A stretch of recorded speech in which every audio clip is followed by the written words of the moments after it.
Good evening. The board met in closed session via Zoom, and the following action was taken. Public employee appointment, Cheryl, I should have asked, Valentine is the new principal at Zender Ranch Elementary. Congratulations. Good evening and welcome to the Elk Grove Unified School District's virtual board meeting through the Zoom webinar platform. We thank you for joining us and ask for your patience in advance as we navigate this platform for conducting school board meetings. Legislative bodies, including school districts, are now permitted to hold board meetings telephonically or by other electronic means because on March 17th, 2020, the governor issued Executive Order N2920, suspending certain provisions of the Ralph M. Brown Act. In addition, consistent with the March 19th, 2020 statewide shelter-in-place order issued by the governor, Executive Order N3320, the Sacramento County Shelter at Home orders issued on March 19th, 2020 and April 7th, 2020, and the Center for Disease Control social distancing guidelines, which discourage public gatherings. This board meeting is being conducted via the Zoom webinar platform. Public comments were submitted to the board on items on the board's meeting agenda and also on items that do not relate to items on the agenda, but are within the board's jurisdiction. Tonight, as noted on the board agenda and district website, all electronic public comments that were submitted to the board through the Google platform will be provided to the board in writing relative to the appropriate agenda. Please be advised that everyone participating via Zoom webinar is muted and all board member votes will be by roll call. Members of the board present tonight are myself, Board President Beth Albiani, Board Clerk Crystal Martinez-Alir, Board Member Nancy Cheris Espinoza, Board Member Carmine Fortuna, Board Member Gina Jamerson, Board Member Tony Perez, and Board Member Sean Yang. In addition, today's Zoom webinar meeting is being video recorded and will be available on the district's YouTube channel. We always start with the Pledge of Allegiance, and Mr. Singh has gracefully agreed to lead us. Please rise. Pledge. I pledge allegiance to the flag of the United States of America and to the republic for which it stands, one nation, under God, indivisible, with liberty and justice for all. Thank you. Thank you, Mr. Singh. I asked for a few minutes to talk about our agenda and our meeting tonight. We're in some interesting times. We've had a full plate. And by following our agreed upon procedures, I want to make sure we have appropriate time for review on each of the items to help work through our meeting effectively. Our meetings are set from 6 to 10, and we've been adding over an hour every time lately. Every board member, basically almost every board member has reached out to me about the time condition. This is very hard on parents, the public who want to watch us do our business, the staff who supports our meeting, and then has to be in this building later, hours later, and for us, many of whom have work tomorrow. So when you look at the agenda, it has a historic format. We start with the students, which is why we're here. Then we have resolutions, things we want to put a special focus on for the next month. And then we move to things that should be rather short in time before presentations and action items. Public comment tonight will be done the same as we've done before. It will be read in the order received. And under direction of the board, based on comments last week, we have put options for public comment on the agenda for our March 10th meeting workshop. So the proper process can be decided before our next regular board meeting and be in effect on the 23rd of March. The key to getting finished tonight, I believe, is for us to stay very focused on the items before us and be too brief and to the point. Please take a moment to think. If each of us speak for 5 minutes, that's probably a 35 to 40 minute period of time. And I'm not saying you should not speak. I'm not asking you to not ask questions. It's just that with your pre-meeting work finished, hopefully we can all be efficient. And staff is always happy to follow up as well. Our handbook asks that when you feel you need to make a comment, you keep them short, and I ask for your help in keeping that goal tonight. The virtual format is a new challenge, and I have to call on everyone, and the natural flow of a meeting is not there like it is when we're in person. So please be respectful, and I'll work to be on cue to move things along as quickly as possible. So we now have our student board report. Do you have a comment, Mr. Perez? You're on mute. Point of information. Lately, when you've been adjourning meetings, you don't even adjourn meetings. You've been just cutting us off completely without even any comments. For instance, the last meeting we had, yes, it was late, I understand that, but yet you need to clarify that maybe, here's a suggestion I have. When you Okay. have an adjournment, that we have a voice vote to adjourn. Because lately, within the last couple of times, you just automatically adjourn the meetings without any further comments. So you've been cutting a lot of input from my fellow board members. So I want to bring that to your attention, but I'm not sure if you're aware of that, but that's what's been going on. For instance, the last Mr. Perez, couple. Mr. Perez, point taken. Hold on, I will hold do on. better. I'm not finished. Don't interrupt me. You asked me not to interrupt you. Don't interrupt me. Thank you. And so that's what's been going on. So I've been very patient about this issue because of adjournment.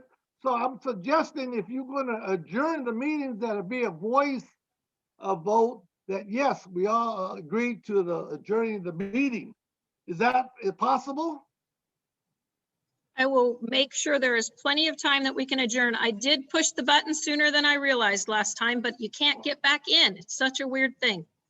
Also, you ever thought of the issue that, today versus before, we are bigger districts and we have more items on the table. Maybe we need to make another meeting time to deal with the issues and discuss them and have a debate about, and more input from the community. But since I noticed a lot of times that you and fellow, you don't want input from the community or fellow boards members. Mr. So, Perez, it's not a matter of, of time. Yes, it's obvious that we have a lot of issues coming up, but it takes time. There's a lot of other school boards that go beyond the 9 o'clock limit that you want to have. But maybe we need another time or a date to meet. There's other issues that, that we could discuss. And we can look at that, Mr. Perez. We've added workshops that are now built in. We've added the meetings for the regional meetings. So we've actually have more meetings now than we had before because there were additional things the board wanted to do. But we can certainly visit moving forward if we want to adjust our schedule. That's something we can do.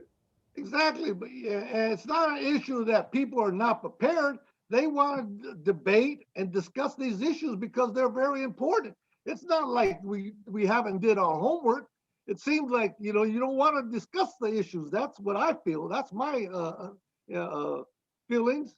And I think we need to discuss and debate some of these issues. okay. I do not have a problem listening to the public, and I do not have a problem listening to my fellow board members, and I apologize if I've given you that impression. That Well, is it's not not my me. intention. Well, No, that's what you just said. You said that's how I make you feel, and Well, I let am me tell sorry, you, that's okay, not true.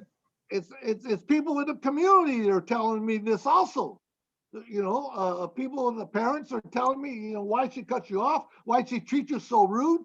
Well, that's I'm not going to say anything about that, but that's what's coming from the community. So I want to express this to you and enlighten you about these issues that I'm hearing. Not that I only feel that, but parents are, they're emailing me through the Elk Grove Unified School District.net emails, and I've been very patient also, but that's an issue that a big one, the 5th largest school district in California. That's one of the things that we took the pledge to do our time and study the issues and discuss the issues. You're going to have that. Mr. Perez, we're all working to get better.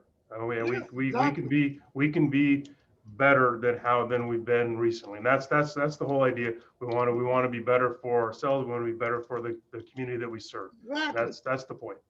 And asking questions and clarifying issues is not bad. Yeah. But one of the things, it seems like, you want to say, hey, no questions. You know, I don't agree with that. That's You not, know, that's not the every issue, board Mr. member Perez. has the right to ask questions. Right, Mr. Perez, Yes. we just want to make sure we stay within the confines of the topic. We sometimes, and I do it too, is we end up with an issue that's closely related that we want to talk about. But because we have such important issues right in front of us, we just need to stay directly focused on the item in front of us.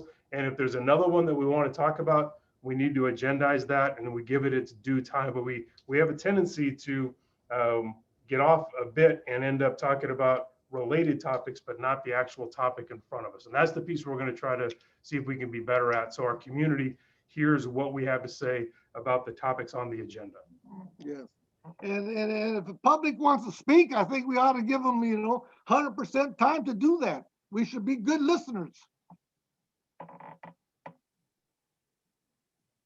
Thank you. If you mute yourself, then I know you're done and I don't interrupt you, Mr. Perez. Maybe we can try that. Mr. Murray, could you please bring the high school student board representative reports? Yes, For thank you, Elk President Grove- Albiani. Oh, sorry. I'm We have sorry. Elk Grove Charter and Florin and Pleasant Grove High School tonight. Yes, and at this time, thank you, President Albiani, members of the board, Superintendent Hoffman, Ms. Avalos. As we've been doing the last few meetings, I'm going to turn it over to Jermaine, who can hit the presentations for these great schools. Good evening, President Albiani, members of the board, and Superintendent Hoffman. My name is Faith Bolding. I'm currently attending Elk Grove Charter School as a senior. I've been here since sophomore year. Elk Grove Charter School is an amazing place and has helped form me to become the person I am today. I was definitely a bit nervous when I first enrolled just because it was a new environment and new school, but I quickly adjusted just because of the great administration, the great peers around me, and just overall great students. Tonight, I would like to share all the great things that we've accomplished this year. Although we have been away from campus due to 2020 circumstances, that has not stopped us from achieving great things. To start off with, being that we couldn't have formally recognized our seniors last year, I would like to recognize them tonight. We had 10 of our seniors last year apply to either a UC or a state school, and we're proud to say that all 10 of them got accepted. We have also recently found out that our graduation rate is 93%, which is amazing, especially due to the circumstances of last year. Moving on to this year, we are proud to announce that we have several students that have made both the principal's list and the honor roll. Principal's list meaning that you've had a great 4.0 GPA this semester. We also had 38 students get on the honor roll. Those 38 students worked so hard to get at least their 3.5 GPA, which is really, really good. With the first semester ended, that means we are now in our second semester, which is a very exciting thing for Elk Grove Charter School. I say exciting because we're having a lot of our seniors this semester graduate, including myself. I'm wrapping up my last few classes, and then I'll be proud to say that I'll be graduated from Elk Grove Charter. I can't wait to move on and carry all the things that Elk Grove Charter has taught me. I am a proud Falcon, and I am extremely proud and grateful to be a part of the Elk Grove Charter School family. I would like to now pass it on to Marion, another great Elk Grove Charter School senior. Thank you, Faith. Good evening, President Albiani, members of the board, Superintendent Hoffman, and Mrs. Avalos. My name is Marian Menendez, and I, too, am a senior at Elk Grove Charter School. Tonight, I would like to focus on all the great things we are doing at EGCS, even during these unprecedented times. Although we don't have students on campus, we have been able to continue with a few of our clubs that we have, and we have even added one this school year.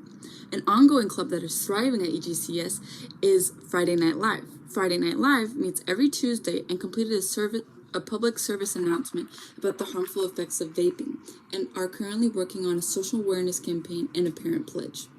The ultimate goal for FNL is to build positive partnerships with members of our community and help you develop healthy habits that will lead you to a brighter future.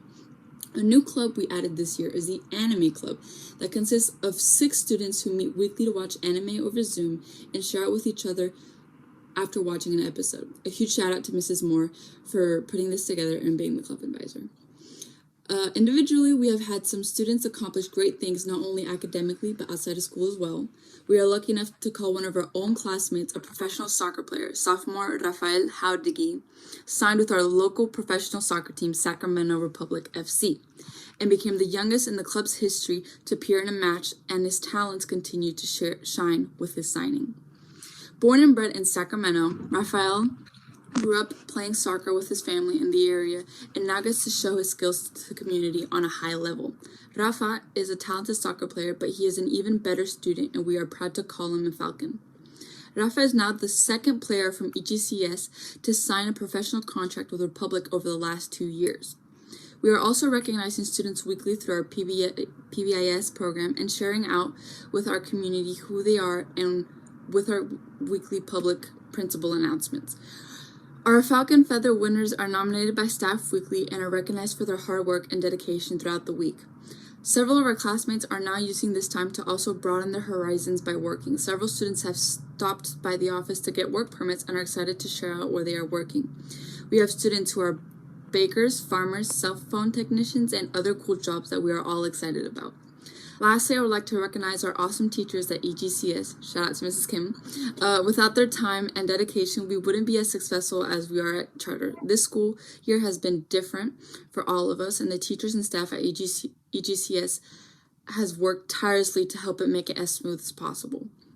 We have developed a safe staff spotlight celebration where we recognize 2 members of a month and share out how amazing they are via our social media pages. Thank you, and go Falcons. I think that if you revert to being the cruel bastard that you were before you met Kelly, you can tell that she's not. Board report. Good morning, President Albiani, members of the board, Superintendent Hoffman, and Ms. Avalos. My name is Elisa Gonzalez. And my name is Liza Chavez, ASB President. It is our pleasure to be here for the first time making history tonight, representing Florent High School virtually during a pandemic. The truth is, it is hard to keep connected virtually. ASB continues to focus on building relationships, our school culture, and providing students with opportunities to connect. For example, we had the drive-through textbook distribution card decoration contest. We partner with Avid to encourage faculty and students to wear college gear on Thursdays. We've even featured alumni in our accompanying #WhereWe'reGoing social media posts. Lastly, we are sending virtual Valentinegrams to encourage students to show that, although we aren't together, we are still a family. We are also working to improve the recognition our students receive for their achievements. We've designed our Panther Point system, which will be implemented when we return face-to-face. Additionally, we've launched our Student of the Month, CTE Student of the Month, and virtual celebrations of birthdays. We decided to thank our teachers since we understand it is not easy teaching through a screen. It not only made their day, but mine too, and proved that a small gesture can have a powerful impact. Students aren't the only ones trying to minimize the gap created with distance learning. Our faculty send over 1,200 postcards each month to students through our ASSET program. It's true. Teachers have been reaching out to us, and it honestly makes us feel so cared for. It really does show that it matters. We matter. I have already received 2 myself. Our College and Career Center is going strong during distance learning. Our virtual Cash for College night had over 100 students and families attend. Over 80% of our A through G eligible seniors applied to Sac State, which is 40 more seniors than last year. Students who did not apply intend to join the armed forces or pursue a pathway centered around CTE. And currently, 169 students have completed their FAFSA. Our Black Student Union is meeting bi-monthly and recently launched a Black Student Support Committee for parents, guardians, and allies. Each month, the BSU distributes FHS Black Panther newsletter with details about upcoming events, resources, and community partnership. The BSU will be part of a collective EGUSD effort of celebrating Black History Month by hosting one of 3 live events. The band and orchestra collaborated with Art One and made virtual concert DVDs and holiday cards. They were delivered to 2 children's hospitals and 4 elderly care homes. Over 100 cards were donated along with performances of holiday music. Want to see a few cool tricks?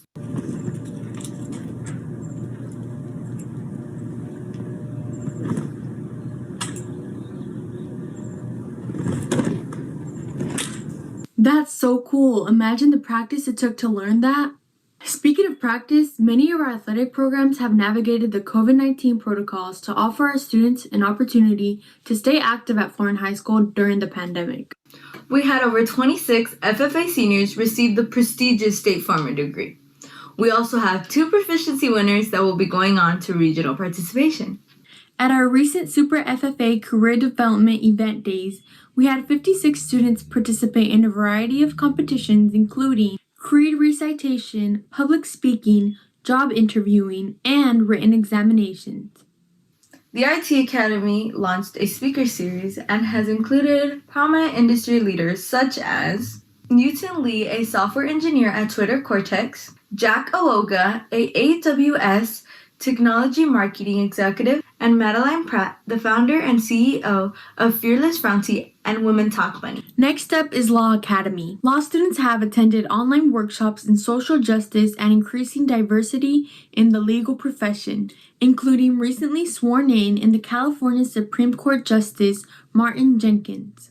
In December, Law Academy teamed up with the Sheriff's Office and Walmart for the annual Shop at the Cop program to assist 15 families in the Florence region. The Law Academy Mentor Program is alive and well in its new Zoom format. Notable mentors this year include Terry Robinson, staff counselor for the California State Teachers Retirement System, and former editor of the Law Review at Harvard University, as well as public defender Joe Kress, who represented Joseph DeAngelo, the Golden State Killer, at his trial. Thank you for allowing us to be here and present to you all. And now you know, And I know that every day is a great day to be a Panther. For sure. Hi, my name is Haley Sanfilippo. And I am Rishi Menon. Good evening, Board President Albiani, members of the Board, Superintendent Hoffman, and Ms. Avalos. We will start by highlighting the academic successes from the fall semester. Our Renaissance program rewards students for their work in the classroom. For the spring quarter last year, we had the following results. 271 students earned a white card, or a 2.5 to 2.99 GPA. 406 students earned a red, which is 3.00 to 3.49 GPA. 640 students earned a 3.5 to 3.99 GPA, and 782 students earned an Eagle card, or above a 4.0 GPA.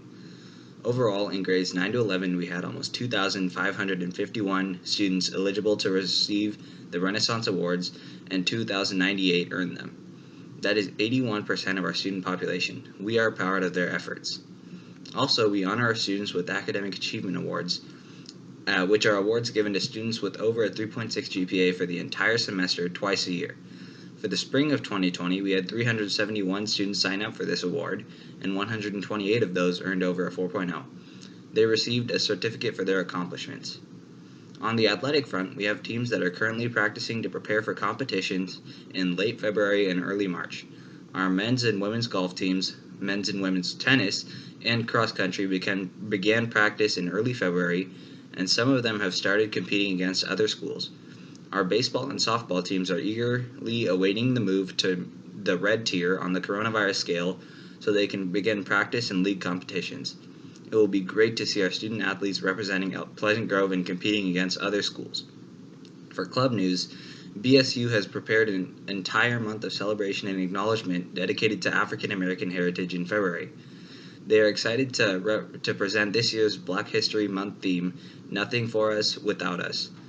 The Pleasant Grove Black Student Union has made some changes to this year's celebration in light of distance learning, with great success by collaborating with the Black Student Unions on other campuses across the EGUSD. They invited everyone to RSVP for each of the following 3 events: Game Day, Open Mic, and Crown Care. PGBSU Black History Month kicked off a project called 28 Voices. They created a Padlet highlighting important historical figures, events, and quotes for each day of the month. One of the highlights were video clips of students and staffs reading quotes from African Americans in history. Then they put together a video honoring veterans and their families, highlighting minority and women veterans. Mock Trial started preparing for competitions and will continue preparing to go against various schools via video. They are young but talented and promising. They have a capable prosecution team as well as a defense side with court clerks and a bailiff. It has been, to say the least, a challenging season, with training, evaluating procedures, and strategies all through Zoom. Now they begin to face the real competition with real judges and real attorneys' evaluations trying to get a spot in semifinals held in March. Each year, up to 161 students are named U.S. Presidential Scholars, one of the nation's highest honors for high school students. The last PGHS student nominated was in 2013. Ryan Ho has been nominated for this honor and must now go through the application process to see if he can become a finalist. And if he is selected, he will earn a trip to the White House. Good luck, Ryan. Our mathletes are meeting over Zoom every Thursday after school. They've competed in 4 Sacramento area mathlete competitions utilizing Zoom, Google Classroom, and YouTube, and have consistently placed in the top 3. High-scoring students include Hai Lu, David Dugapolsky, and Jimmy Nguyen. We are currently preparing to take the AMC on February 3rd. Most importantly, we are socializing, doing math, and having fun. In other news, 54 of our elite math students participated in the AMC on February 4th. This competition is a 75-minute, 25-problem multiple-choice test designed to promote the development and enhancement of problem-solving skills. The AMC 1012 is the first series of competitions that eventually lead all the way to the International Mathematical Olympiad. Mock trials started preparing for competition. Pre-trial attorneys arguing the constitutional motions are Jackie Herrera and Kiara Linares. The trial attorneys for the defense are Mishka Mikamu, Isaac Puth, and Jackie Herrera. And the attorneys of the prosecution are Yashida Singh and Min Dao. There are many other participants who are working hard in their preparation for the competition as well as the semifinals in March. The PGHS Interact Club has safely completed the following community service projects. 1. Tie blankets for the homeless. The blankets are made by the members taking 2 pieces of fleece, cutting strips around the edges, and tying them together. And 2 care packages for the homeless. Each care package includes water bottles, socks, lip balm, toothbrush, toothpaste, and snacks. Both projects were distributed by Elk Grove Heart. Heart was founded by Frank Lucia, the first PGHS principal after he retired. 10 students were recently awarded their state FFA degrees, the highest degree that the California State FFA awards. This requires students to work 500 plus hours on their supervised agricultural experience projects outside of class time, as well as properly invest in more than $1,000.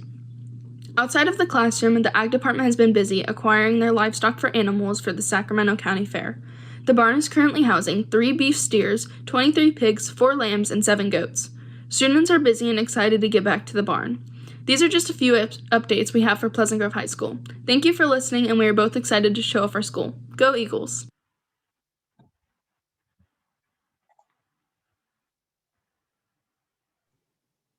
Always a great part of the night. Thank you very much. Next, we'll move on to resolutions. We have Arts Education Month. Ms. Serrano, do you have any public comments related to this item? Madam Board President Albiani, there are no public comments related to this item. Thank you. Ms. Wilbanks? Good evening, President Albiani, members of the board, Superintendent Hoffman, and Ms. Avalos. The month of March has been designated Arts Education Month by the state of California. The role of visual and performing arts in the education of all students in California schools was reaffirmed with the Every Child Succeeds Act, signed into law in 2015 by President Obama, and the reauthorization of the Elementary and Secondary Education Act. Arts and music education are included in the definition of a well-rounded child's education, underscoring state's obligation to providing arts education in the public schools. To support this policy, the State Board has again declared March as Arts Education Month, a time to celebrate the arts in our schools. The arts serve as a powerful tool for engaging students and educators in their schools and learning, and Arts Education Month provides districts and schools with the opportunity to focus on the value of arts. It also provides a vehicle by which community support for arts education can be generated. In addition to acknowledging and approving this resolution, the Board of Education is asked to receive a short presentation showcasing the amazing work that our Elk Grove Unified School District students and staff have created during distance learning. So I have a video for you.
the song I'm going to be singing is Numb by Linkin Park.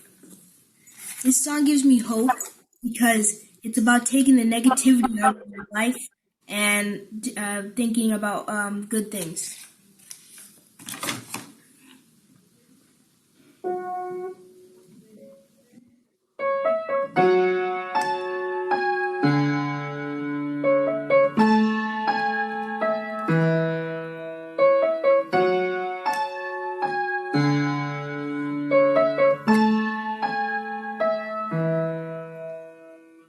Tired of being what you want me to be, feeling so faithless, lost under the surface. Don't know what you're expecting of me, but under the pressure of walking in your shoes.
As Thank you so showcased much. in the video, there is a wealth of diverse visual and performing arts talent across our district. Aren't they amazing? We strive to provide and acknowledge the high quality of arts education in Elk Grove Unified. As such, I ask you to adopt the resolution designating March 2021 as Arts Education Month. Thank you. Thank you so much. What a wonderful presentation. I would like to call for a motion to adopt resolution number 41, designating March 2021 as Arts Education Month. So moved. Moved by Ms. Charis Espinoza, seconded by Mr. Fortuna. Roll call vote, Mr. Fortuna. Aye. Ms. Charis Espinoza, Aye. Dr. Martinez Solir. Aye. Mr. Perez. Make a correction, I was second. Mr. Mr. Perez, Fortuna- it's going to Mr. be a long Fortuna night. has I'm doing the two best I ayes. can on a screen. I know. What's your vote, sir? I know, this is a correction, don't take it personal, but I was the second one. Your So, vote. I vote aye, and I support the arts, and I'm willing to give them more funding. Thank you. Mr. Yang. Yes. Thank you. Ms. Jamerson. Aye. Aye, and myself, it's unanimous. Thank you. May I make a quick comment, please? Sure. The video was really wonderful in terms of showcasing some of the things that have been happening in the schools. But what I would like to say is the band and choir videos don't just happen. And it's those teachers that have taken an extraordinary amount of time to put those together so that they can be enjoyed in totality. So just want to thank those folks out there. Can I add a comment too? Of course. Yeah, I really love the video. It brings so much joy to me. I personally did play the trombone as well in middle school. So seeing that, it reminded me of such a great experience, but the video was great. I love it. Thank you so much for all that students and everybody that put this video for us. It was very joyful for me. Thank you. Oh, I'd like to say something. Okay. Yes, I really enjoyed it. The only thing that I would suggest those bands have their actual school emblems or where they came from. I recognize most of them, but yet they should get more recognition as, you know, where they represent. Other than that, and I do love the arts, as you could tell, because of the fact that the only thing I played was the radio and the stereo. But I enjoy music and the arts. Oh, I was a photography major, but it took too many years to get into the art department, so I changed my major. Okay, thank you. Okay, it's unanimous. It passed. Thank you. We're moving on to Women's History Month.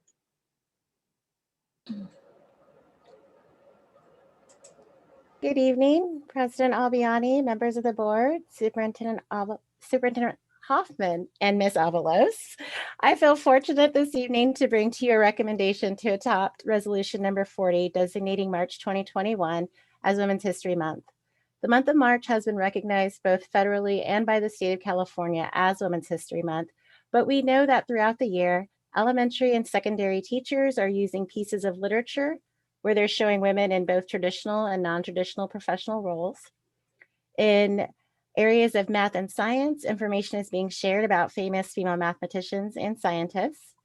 And for those of you who were here for our instructional materials adoption for history, social science, we know that our new curriculum offers greater opportunity for a diversity of narratives and representation of women that's taught throughout the school year.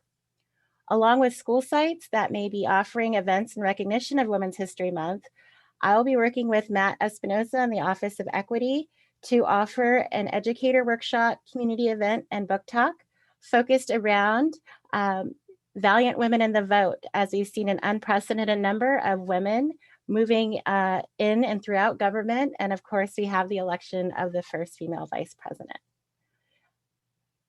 I respectfully request the board to approve resolution number 40, designating the month of March as Women's History Month as an opportunity to focus on women and communicate the value of instruction that provides the chance to amplify the voices, stories, and lives of women, and encourage all educational sites to commemorate this time with appropriate, well-planned activities.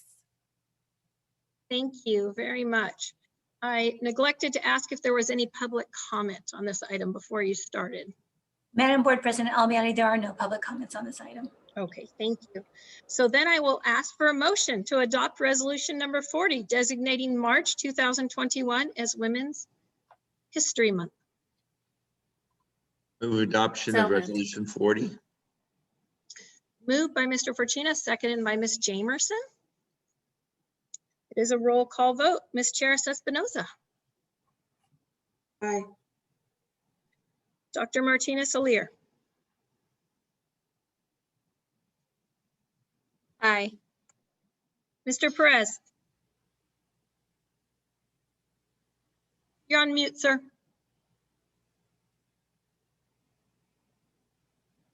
You're still on mute, sir. Excuse me. This morning I seen Democracy Now! And they featured a beautiful woman that I never knew or I was enlightened to. Her name was Octavia Butler, and she was an author of Parables of Sower.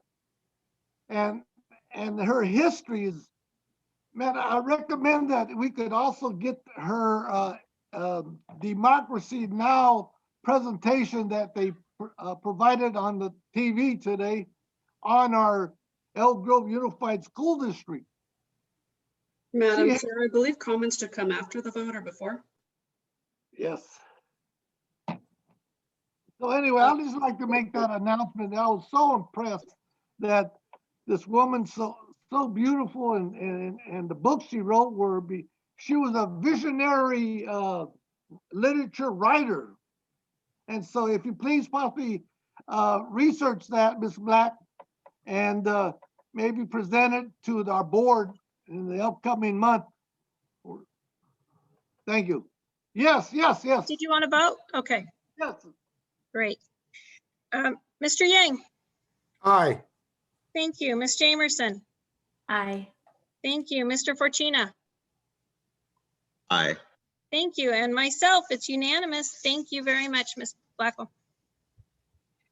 Number 3, citizen and civic learning. Ms. Serrano, is there any public comments? Madam Board President Albiani, there are no public comments related to this item. Am I saying your name correctly? Ms. Soriano. Soriano. Thank you. Okay, sorry. Oh, and we're back with Ms. Black. Yes, I am pleased, President Albiani, members of the board, Superintendent Hoffman, and Ms. Avalos, to bring forth a recommendation to adopt resolution number 45, focused on citizenship and civic learning. It is the goal of the Elk Grove Unified School District to prepare all of our students for success in college, career, and civic life. And we know that schools are a critical place for students to develop civic knowledge, skills, and values needed to effectively participate in our democracy.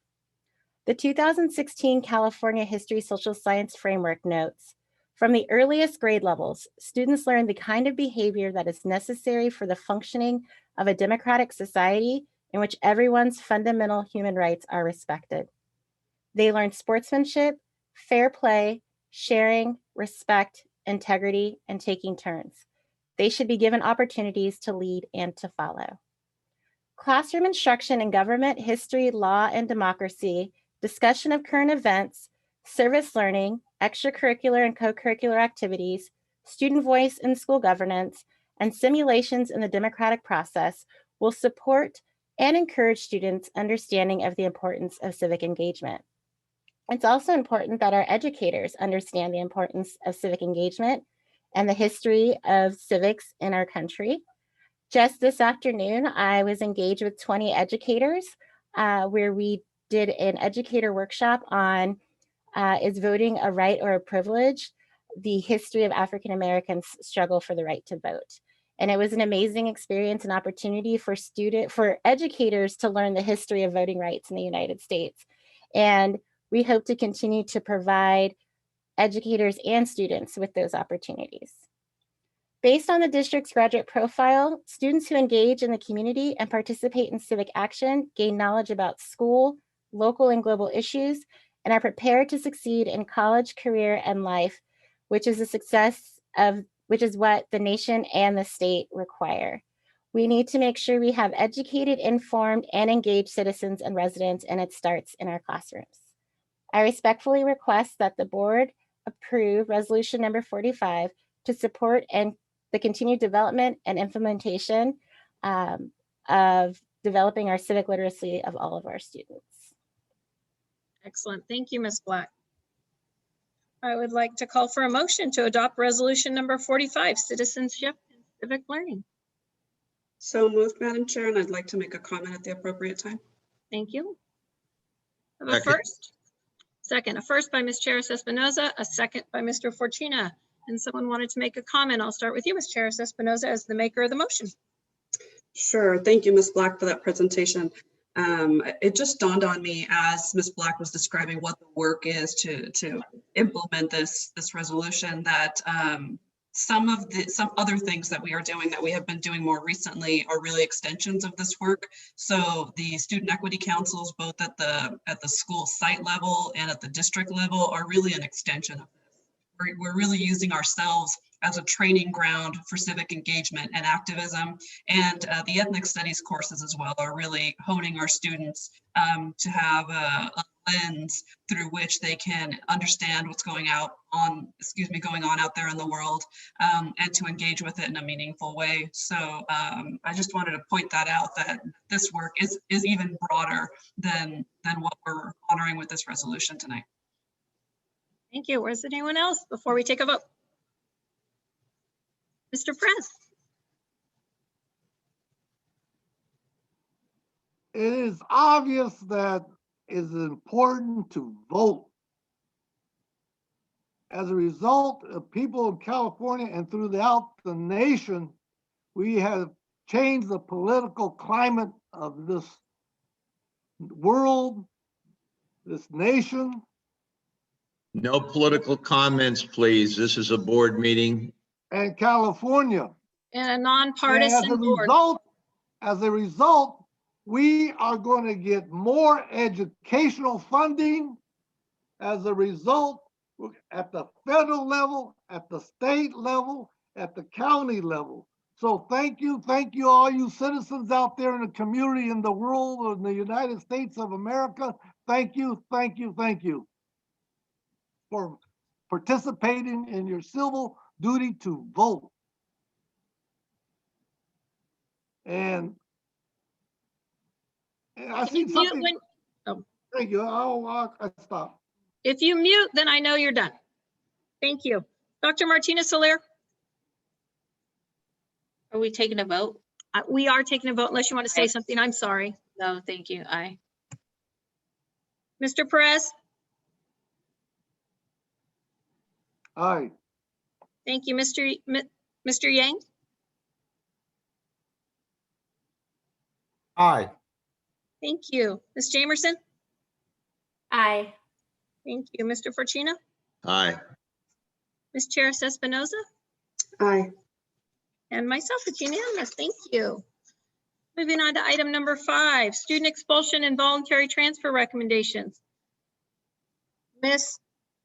Soriano, are there any public comments related to this topic? Madam Board President Albiani, there are no public comments related to this item. Excellent. I'd like to call for a motion to approve the readmission committee's request for return from student expulsion. So move. Second. Moved by Dr. Crystal Martinez-Soler and seconded by Mr. Fortuna. Is there any questions or comment? Mr. Perez, your mic's on. Mute. I have a question. Is there any other board right now at this time have an issue with this agenda item? I'd like to know before I comment. I guess not. Anyway, I would like to have this comment put on our closed session. When we had closed section, a session this earlier today, we had video and Zoom issues. So I didn't bring this issue up. So I would like this issue brought up in closed session. Student expulsions? Yes. I'm not sure the legality of that, but we can look into it. To discuss the issues that pertain to to this vote. And I We'll think it should discuss be it. done in closed session. Okay. So Finished? yeah. Okay. This requires a roll call vote. Mr. Perez?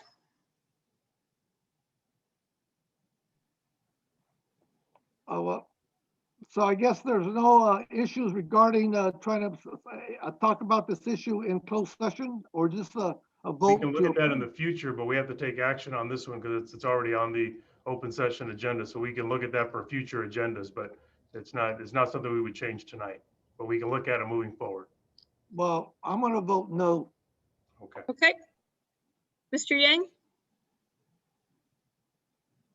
Yes. Thank you. Ms. Jamerson? Aye. Thank you. Mr. Fortuna? Aye. Ms. Charis Espinoza? Aye. Dr. Martinez Solir? Aye. Thank you, and myself. That is a 6-1 vote. Pass. Okay, I'll have one more comment. Future times when we have an issue like this particular, I would say, issue of a student, I think it's very important that we should discuss this issue in closed session. Thank you. Our next item is public comment. Ms. Soriano, I believe our general public comment. Last I heard, we had 4. Yes, Madam Board President Albiani, there are 4 general public comments. Excellent. And I will read them. The first public comment is anonymous. These comments are relative to the lack of an agenda item regarding live telephonic comment by the public at Board of Education meetings as committed to during the February 2nd, 2021 meeting. I'm sure the administration will have some bureaucratic rationale for why it was left off. It is likely this board and the administration has seen the totally inappropriate behavior displayed by members of the Oakley Union Elementary School District trustees. While that behavior was inexcusable, the genesis of the conversation started from the superintendent gleefully describing how a voicemail box could be used to accept public comment and cut people off at exactly 3 minutes. The idea received from a fellow superintendent in Benicia. This is as egregious as the board member comments. I get the distinct feeling that doing everything possible to meet the legal bare minimum requirements around public comment is pervasive and systemic. I participate in the public comment process with the many various state and local agencies, although speakers are limited to 2 to 3 minutes, depending on how many speakers have signed up. In no case have I seen the number of speakers being limited, ever.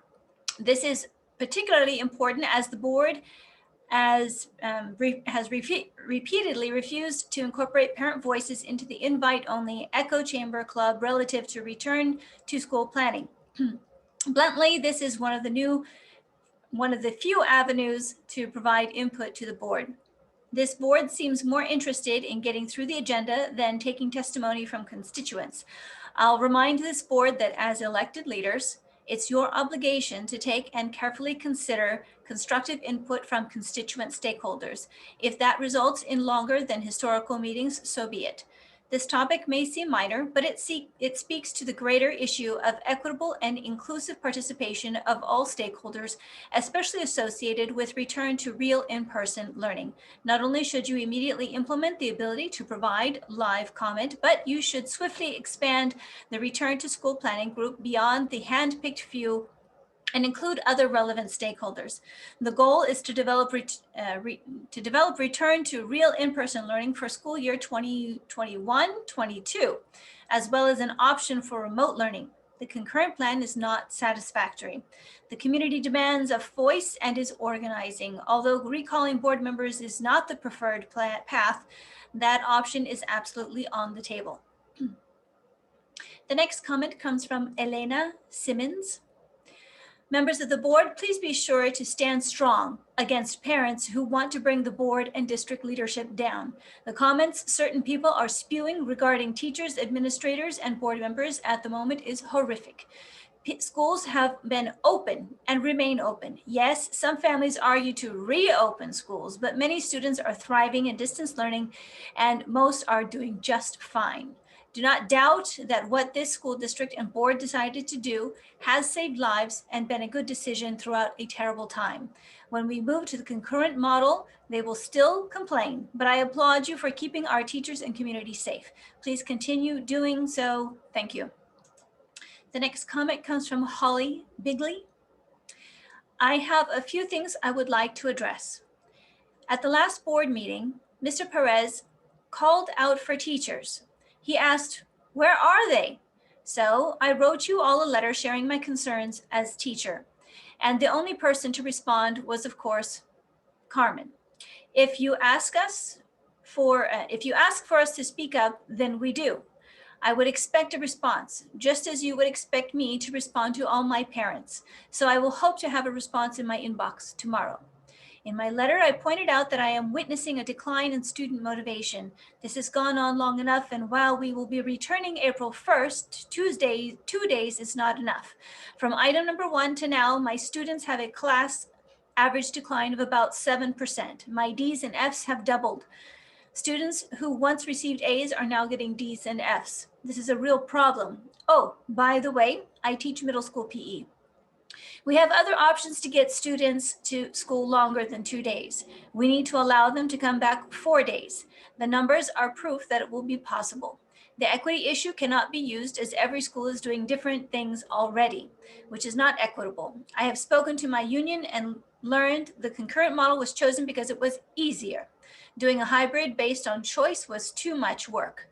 I am sorry, that is unacceptable. Fourth, I am asking that as we proceed, we do what is best for the students. Right now, I don't believe that is what is driving our decision making. We can't keep going back to distance learning whenever we hit purple. We need to get these kids back to school more than 2 days a week, and please allow for choice without the concurrent model. Fifth, lastly, when I go to the district's website, the 3x4 and 4x4 models show kids returning Tuesday through Friday, while Monday is distance learning. Nowhere does it state on the schedule that there will be cohorts. It clearly states that on all the elementary school schedules posted on the website. Why not allow middle and high school kids back 4 days a week? Your schedule posted on the website says that is the plan. Respectfully, one extremely frustrated teacher and parent. We can and need to do better. Thank you. The next comment comes from an anonymous person. I am a proud graduate of EGUSD, attending and graduating from Pleasant Grove Elementary, Albiani Middle School, and Pleasant Grove High School. I now live and work in the Elk Grove community, and I can genuinely say that I am proud to be a graduate of this district, given how it has handled itself during this time. I know many employees of the district, and they have amazed me with their work ethic and willingness to adapt during this pandemic. They've handled themselves with grace and have sat through public comment after public comment, criticizing them with hate and misinformation, when they are just public servants trying to do their best during a time that none of us have ever lived through. They've been told they shut down too early, but if they had shut down too late, they would have been crucified. They're now being told that they'll come back too late. But if they came back any earlier, they'd be villainized. not to mention the legal liability such a large school district in charge of children would face if something goes horribly wrong. The sad reality is that the parents screaming for the district to reopen would be the first ones to sue the district if the child contracted coronavirus and was killed or lost their lung function. Unfortunately, leaders are always in these positions, criticized by people with only some of the facts or critiqued with hindsight as a benefit. But there are still some of us out there that actually understand that and don't fault you for it. You're human beings and I appreciate your leadership. That unfortunately can't be said for all of the EGUSD board members. As I watch these meetings, I sometimes find myself gasping at the behavior of a few, interrupting each other to go completely off topic, not respecting the rules of the meeting, smirking at each other with their cameras on, and honestly acting like out of control children in a Zoom meeting. You should set a better example for the entire community and for the students that have to go to their Zoom classrooms on Wednesday morning and understand that they need to behave and listen to others, instead of thinking that their thoughts are more important than anyone else's in the room. The sad reality is that behaving in a way that you think will get you reelected has become more important to some of you than actually informing your communities and making the best decisions for teachers and students. Think about that next time you speak out of turn or criticize the district for something you secretly agree with, but are too scared to admit because you think some of your constituents will be mad at you. Be the leaders you were elected to be and the role models you should be. That concludes the public comment. Thank you. Next, we'll move on to our consent agenda. Ms. Soriano, are there any public comments related to our consent agenda? Madam Board President Albiani, there are no public comments related to the consent agenda. Thank you. I would like to call for a motion to approve items 1 through 24 on the consent agenda. So moved. I'll second it. I'd like item number 3 pulled, please. Okay, I'd like to call for a motion to approve items 1 through 24 minus number 3 on the consent agenda. So moved. Second. Moved by Ms. Charis Espinoza, seconded by Ms. Martina Soler. It's a roll call vote. Where's my list? Oh, Mr. Yang. Yes. Thank you. Ms. Jamerson.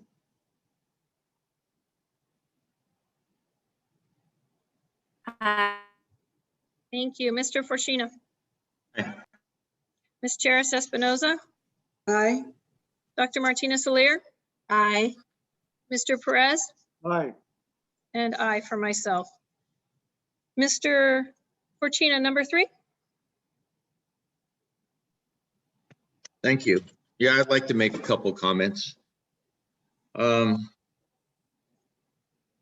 Historically, there's been a disparity between salaries and working conditions of people within a district office and at the school sites. And to me, this is yet again one of those examples. Because we have the ability to fund positions in a district office environment with more flexibility than we have at the school sites, to me is not a justification to provide salary levels that are not commensurate with the duties and responsibilities.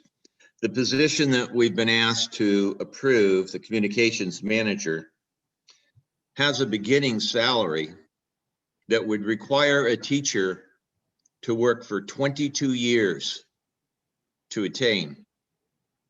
And the ending salary for the position would require a teacher to work 22 years and be at step H, which is a BA plus 75 units plus additional authorized units. The fact that we have a savings is not a justification in itself for the salary designation. And when it is put back on the agenda, I will vote no. Thank you. Thank you. Any other comments? Okay, then I need a motion to approve item 3 on the consent agenda.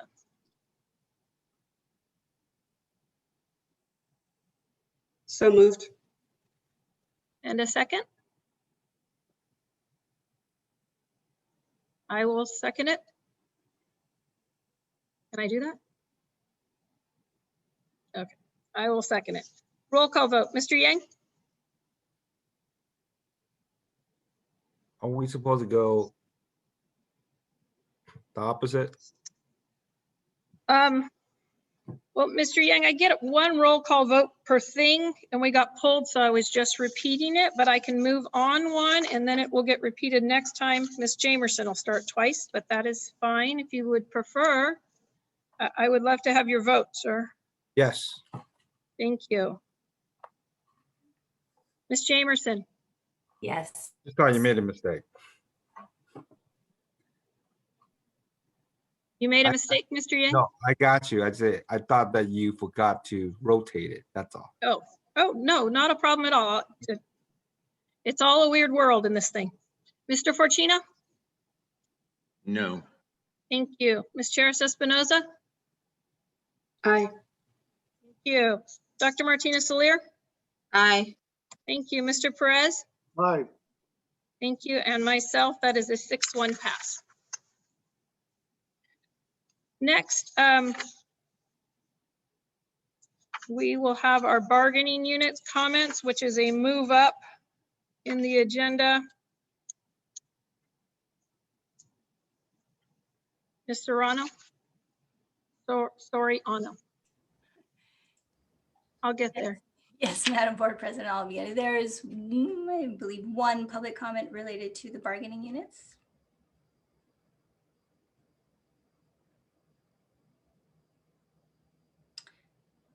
Yes. This is from bargaining unit, from the EGEA bargaining unit, submitted by Mr. Rick Stansel, president of the Elk Grove Educators Association, EGEA. It was EGEA's intent tonight to clarify some misrepresentations attributed to EGEA made during the last board meeting. However, since then, more important things have occurred, specifically the recent agreement between EGEA and EGUSD.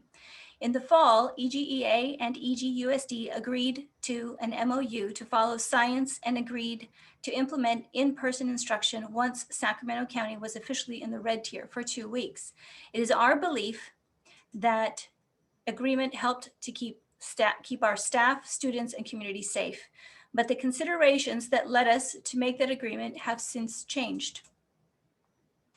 Considering the rollout of vaccines, new guidelines from local, state, and federal agencies, rapidly declining case rates leading to being in the red tier shortly, and all the health and safety mitigations that will be in place, the conversations between EGEA and EGUSD led us to explore setting specific dates for the return to in-person instruction under the concurrent model. After asking our membership about their feelings regarding setting specific dates, 2/3 of the 2,600 respondents agreed that they could either live with or agreed with the dates recommended. This does not, however, negate the fact that 1/3 of our membership disagreed with returning on those specific dates and continue to have concerns. EGEA believes we can safely reopen schools under the proposed and existing MOUs, and the concurrent model will provide continuity between staff and students while maintaining instructional time or face time. By setting dates, it will give staff and community clarity and time to prepare for the switch to the concurrent model. There is still a lot to do and communicate before we open for in-person instruction. Human Resources is still working on accommodations for members who are medically vulnerable. Childcare issues need to be resolved. Specific site health and safety plans and protocols need to be communicated. A lot has been done in anticipation of in-person instruction, but now time is needed to finalize the details of each school site's plan with the specific grade level phases of implementation in mind. We will continue to be in all hands on deck mode as we have been for the last year, providing support in this transition and ensuring all the nuts and bolts are in place. We realize there is a great variance of opinion within our own membership and the community about when and how to reopen for in-person instruction. We have members that wanted us to go back in October. Many believe we should wait until all staff are fully vaccinated, and we are officially in the red tier for all grades. We recognize the anxiety and apprehension about returning to in-person instruction and how the concurrent model is going to work. It is going to take all of us working together to find solutions, best practices, and provide support in this shift. There are challenges ahead, and we believe it is best to work collaboratively with district management to provide a safe working environment during this pandemic while continuing to provide an excellent education for our students. Educators have worked hard for a year to provide instruction to students in new and innovative ways, provided emotional support to students and families, and collaborated with colleagues to survive a difficult time. And for that, we are grateful for their professionalism, flexibility, and determination. How we conduct ourselves as we meet students' needs for the remainder of the school year and begin planning for next school year sets a tone of how we want to approach challenges as a district. We applies to all of us, as often stated when the district is referenced. We can have challenging conversations about denigrating the hard work that is being done at every level of this organization.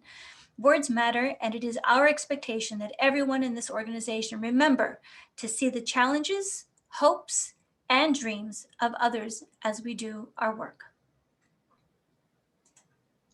Thank you.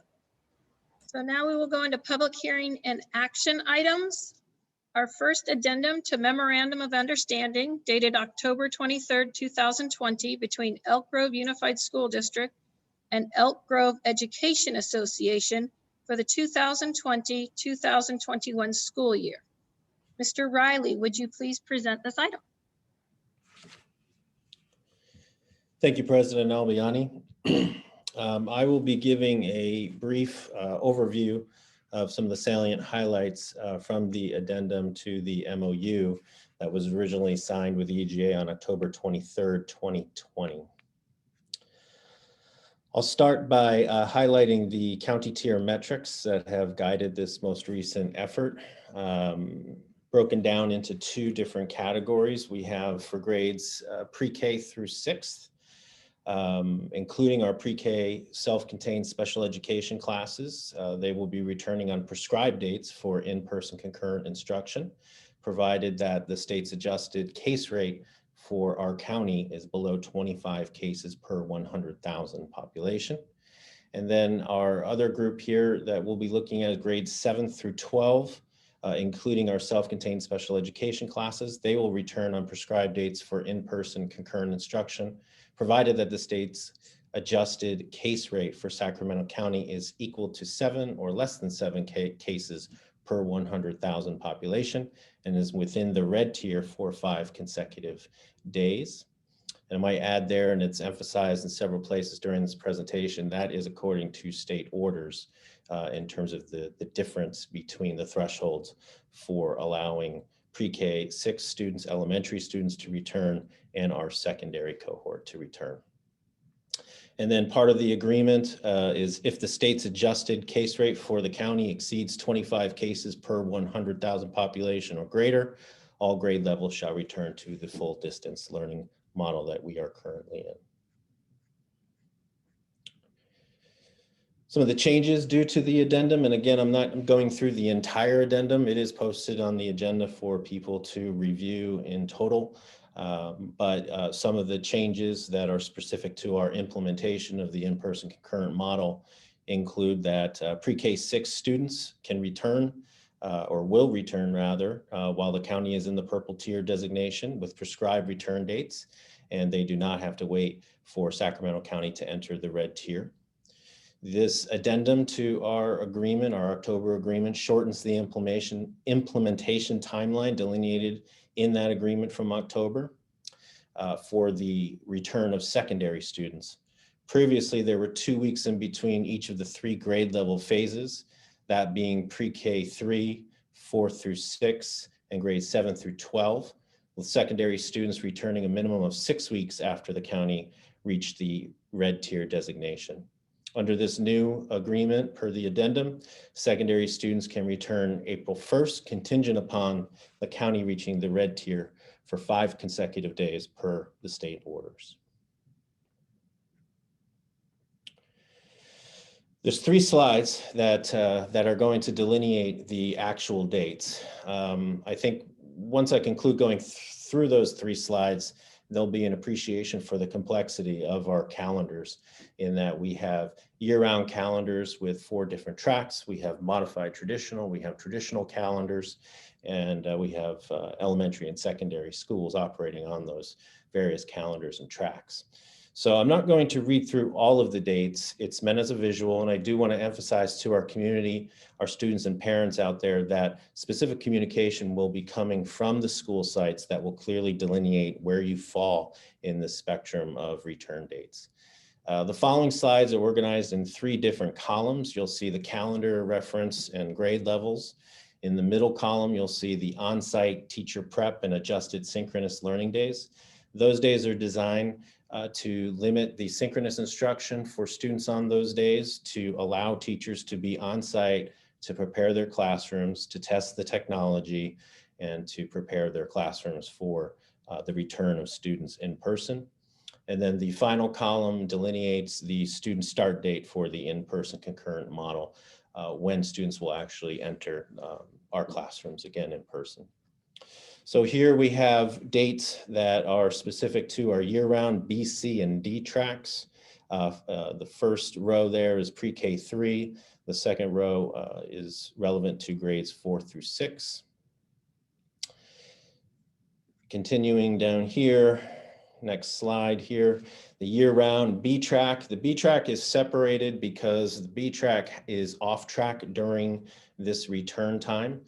So you'll see the parenthetical note in the 3rd column there that explains why their return is a little bit later. It is such because they are off track between the dates of April 5th and April 23rd. In the second row there, the next set of dates are traditional pre-K and all the respective special education classes and programs, Jesse Baker School, and all traditional self-contained special education classes, including our pre-K through 12 and our programs that serve students through the age of 22 will return on those dates.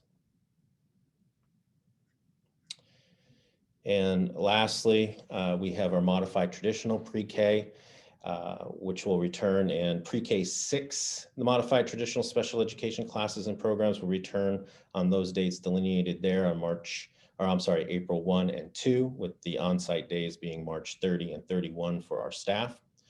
Traditional grades through 4 through 6 will return on April 1 and 2.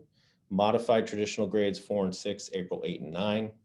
Year-round track, A-track grades pre-K through 6 will return all at the same time, and all of their respective special education classes on April 1 and 2. And then finally, our secondary grades with the grades 7 through 12 with the asterisk note there. That's just, again, a reminder that this return is contingent on Sacramento County entering the red tier for 5 consecutive days, and that is April 1 and 2.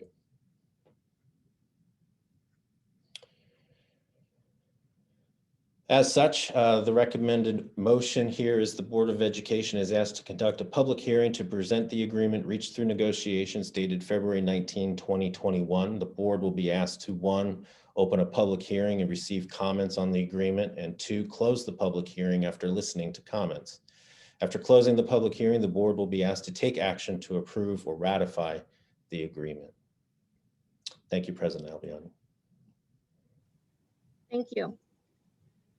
We have a number of public comments. I believe the number was 74 public comments in relation to this. We have done 3 minutes each for 20 minutes. Obviously, this is a much larger project item.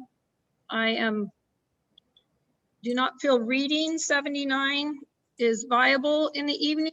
We will receive them. I am open to doubling the time as normal if we would like to do 40 minutes of public comment and read as many as we can get through. And I'm open for other people's comments. Well, I certainly agree with Mr. Perez in this issue that we have a responsibility to listen to the public. I've said it in the past, and I believe we should hear all of them. If that is not going to occur, then I certainly support the 40 minutes, but would certainly be open to hearing all of our constituents. My biggest concern, Mr. Fortuna, is if we were in a board meeting live, we would make them 1 to 2 minutes and listen to every person. And these people have submitted their comments in writing. And so cutting them off at 1 to 2 minutes, I also find a challenge. So that is my give and take on the issue. And I don't want to, I don't know how to win in that one. Yeah, I agree with you. I don't think you can. Okay. Madam Chair? Yes. I want us to, I'll go either way on establishing a time limit on the entire public comment period. But I would like to suggest that instead of doing the 3, we go down to 2 minutes, just so we can hear from more people regardless. Okay, thank you. Mr. Perez, you have a comment? Just want to make it a point of information. This item was scheduled for 7:40 according to your time frame. Is that correct? Mr. Perez, I'm just trying to run an efficient meeting. I really don't need you to throw things back in my face. I find it offensive, sir. I'm trying to have a genuine conversation. No, I'm trying to have a genuine conversation to finish a meeting in a reasonable amount of time. I am open to your comment about public comment. Mr. Fortuna had one. Ms. Espinoza, do you have something similar? Hold on. I still got the floor. Wait. You took it wrong. So we're ahead of time. And I just offered doubling it. What, excuse me? And I just said, let's double it. No, so like I'm saying is that this item was scheduled according to, I'm just giving input. I'm not criticizing the way you conduct yourself and all this. I'm saying that we have time because we're ahead of schedule. No, our schedule said if we use all these moments, Mr. Perez, we aren't scheduled to finish our meeting till almost 11:30 this evening. And that is with 15 minutes at the end that you don't want me to be sure to cut off, sir. So I'm just trying to run it efficiently. So the point is we have 20 more minutes as of the time 7:27 till the time it was scheduled, so we could listen to double the time that you requested. So I agree with Mr. Fortuna. Please double the time to 40. That's all I'm saying. Thank you. Dr. Martinez Soler, did anybody else have a comment?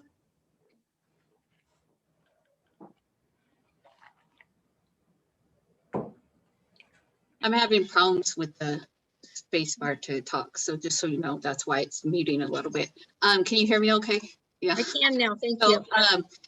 I was just curious, we will still receive, right? All written as normal. I just want clarification. And then I'm okay with doing the 40 minutes and whatever does not get read or 2 minutes per person to allow for more comments, then the 40 minutes as the cutoff.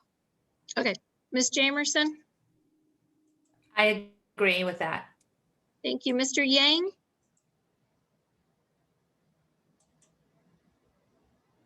I think doubling, I think that that's a good decision, but quick question. Yeah.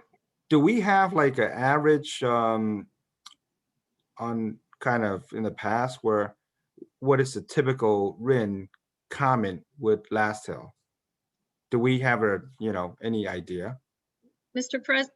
Yang, this is all new because of COVID, so we don't. What I can say is that if we were in person, people would be here, and I would say due to the large number of people, we will do it for 1 minute comment or a 2 minute comment. and that's how we would adjust it that night due to the numbers.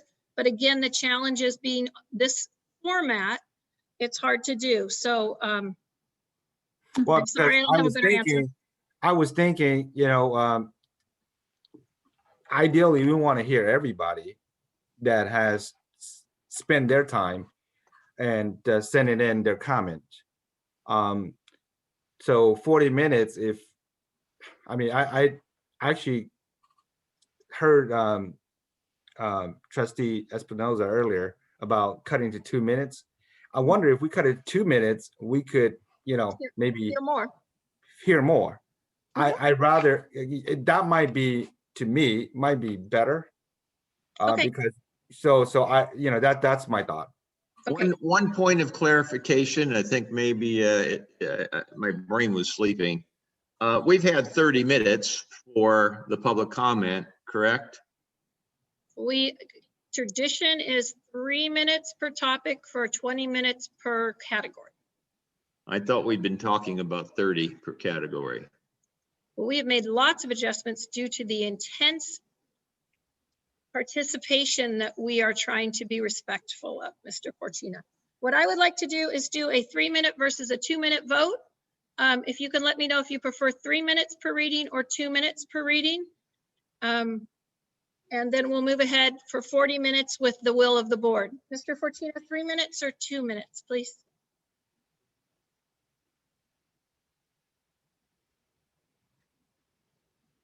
Tarma, you mute. I know I'm mute. I'm thinking. Okay, got you. Sorry. Yeah, I'm just watching the fact that we're almost 10 minutes since we started this discussion. How many comments do we have?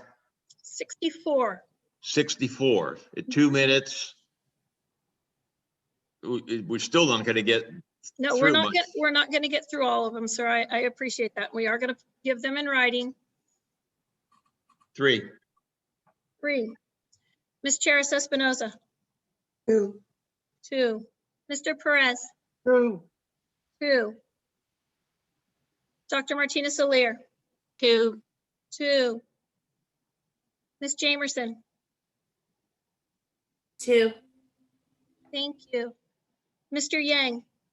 2. All right. Well, it is unanimously 2. Now I'm going to throw a wing dinger in this. Can we please take a 4-minute comfort break, and we will come back and start on a 2-minute, 40-minute public hearing, public comment session. Thank you.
Get back.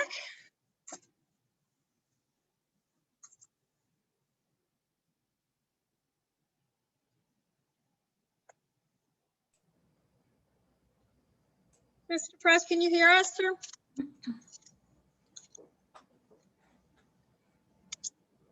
Yes, I can hear you. I am standing up for about 10 minutes or more because No my problem. lower I just want back, to make sure you're here.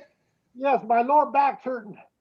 Yep. No, I know. I remember you stand when we're in the boardroom often. Mr. Yang?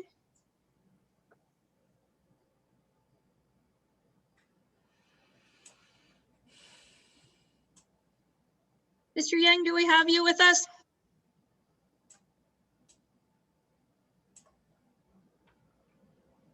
I'm here. Thank you very much. Ms. Soriano, would you please start? Yes, Madam Board President Albiani, I will start. Excuse me.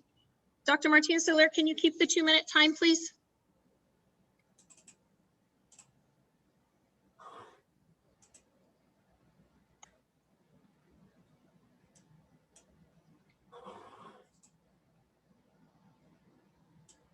Okay, are you ready? All right, very good. This first comment comes from an EGUSD high school teacher. Members of the board, please do not open high school campuses this year. Our secondary students can and are doing very well with our current distance learning model. Those who have seen firsthand what is going on in our South Sacramento neighborhoods do not support a full return. The next comment comes from Miska Pearson. As a member of EGEA, I am unaware of an addendum to the agreed upon MOU dated 10/23/2020. We were surveyed on short notice on Friday asking if we were comfortable returning to in-person instruction. I did not understand that this would allow for return to in-person instruction, even if we remain in the purple tier. I am not comfortable nor in support of a return to the classroom with students until we reach the red tier, as previously agreed upon by EGUSD and EGEA. If the intention of the survey and the addendum are to set a return date while in the purple tier, this should have been explicitly stated in the survey sent to EGEA members. I feel the survey was ambiguous and confusing, which led me to respond that I could live with the date of return listed in the survey. I cannot live with that result. In my opinion, the survey was misleading. I am fairly confident other members may have the same sentiment. The next comment is anonymous. As a member of EGEA, I do not support the return to in-person instruction for elementary students if our county remains in the purple tier.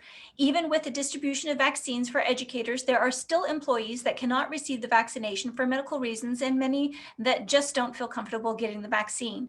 Even with a vaccine, this does not stop us from carrying the virus home to our family members who are vulnerable. This also does not stop our students from being asymptomatic carriers of the virus home to their caregivers. So many of our students live in multi-generational and ethnically diverse families who have elderly grandparents who provide care to these students and are a higher risk of contracting the virus. Additionally, there are new variants in the virus, one specific to California, and there is so much we don't know about this virus. Elementary students and staff are being thrown to the wolves, while middle school and high school students and staff are protected under state guidelines. It is our job as an educational organization to ensure every safety to our staff, students, and the community. Please keep us safe at home. The next comment comes from Tony D.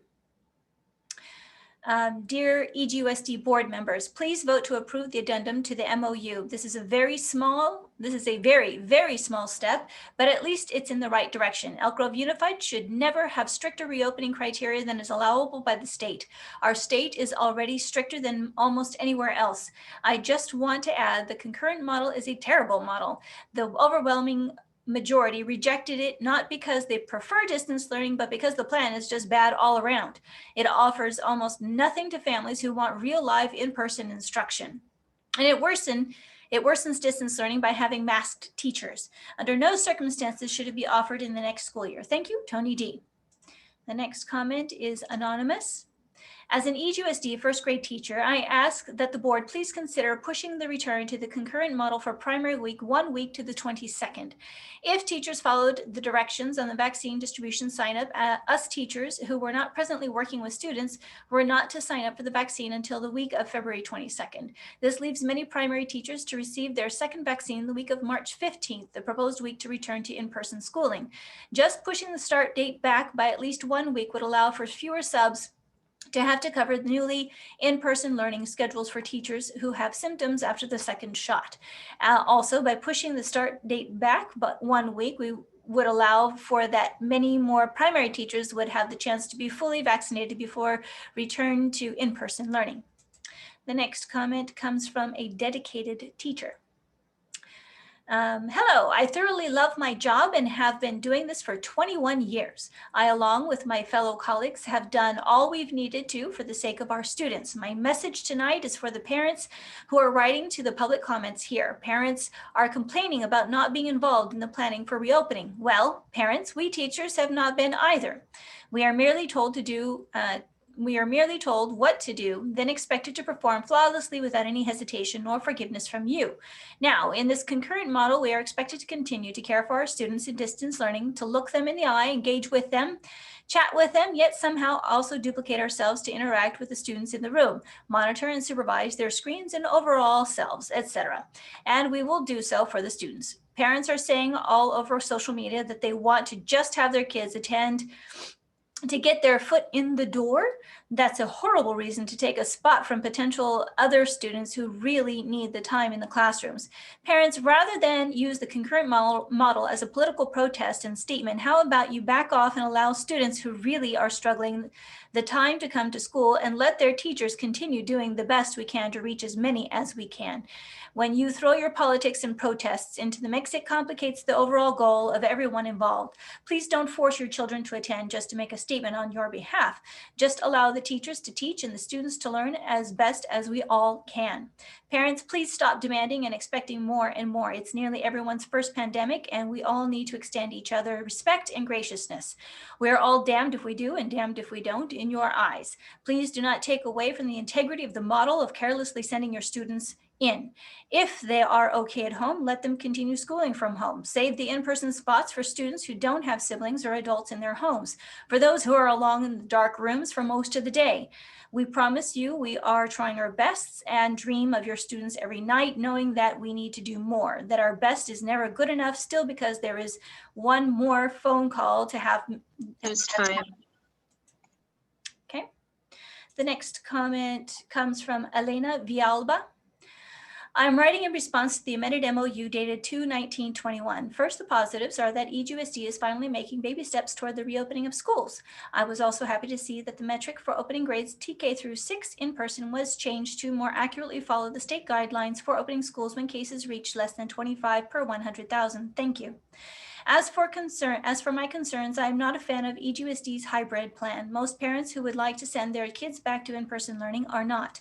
It hardly seems like in-person learning when children that are in school that are not allowed to have in-person interaction with those around them and are still required to interact with their teacher and classmates on Zoom. This model pays lip service to in-person, but without any of the benefits. Additionally, per the state guidelines, children in grades TK through 6 should be in school 5 times per week instead of the minimal 2 days that EGUSD is offering. However, at this point, I will take anything in order to get a foot in the door. I also know many parents with middle school and high school students that would like to send their students back but can't because the hybrid model is a logistical nightmare.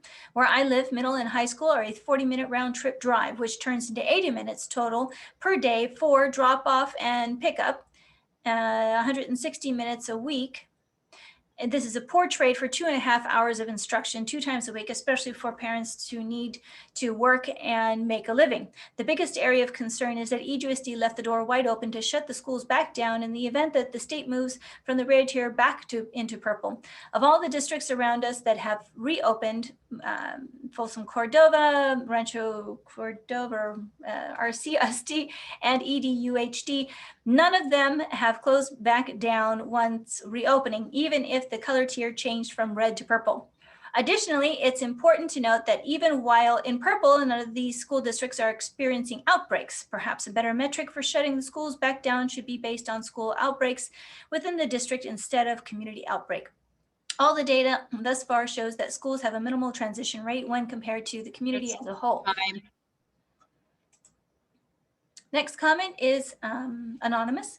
Our district is lacking leadership. Our children should already be back in school 5 full days a week. Zooming from class is not acceptable. Parents are not looking for babysitters. They want their children back in the best learning environment with the teachers and friends. Mandatory masks and COVID tests will be a major failure for our district. Unsafe safety measures will cause hundreds of children to opt out of public schooling. Children rarely get and transmit COVID. Don't let our children feel any more discouraged about school than they already do. They need normalcy. The next comment is anonymous. Back to school in person 5 days a week. Not on Chromebooks while sitting in class, not because I want a babysitter, but because I want my kids to be educated, play with their friends, and enjoy normal school life. This is so pathetic. The next comment comes from Shalan de los Santos. Many parents want the choice for in-person learning for more than 4 hours a week. Make the choice to listen and involve the parents. The current model is a weak attempt to a phased-in approach. It needs to be updated as per the rest of the guidelines, including ones from California Department of Public Health. The next comment is anonymous. Dear board members and Mr. Hoffman, this is in response to the MOU between EGEA and EGUSD. The caveat that our district will resume full distance learning if we slip back into the purple is proof again that the EGUSD is acting out of fear and cowardice and not putting their students first. Folsom Cordova Unified School District has been operating under a hybrid schedule since October 2020 throughout a COVID surge and never once yanked their students back and disrupted their learning once again. EGUSD is working for EGEA at this point and not one bit for the students. The concurrent model is also stilted and lifeless and shows no creative thinking or student-centered learning strategies. Thank you for acknowledging the overwhelming need to get kids back. Now do it the right way. The next comment comes from Brittany Bressler. I'm a healthcare worker and my husband works for the state on loan as contact tracer for LA County. We have a kindergartner and a toddler at home. We left the school district in early August for private school and came back in hopes of a reopening. We want to be a part of our community school, and we want our daughter to go to school with her neighborhood friends. We are desperate to get our daughter in a classroom and be together with her peers, learning and being a kid. The ridiculous distance learning obstacle course we've been subjected to is irresponsible, asinine, and ineffective. Parking a 6-year-old in front of an iPad for 4 hours is not school. Asking full-time working parents to be teachers and log our kid into 3 different Zoom sessions a day in and day out is ridiculous. It has been scientifically proven that in-person learning can be done safely. We need our daughter in school so my husband and I can continue to help fight this pandemic on the front lines. We have and continue to do our part every day. You do yours. Kids need to be in school 5 days a week. The next comment comes from Ryan. All other districts going back to school in Sacramento County are nowhere near this wonderful concurrent model. They are full-time as our kids should be. Everyone I've talked to about the concurrent model laugh at our district. It's embarrassing. Follow the science and multiple studies by very educated people who say full-time school for kids is safe. The next comment is anonymous. The proposed model of hybrid instruction offers no advantages over the current full distance model, a model which is failing our students miserably. The district needs to reopen for full-time in-person instruction immediately. Most of the states in the country have been in school all year. Their students are not falling further behind. California is ranked in the bottom 10, 42 to 49, depending on the study, in the nation for K through 12 education. The longer our children are forced to endure the negligence of our schools in the name of the pandemic, the farther behind they will be. Please stop harming our children and get them back into their classes where they at least have a chance to be successful. The next comment is anonymous. We're all aware the amount of work that went into creating a model that places students back into the classroom. However, the concurrent model decreases face time with the teacher, leaving it up to the students and families to make sure they complete asynchronous work. The proposed dates at the end of March and beginning of April leave 2 months left of school for most students.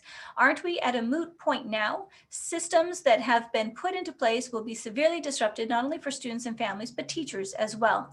This change at such a late time in the year will cause more stress for all stakeholders. Teachers will yet again be required to do more than they already are in order to satisfy the few. Is going back for 2 months with the amount of disorder that is about to take place? Seemingly so, as it always comes down to money and funding. Is everyone's best interest in mind, or are we looking to gain funding from the state of California? The next comment is anonymous. As a teacher in the district, I don't understand why secondary teachers may never go to concurrent while elementary will. Concurrent is a foolhardy plan. Students will be learning much less in this model. The next comment comes from Robin. Thank you for putting the steps forward for a path to move back into the classroom. I'd like the board to know that several parents will not choose the distance learning model due to no transportation being offered. A large majority of students attending Catherine Albiani Middle School and Pleasant Grove High School live 15 miles away from these schools in the Anatolia Sunridge area. Without transportation, most do not have the option to return to school unless they have a stay-at-home parent. A lot of frontline workers live in these communities and cannot stay home from work to transport their child during the middle of a workday. Where is the equity in that? My child does not have the option to ride a bike or walk to school. A bus should be made available to transport these children home at the very least, so everyone has the opportunity to return to school if they choose to. The next comment is anonymous.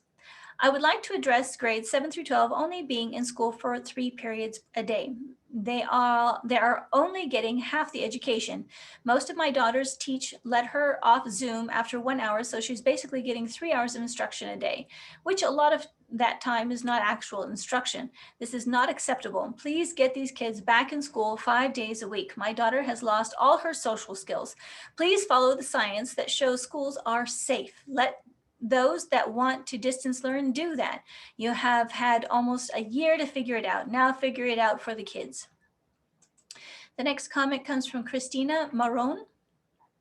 I am a strong proponent for reopening schools and doing it safely. I have a kindergartner and a 3rd grader who are socially and emotionally struggling with distance learning. In-person classes as well as a distance learning option should be offered as soon as possible, as it is now safe to do so. Let's trust the science in numerous other schools that are able to do it, shall we? The concurrent model is not acceptable. Thank you, concerned parent. The next comment is anonymous.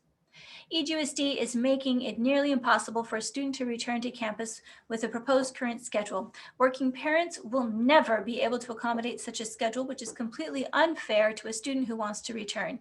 EGUSD must do better and consider working parents.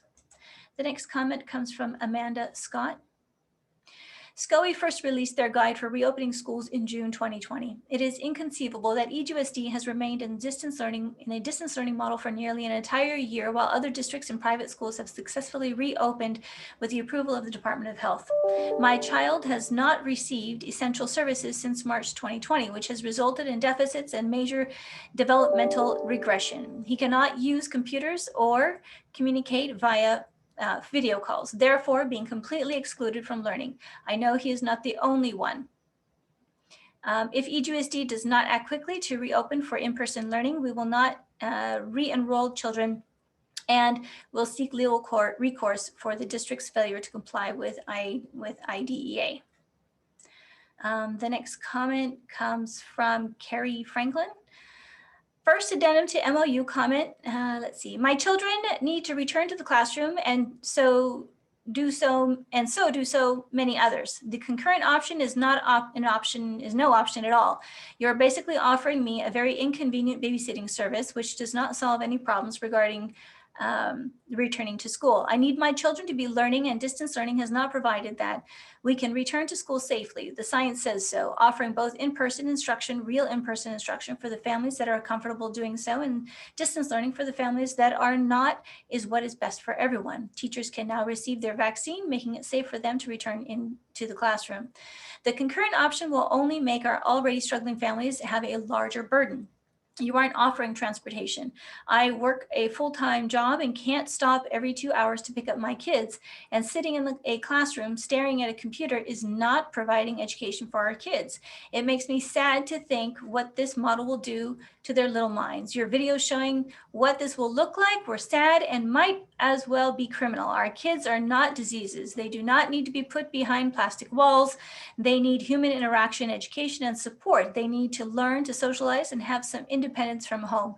So many other states have already returned to the classroom. Soon, our children in California will be severely behind their peers across the U.S. because of the choices you are making. Please consider putting the children first and offering an appropriate return to school option. The concurrent option is a sad excuse as a return to school option. The next comment comes from Monica Ferrito. How are you okay with losing all these students to private schools? Our children are missing all their friends, and now to see they won't even see them back in school because they now go to a different school because our district couldn't get their stuff together. Stop overthinking everything and get the kids back in the class. The kids are much more capable of safely than you think. It's been too long. They want to be with their teachers. Kids need to be in school. The next comment is anonymous. As a parent of 2 EGUSD elementary students, I am extremely concerned for the lack of a plan for students to safely return into the classroom full time. Remote learning from Zoom does not provide the students the education received in the classroom. We are seeing firsthand the effects of Zoom teaching for our kindergarten student with both sleep disturbances and behavioral problems. Students are falling behind because it is impossible for younger students to learn over a computer screen in the teacher-centric environment that Zoom provides. Please follow CDC guidelines and recommendations for safely reopening schools from the CDC website. Opening schools for in-person learning as safely and as quickly as possible and keeping them open is important given the many known and established benefits of in-person learning, end quote. The American Academy of Pediatrics released the following statement in January, quotes, children absolutely need to return to in-school learning for their healthy development and well-being, and so safety in school and community must be a priority, end quote. Can we please follow the science, medical professions, and leaders on what is best for the for the students? Please reopen the schools safely with more than a concurrent model. If EGUSD does not reopen soon, we'll be forced to remove our children and place them in alternative private schools moving forward. We love our EGUSD schools and teachers, but we will not continue to see our children suffer from isolation and learning loss. Sincerely concerned parent. The next comment comes from Beth. It's very frustrating to see junior high and high school will not be offered transportation. You make it nearly impossible to give our students the opportunity to receive in-person schooling. Shameful. There just seems to be zero thoughtfulness or compassion going on into this planning. The next comment is anonymous. I'm writing to ask you to recognize the urgency of returning all of our students who wish to full-time in-class direct learning. Attention to this matter should be your utmost priority at all times. More frequent meetings should be scheduled to ensure that this fundamental responsibility to ensure an effective and functional education for the children in this community is met. The myriad of extraneous matters that have taken precedence at board meetings over the education of our children should be tabled until this occurs. The school year is nearing an end, and every day is continued bureaucratic delay is causing irrevocable, significant undue harm to our children's educational, intellectual, emotional, and physical well-being. All of the children deserve the option to be back in their schools with their teachers right away. The current approach to returning to school is wasting precious time, particularly for our older children who have lost so much already. The traditional school schedule results in school wrapping up starting in late April. We need to get all of the kids back in early March, not mid-April or later for arbitrary ill-defined reasons. Science from the CDC, WHO, Johns Hopkins, and all other reputable sources has been clear since late summer that schools pose very little risk to the health of children and teachers, and that in-person school is an essential, irreplaceable public service for the community. This need has been recognized over the world beginning last last spring. Other developed countries and communities in the United States and down the road have recognized that in-person school is essential and should be the very last place to close and the first to open. The EGUSD board has demonstrated a total lack of understanding of the clear and overwhelming science and empirical information regarding the safety and necessity of in-person education. Each board member has a duty to understand this information. The legacy this board is leaving for our community must change from fear, blame, and complacency to one of leadership, science, and altruism to the students. I also request that the board members address the comments from the community. A fundamental purpose of a board construct in government is to hear from and carefully consider input from the community in an open and transparent format. The next comment comes from Linnea Church. Please provide transportation for all students. As a solely single parent, it is impossible for me to drop off and pick up my high school age child even during normal hours, but especially impossible with these limited hours. I implore you to provide bus transportation for all. The next comment is anonymous.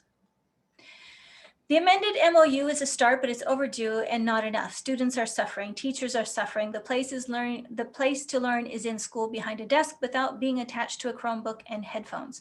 K-12 educators pursued their passion to teach in person, where they could not only impart fundamental lessons, but where they could inspire, encourage, and mentor, sharing the same space with their students in classrooms, multipurpose rooms, gyms, and fields.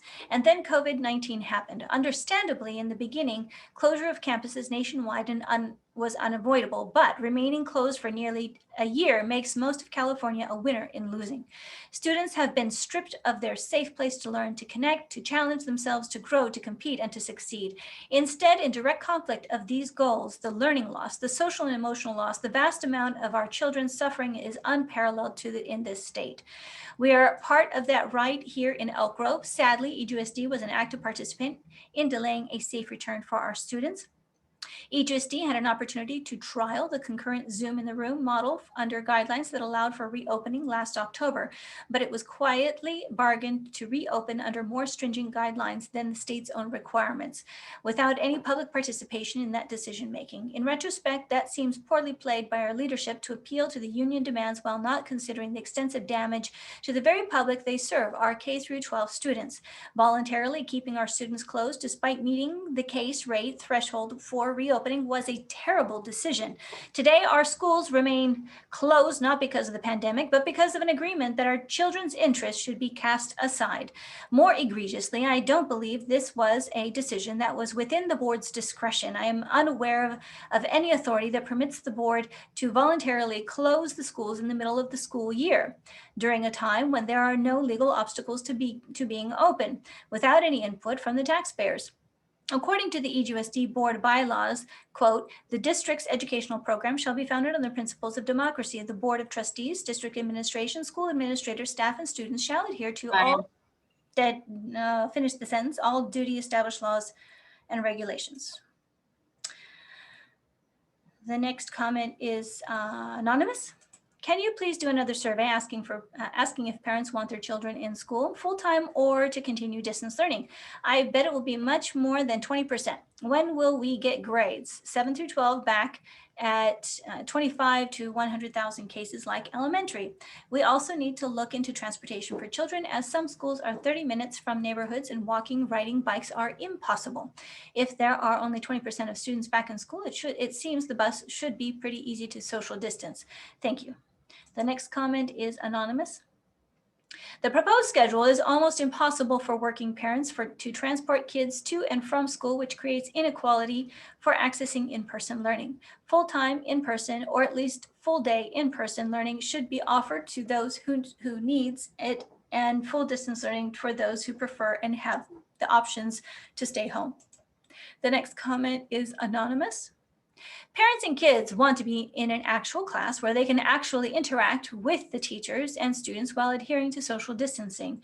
Zoom cannot replace real interactions, especially when more than half of the students have their cameras off, including some teachers who have their cameras off as well. The next comment is anonymous. At least bring back the hybrid model, since the congruent model is essentially no different than distance learning except home versus classroom. The COVID numbers are coming down and teachers are getting vaccinated. Science supports reopening schools, so please help our children get back to some normalcy for their academic, social, and emotional well-being. The next comment comes from Mandy Beatty. This concurrent model is not something working parents can even accommodate with hours and the not providing transportation for those that need it and are willing to pay for it. It's no win situation you're providing us. It's a double-edged sword and you know it. It's sad from my son has to suffer due to your lack of planning and motivation. The next comment is anonymous. Special ed students need in-person learning where they have teachers who are experienced and know how to work with them in an effective manner. Virtual learning just isn't meeting their unique learning needs. The next comment is anonymous. Dear board members, I am a high school student at Franklin High and am writing to you to please allow us to go back to school full-time as soon as possible. I'm also asking that you ask the students what we think and consider that in your decisions. This last year has been the worst year of school in my life, and I know I'm not alone. I miss being around other kids and getting to have a normal high school experience. Every day that we can't go back makes things worse than the last. I am frustrated and sad, and I know that most students feel like me. Even worse, other students here have given up hope and stopped caring. My teachers tell me they want to go back as well. Please help us to make this happen. Thank you for your consideration. The next comment is anonymous. It is only about 1/3 of students. If only about 1/3 of students plan on being campus, then why not let them go back to school in person 4 to 5 days a week, since it's still less than half the students that will be in the classroom. The next comment is from a concerned EGUSD, the EGUSD Parent Coalition. Dear EGUSD Board Trustees, based on this current MOU, our secondary kids will only return to the classroom if we reach the red tier. By the proposed April 1st start date, all teachers who want to be vaccinated should have had the opportunity to do so. Why are we still tied to the 7 per 100,000 case rate? These are the very same metrics we have been tied to all year long. This agreement completely ignores the needs of our teens who are suffering academically and mentally under the distance learning model. The mental health crisis for California teens is broad and severe. Adolescents are 10 times more likely to die from suicide than COVID. Suicidal adolescent cases have risen over 300%. There has been a 75% increase in children requiring immediate hospitalization for mental health needs and 130% increase in the number of children hospitalized for eating disorders. Other districts have secured creative testing policies to ensure a safe return for their secondary students. Are we actively trying to do the same? Public high schools and universities are now using rapid saliva tests to bring high school and college age students back to campus. Is someone in our administration pursuing that possibility? Now that on-campus activities are allowed in small groups, we challenge each individual school site to think creatively, provide opportunities for every middle school and high school student to be on campus for a small group activity at least once a week if they so choose.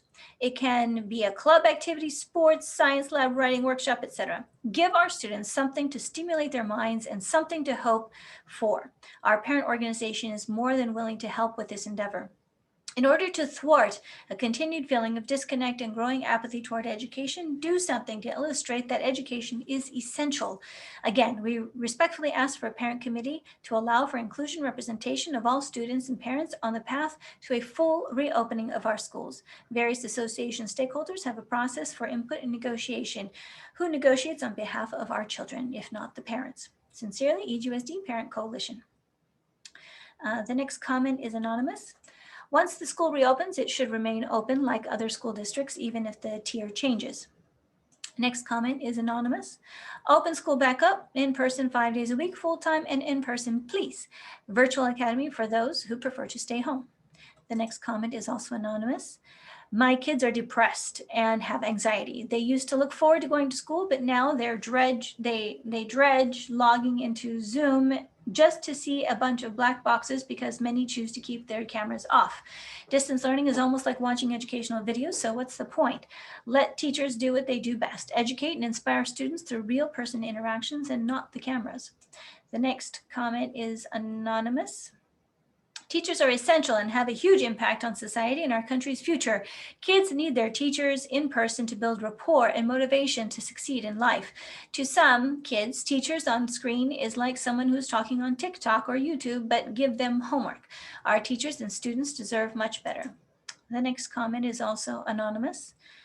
First addendum to MOU, I am addressing the concurrent model to return to school. I think it makes no sense for kids to return to in-person school and sit on Zoom in the classroom while other schools are back to hybrid in the classroom off Zoom. I will be sending my kids back because I want my kids to be in school, but I think it can be done differently and safely. I work in the dental field and I am in the mouth of patients for longer than 15 minutes and have not gotten COVID.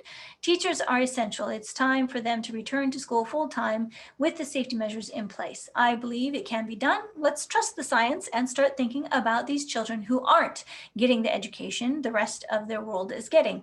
When will you know what August will look like for school? Is this the plan for 2021-22 school year? The next comment is anonymous. Good afternoon. I am a mother of 6 children, all of which have been students in EGUSD. Plain and simple, COVID equals complete and utter disaster in one of the great school districts. Hoffman so boldly and irrationally pulled the brakes just as my son was going off to junior prom 11 months ago. Then we twiddled our thumbs waiting to resume an education while it took our district over a month to figure out how to do this. School districts all around figures it out within days, but not EGUSD. That was when the red flags went up. You have had almost a year to figure out how to best educate the students of EGUSD, and you are still fumbling around in the dark. All you have to do is look to any other state to figure it out. Look to Ione, El Dorado, Roseville.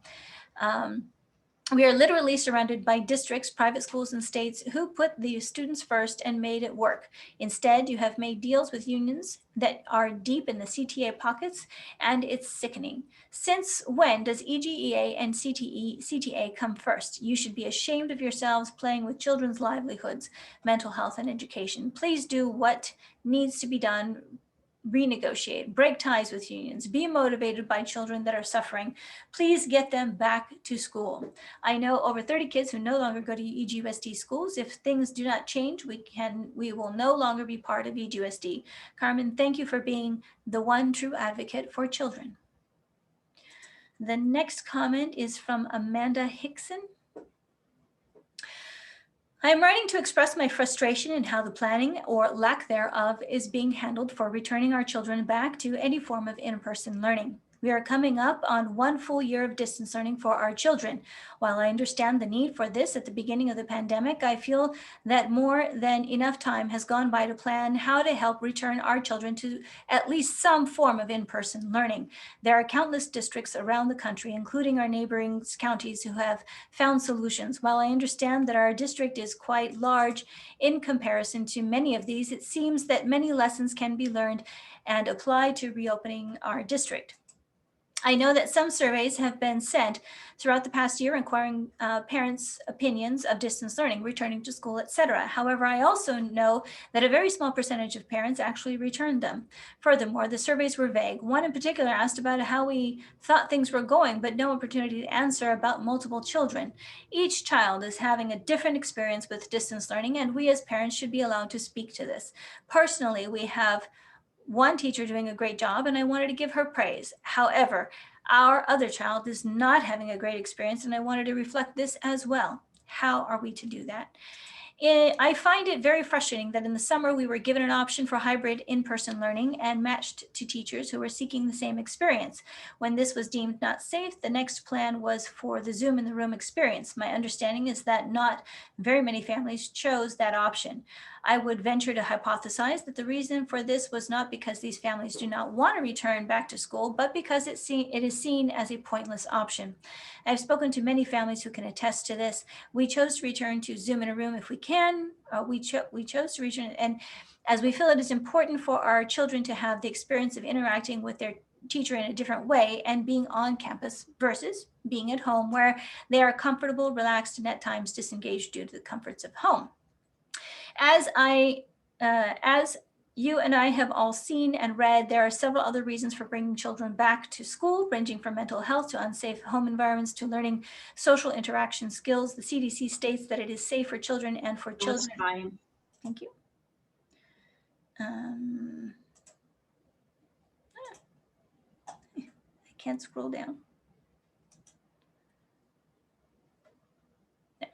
The next comment is anonymous. Sacramento County Office of Ed first released their guide for reopening schools in June 2020. It is inconceivable that EGUSD has remained in distance learning model for nearly an entire year, while other districts and private schools have successfully reopened with the approval of Department of Health. A large number of families moved to Elk Grove in the last 10 to 15 years for the schools. Likewise, that same number will relocate out of Elk Grove because of school closures. If EGUSD does not act quickly to reopen for full-time, 5-day week in-person learning, a large majority of parents will not re-enroll their children with EGUSD. EGUSD parents are currently and actively planning a relocation to other nearby school districts that have successfully reopened, like Roseville, or will homeschool until able to settle in a new area or state with reopened schools. Now, with the even greater flexibility to work anywhere, they will move. The next comment is anonymous. Schools should absolutely reopen, quote unquote. The state's acting health officer, Dr. Erica Pan, said in October 2020 that so many haven't is an embarrassment. Dr. Erica S. Pan, MD, is the state epidemiologist, deputy director, Center of Infectious Diseases. This quote is from San Francisco's Chronicle editorial titled "California Should Be Ashamed of Its Shuttered Schools," published on December 3rd, 2020 at 5:46 p.m. The next comment is anonymous. I would like to thank you for reading my comment. It has been almost a full year since any of my children have been to school on campus. They have fallen behind academically, emotionally, and mentally. They wake up heartbroken every day and hate looking at computer screens. They do less than 3 hours of anything school-related, but are expected to learn and succeed. They are the ones paying the price for this shutdown, and it is time to stop. Time for it to stop. The entire EGUSD school board and staff should be utterly ashamed of themselves. Our children will pay the price for this for years to come. I would like to nicely ask you to consider opening schools full-time, but you will not agree upon that. So in parting, I would like for you to consider how many students you have failed and how many you have left the district and took their funding with them. Again, y'all shall be ashamed of yourselves. The next comment comes from Jennifer Chacon.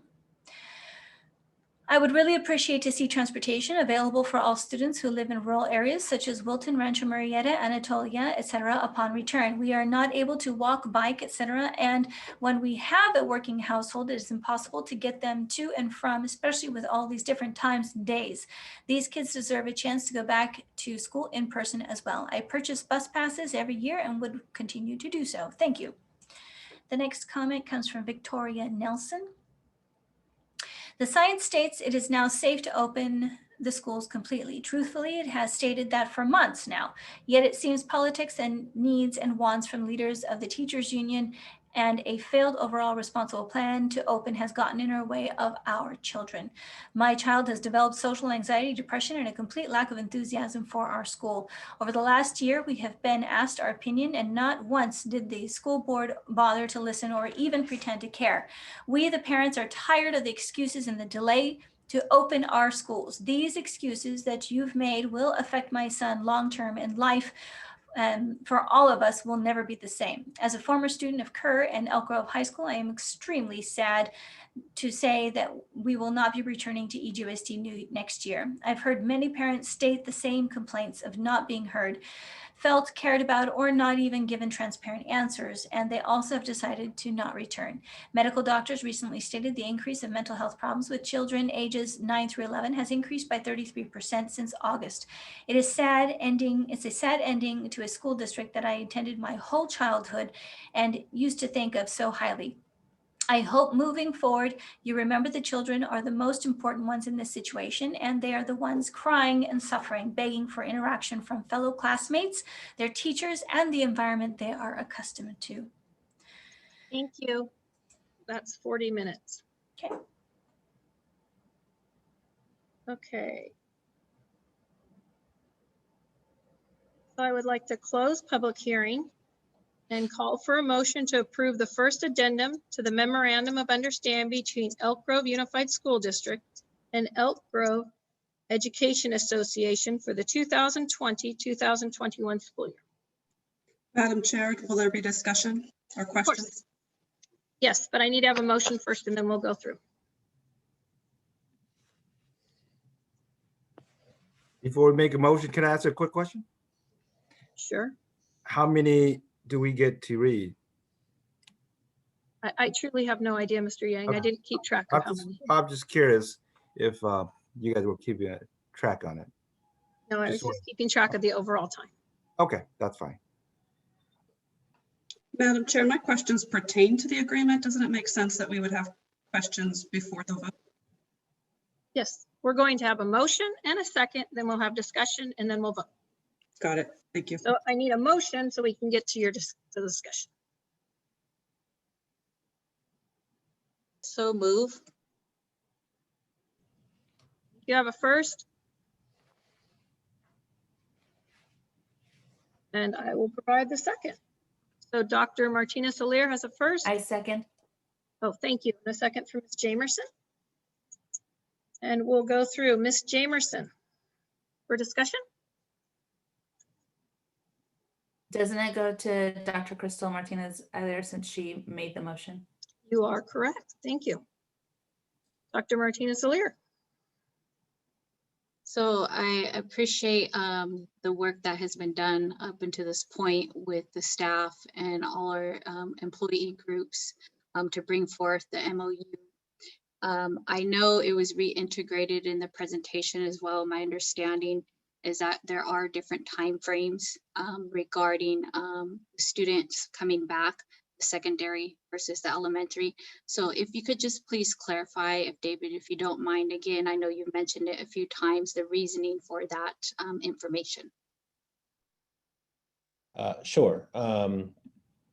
Part of the stagnation between the pre-K 6 elementary students and secondary is due to the state order and grades 7 through 12 with the requirement to be in the red tier. My understanding is that threshold is greater for secondary students because of the mixed cohorts. You have students traveling from classes to classes, where in elementary, you're able to keep more pure cohorts together. So that's part of it. The other stagnation variants of dates have to do with the multitude of calendars we have with the different tracks coming on and off. And those, some of them are up to 3 weeks of a break when they're off track. So that's also accounts for the differences in the start dates. I would just like to mention a comment as well before you move on. I know the goal is for all our students to be back in person. I believe this is the first step forward for that in the upcoming months, as well as abiding by the health and safety guidelines that you have alluded to as well from Mr. Riley. So I appreciate the feedback and the comments. Again, we were not expecting during this unprecedented time to have to close the schools for as long. But being the pandemic, it's very hard to predict the case rates and the amounts of what occurred within our district. So I appreciate the movements, the conversations and the dialogue, and also the feedback from the community and our neighboring union groups as well, because it's going to take a partnership to move the step forward to proceed. So thank you. Thank you. Ms. Jamerson. Good evening. I do have a couple of questions. I wanted to know if we can make sure that it's clear to the families and the community that are watching tonight, if we can explain the selection process. I know that we have one more day to select which form your students are going to go, whether it's distance learning or go back to the concurrent. Is that correct that we have one more day? And then if that is correct, what is the process to change if a family decides to change their mind. So if we can clarify that. And so actually the window will open tomorrow and actually goes through the end of the day on Friday. So we sent out information about the concurrent model to give people some information about it, but we'll send out the next set of information about their choices. But if folks are okay with the choice they made previously, they don't need to make a change. If they do want to make a change, that will come out through parent view, and everybody will have the opportunity to do that. Really good opportunity to for parents to have a conversation with their teacher, with their school site, and again to look at some of the resources that we've provided as well. But we have all the way through the end of this week to make that decision. We want to make sure the board move forward with the MOU before we open that window. Okay. And if a family does decide one decision, and if they decide they want to change their mind, can we just clarify what the process is if a family decides to change their mind and the time frame that has? Yeah, so it's a little bit tricky. So what we're asking families to do is to commit to their decision. But if they find out that it's not working for them, then we want them to do is to contact their school site, let them know that that's the case. And at the 2-week mark, we'll take a look, and we'll look at the situation for families and figure out how we can best serve them. And so we'll be as flexible as we can and try to honor every family's request, knowing nobody knows exactly what it's going to look and feel like. But we would ask the folks to give their choice a little bit of time, but then work with the site administrator and the teachers, and we will work with each family to address their concerns. Thank you. I appreciate you clarifying the flexibility that school sites and administrators will be giving families. The second question I have is in regards to the establishment of an inclusive stakeholder group so that parents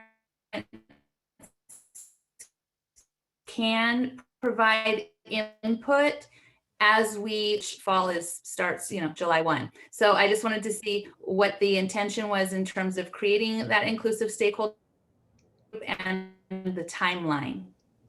Yeah, so we're very interested in doing that. We've heard that come strongly to the parents. We've heard it from the board, and it's something that we have an interest in doing as well. We will share the initial concept with the board. We'll get a board communication that puts together. Our initial thoughts are to leverage an existing parent group, which is the advisory committee group that we have, which has a representative from every school in the district, and then also providing the board with the opportunity to appoint another person to that committee as well, to make sure it's a group that represents a wide variety of ideas. But we're open to feedback from the board, and we'll provide that opportunity for the board to give us ideas around that. But we're interested in the process, and we will put something together. Okay, thank you. I appreciate that consideration. That's all the questions I have. Thank you. Mr. Fortuna?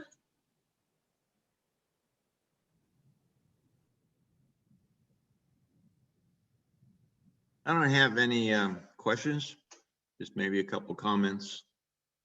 There's an old expression, don't close the barn doors after the horse is left. If we'd opened up schools in October, we wouldn't be having this discussion tonight. It is sad that we've lost many, many months.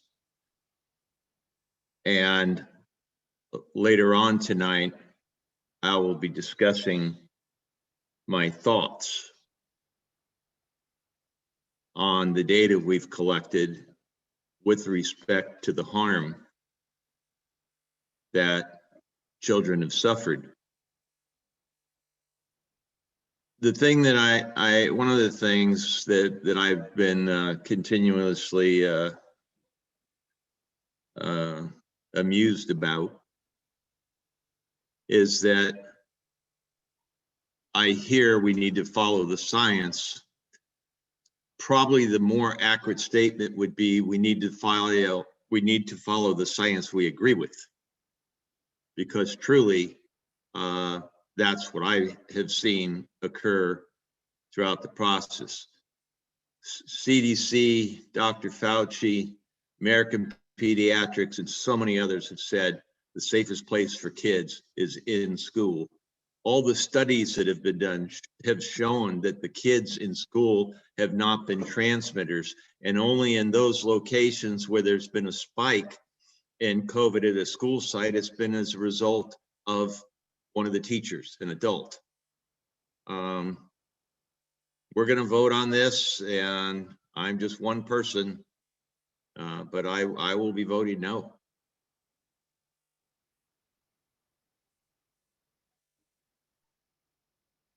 Okay, Ms. Charis Espinoza.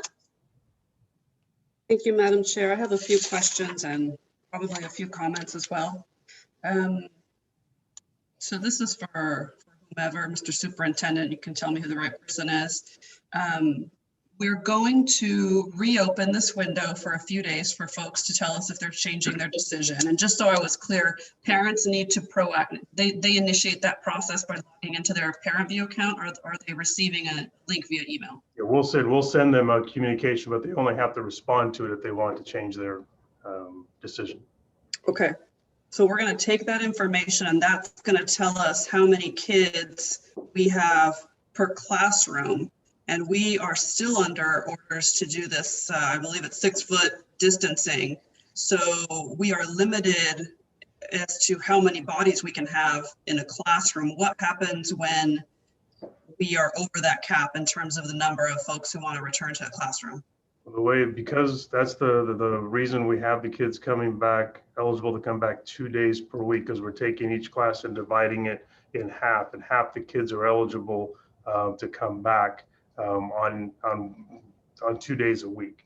So if half the kids decide to come back, we do have the capacity within our classrooms to be able to cover that. If we end up with fewer kids that want to come back in a particular class, there may be an opportunity down the line to allow kids to come back more days. The challenge though is that will be different classroom by classroom. And so there's no way to be able to predict. This classroom might want to have 18 of the 20 come back, and so 2 days a week works perfectly. Another class may only be 10 kids. So we're willing to be flexible once we're clear about the number of kids.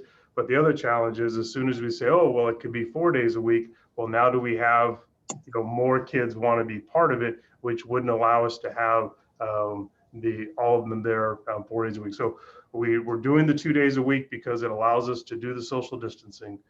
We're doing the concurrent model because it keeps our kids and our staff connected. And it gives us the most flexibility to be able to ratchet forward if that opportunity exists, or to ratchet back if we need to. So trying to provide as many options and opportunities within the system and the rules that we have. But the social distancing, that is the major issue with regards to the number of kids in a classroom.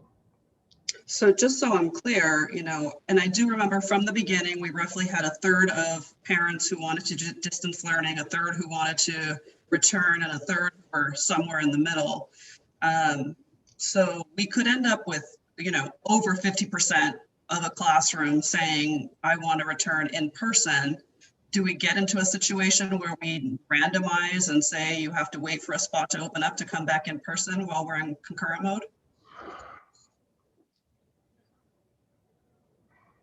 The idea of randomize, so it is, we're going to randomize the days that kids come back. That's why we need the parents to make their choices. And for those that want to come back, then we're going to randomize which 2 days they get to come back. Keeping in mind, in that process, we're also going to connect the 3rd grade student with the 7th grade student, or the 10th grade student. So all of that crazy stuff that people way smarter than me are going to have to take that information. That's why we get that information this week from our parents.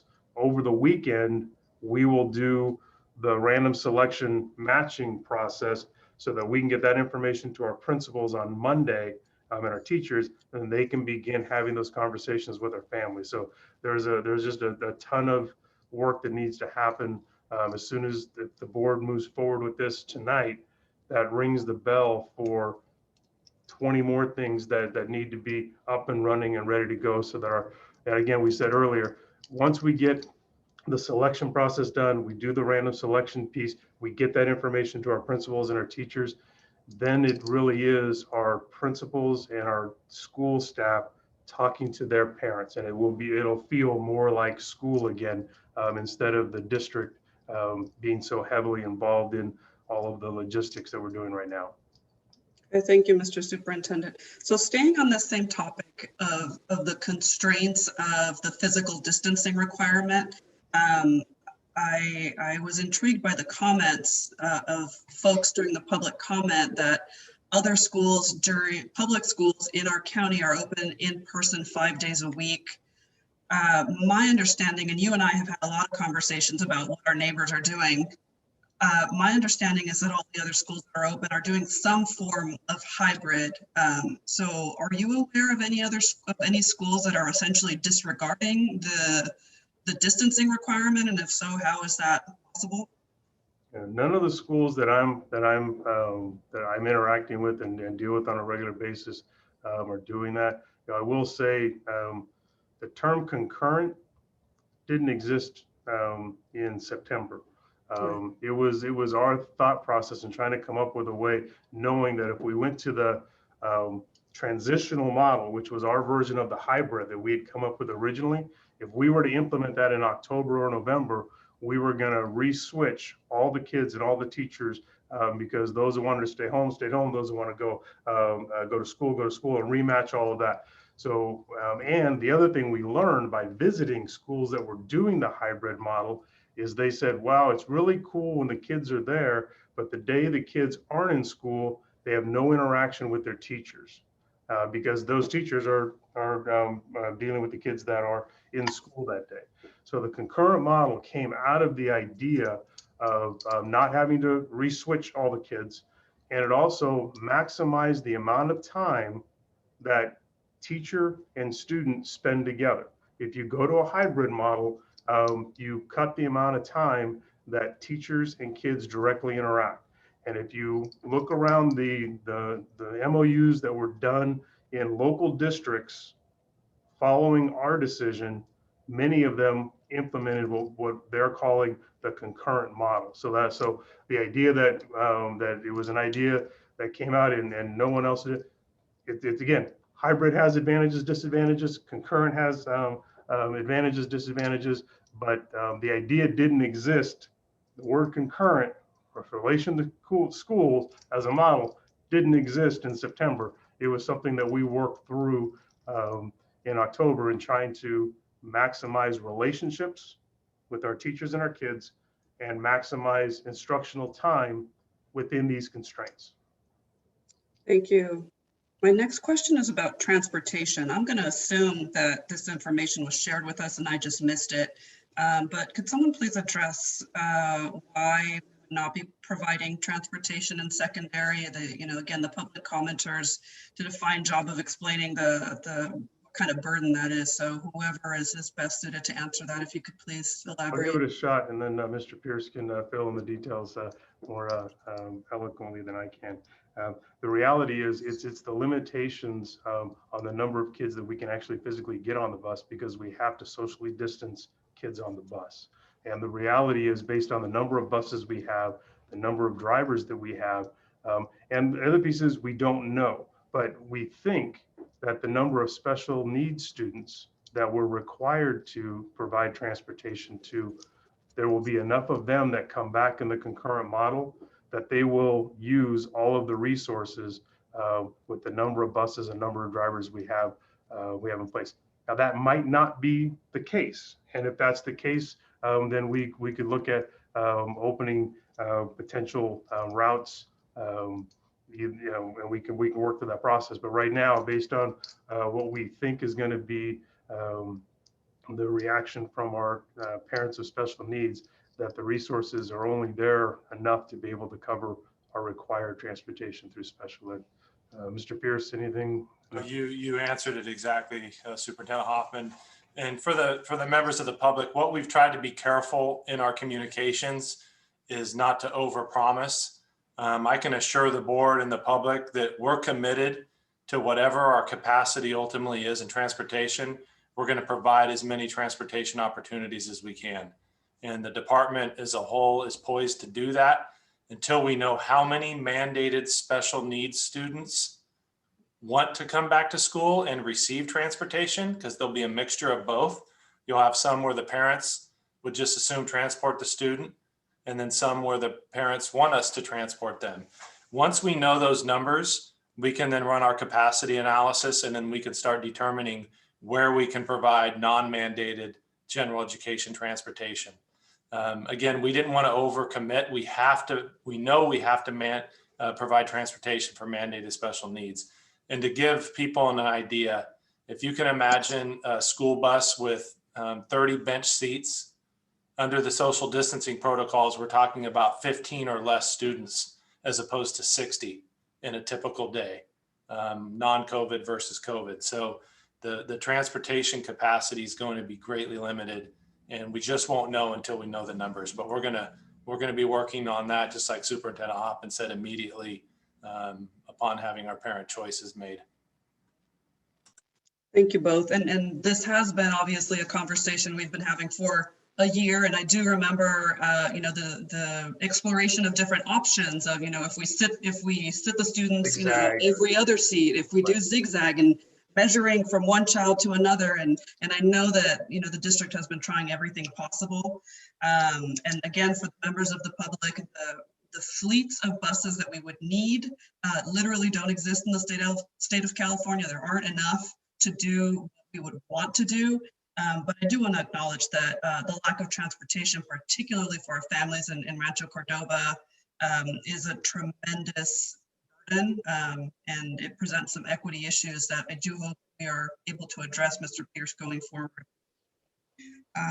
Continuing down my list of questions. One of the commenters asked, when will parents know the instructional delivery mode for the next school year? This is again something else we've talked about quite a bit on the board side. So right now we are deciding how to finish out the school year. Immediately after that, we decide how we're going to do summer school. And then immediately after that, really, I think at the same time as figuring out summer school, figuring out how to do the 2021-22 school year. But Mr. Hoffman or anyone, if you want to add anything to that about, when, roughly speaking, parents can expect to know what we will be offering. Yeah, I mean, that is the reality. Is we're working on things that are right in front of us right now. And our immediate goal is to get kids an opportunity to be back on campus if they want to be back on campus this spring, and that is our absolute focus. At the same exact time, the planning around knowing that we need to have an extremely robust summer set of options for our families is being developed as well. And then and we know the 21-22 is the next thing, and it's right on the front of our minds. It's why we want to engage the parent group. I had the conversation with my student advisory committee yesterday afternoon, and the question that asked them 3 questions. So what do you need to help you get through the rest of this year successfully? What do you need to happen this summer to make your transition into 21-22 the best it can be? And what do you need and want to see in the 21-22 school year? So those processes are going on at the exact time. Just before that, we're working on vaccination clinics and finishing up the MOU so we can get this work done for tonight. So all those things are happening literally simultaneously.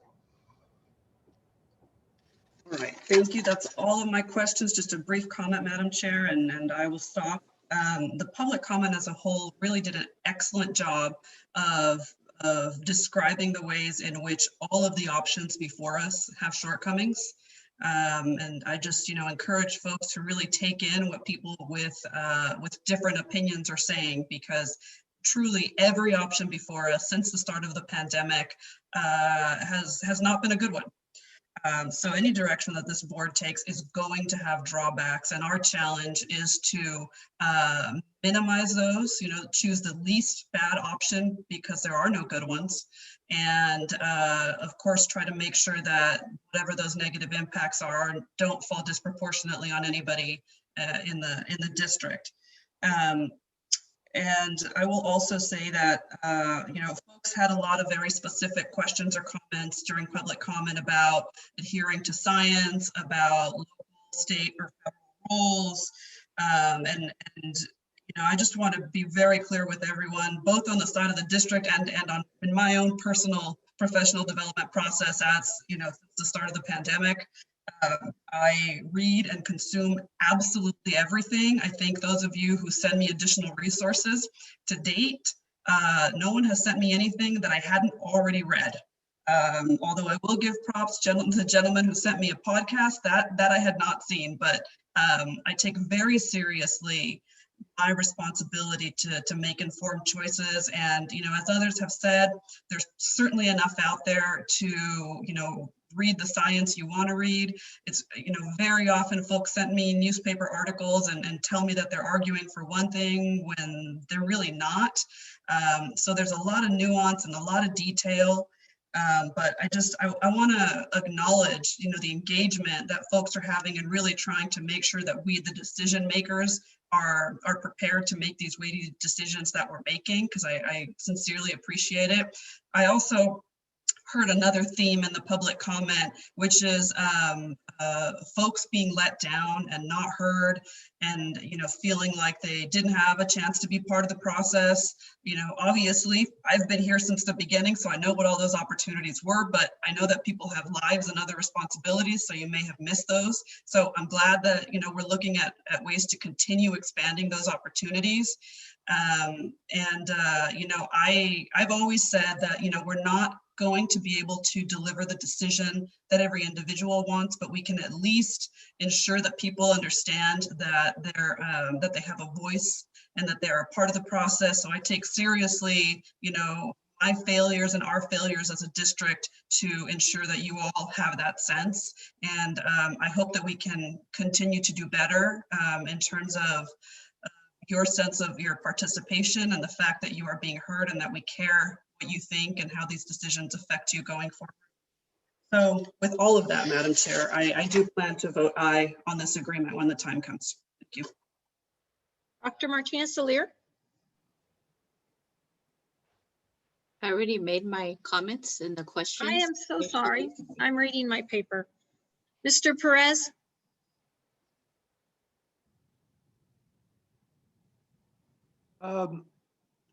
Mr. Riley, Yes, sir. and what were the concerns of our teachers regarding testing? They have an issue with testing, having the first and second test before coming back. Was that a big issue? Testing or vaccines, Mr. Superior, Mr. President? Vaccines, but also testing. Vaccines, number one, and testing. Yeah, both topics came up in this round of negotiations. In the lines of testing, it was just the cadence of testing, the availability of testing. There were questions of symptomatic testing versus asymptomatic testing and the availability of such. We continue to monitor the availability of our employees to access both through our healthcare providers and also the clinic here in Elk Grove. So we continue to monitor it, but people are being tested as necessary, as desired. So that continues. In terms of vaccinations, there was an interest to have employees receive their first vaccination prior to returning in person. And since we've worked collaboratively with all of our labor groups in terms of communicating, identifying, and seizing opportunities to provide access to vaccinations, they knew firsthand the availability and the feasibility of that becoming a reality. So we were able to work through that. So given the number of opportunities our employees have had and will have in the next few weeks, every employee who wishes to be vaccinated will have that opportunity prior to a return to in-person. So those were the interests and the discussions. Were they concerned that our staff, teachers, would have the first and second tests, vaccines before coming back? Was that an issue? It was discussed, but it was something that we worked through.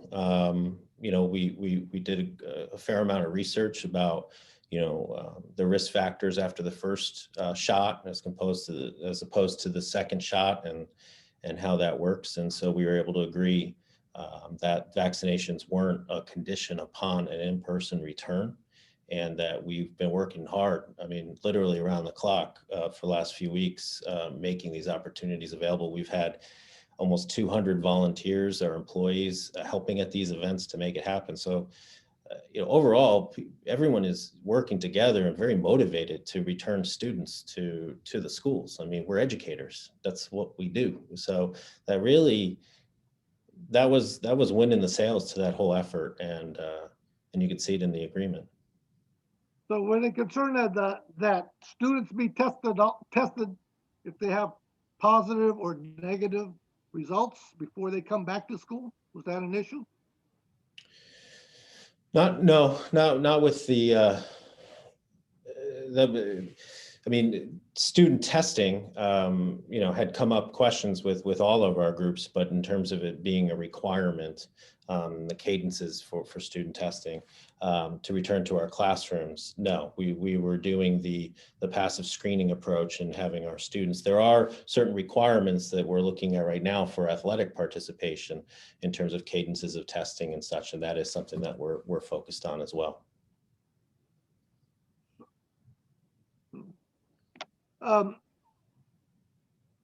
Mr. Hoffman, how many times have we as a district almost came back into the classroom or almost implemented our model within the... We were planning on doing that in August. Right. And we were 10 days away, a week and a half away from doing it in the October November window. So those are really the two windows where we had the opportunity to bring kids back. Right. I think we were within a day or two until we got those the spikes, and as a result of the October, November vacation. Holidays, and so yes. Anyway, we tried, but as a result of people not adhering to the guidelines, we have these massive surges throughout the United States, California, and Sacramento County. So we tried, and we're also learning. We're lifetime learners, and this is an emergency situation, and it's not, and everybody's learning, and every day we learn a new thing about students, teachers, staff.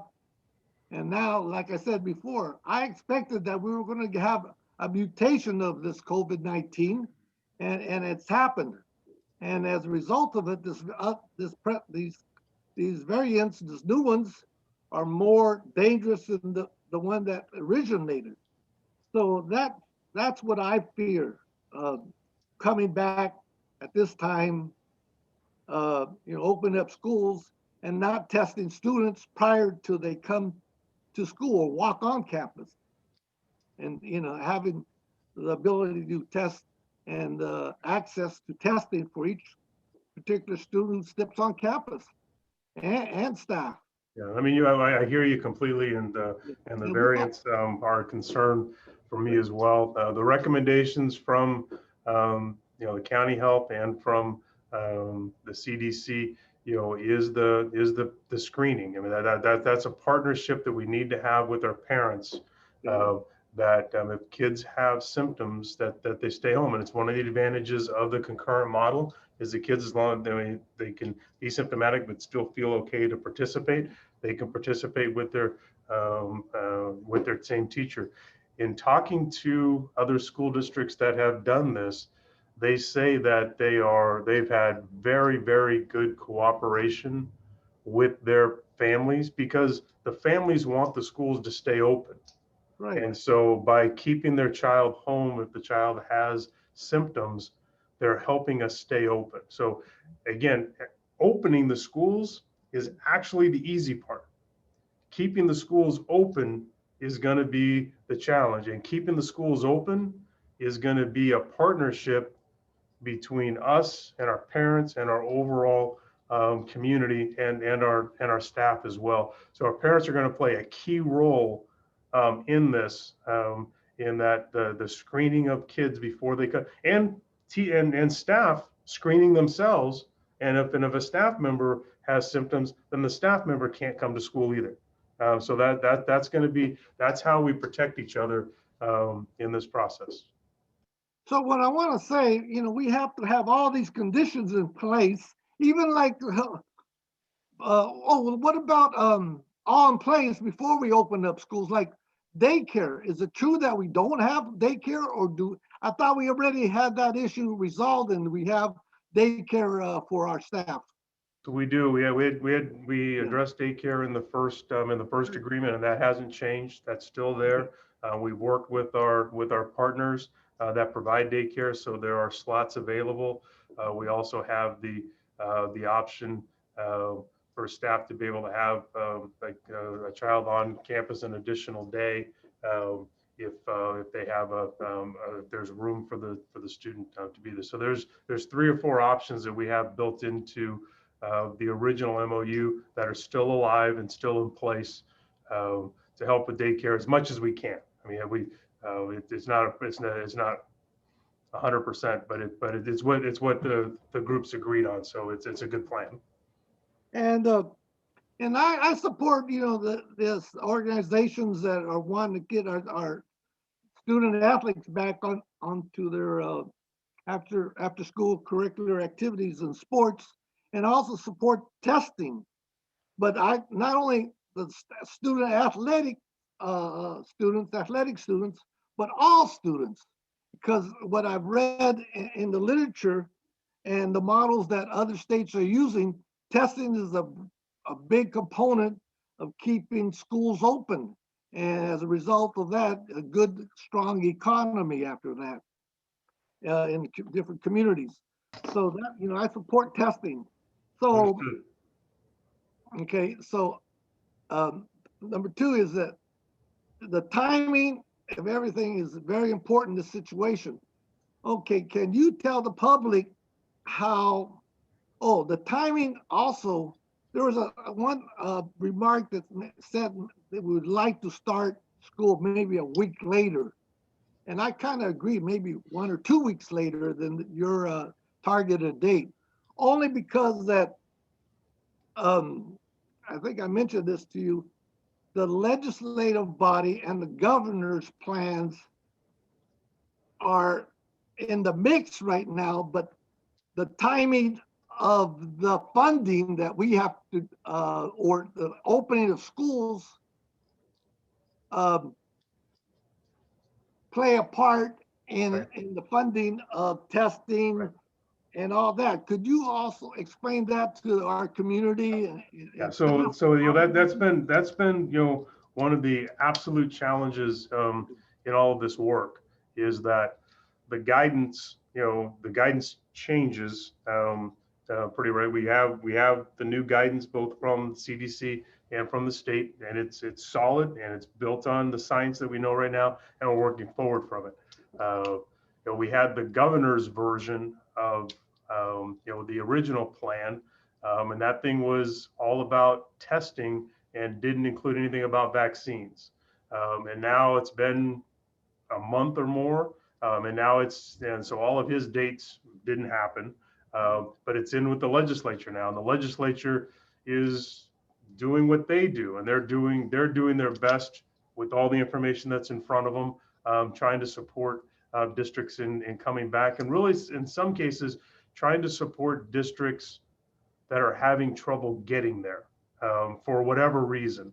So I think what's gonna occur and what's gonna come out of the legislature, and the governor will only sign it, I believe, if they don't slow down or impede those districts that have agreements locally and are moving forward. You can't. One of the initial concerns with the governor's original plan was that there were schools that were already open that would have to close under that plan. So they can't do anything that would move us backwards or slow us down. And I think they're aware of that. I think the work that they're trying to do, if you've already opened, I think you're going to benefit from the dollars that come. But the dollars that come are also going to be trying to provide resources and encouragement and structure that may help districts that aren't able to come to an agreement on how to open. So they're trying to take care of 1,100 different districts, and they're all different, and their circumstances are different, and trying to come up with one solution. We're having a hard enough time coming up with a solution that works in Elk Grove Unified. Trying to come up with a solution that works for 1,100 different districts, I'm not sure it's possible. So you have to keep it broad enough that you let the locals do the work that they need to do, but support those that need additional support, because kids do need to get back. So it's tough. But isn't there something, well, as I read in the SB 86 or AB 86, that the language of that, if schools have been open, you may be titled for more funding through the LCAP and a variety of resources that they have tied in the legislation. Yeah. I mean, it's so hard to figure out what that legislation will look like. I mean, they had a big discussion about it on Monday. People thought they were going to vote on it, and they got nowhere close to a vote because it's just too complicated, and there's more work that needs to be done. So I can't predict exactly what's going to be there. We're having conversations. Our local legislators are open to the conversations and listening to us. But I think the thing that has to come out of that work is you can't impede districts that are already moving forward, and do districts that are moving forward need additional funding to do what we need to do? Yes. And do districts that aren't open yet need funding to get up and going? Yes. And so I think all districts need to benefit from what it is that they come up with, but their job is really tough. I mean, trying to come up with a piece of legislation that addresses the needs of 1,100 districts.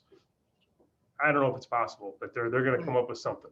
But also what I've read is that there's funding for testing. There's funding for a variety of school districts who may not have the funds to for all the equipment, ventilation. Also ventilations.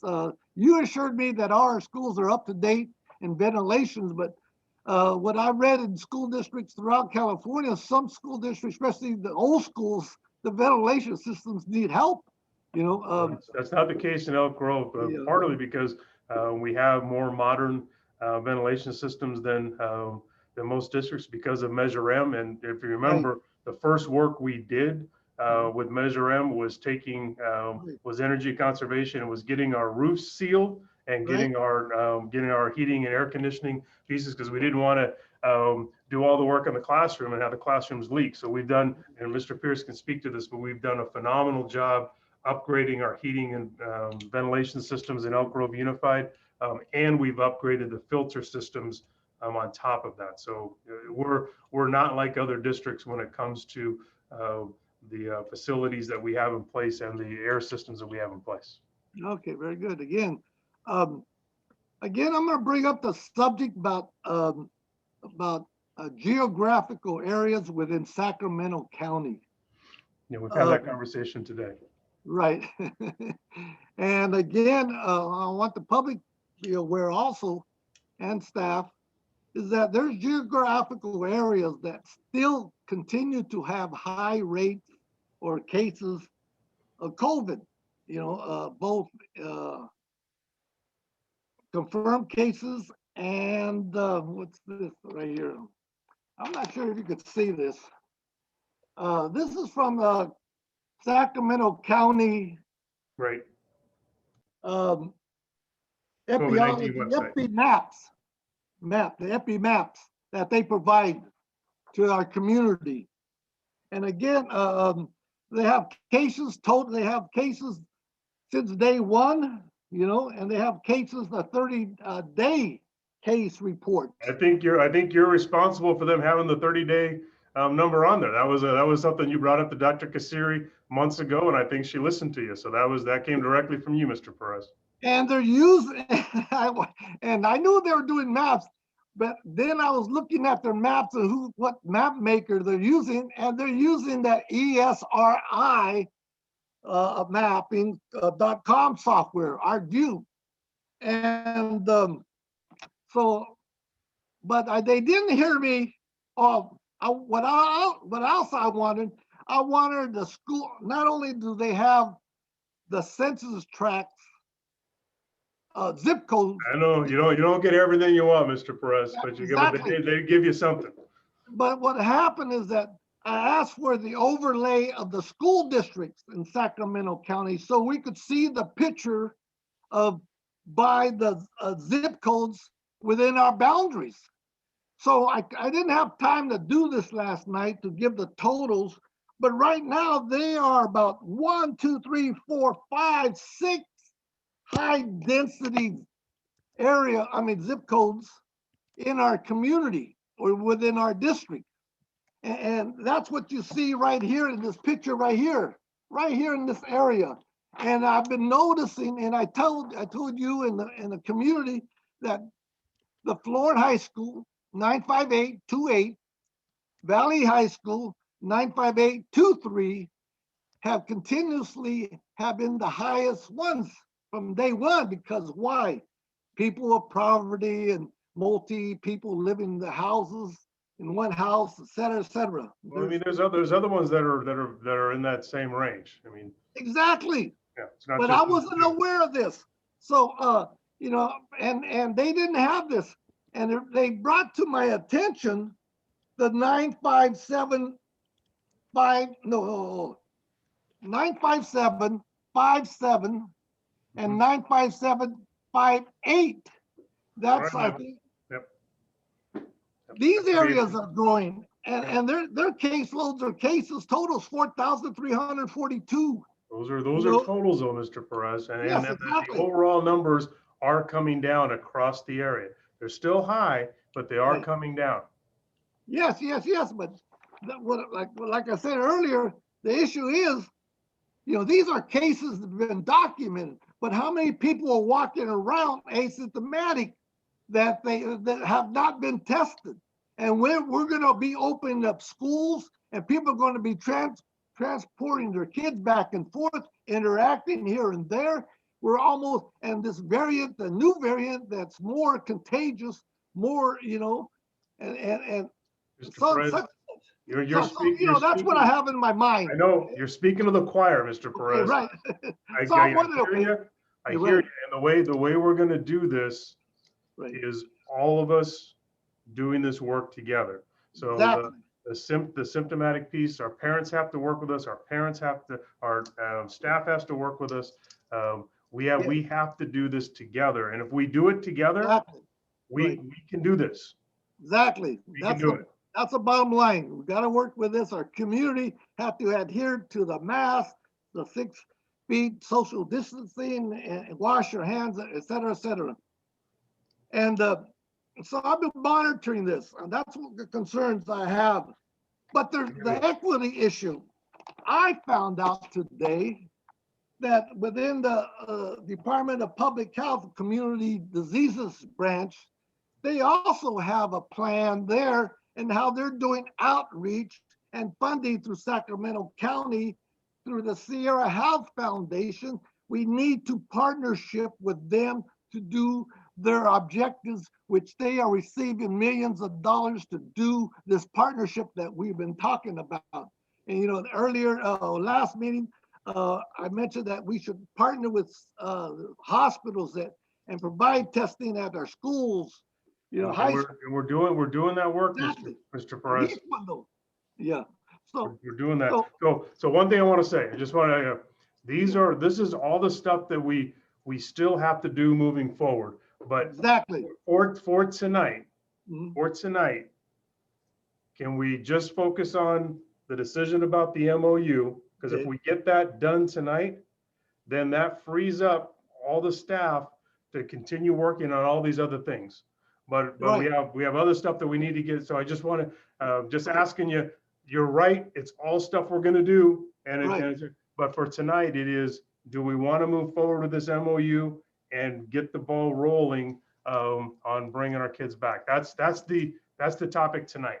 Okay, but see, but the thing that this community agency, they are supposed to be working partnerships with the hospitals and the schools and other. I hear you, Mr. President. We're doing that. Okay, so doing that.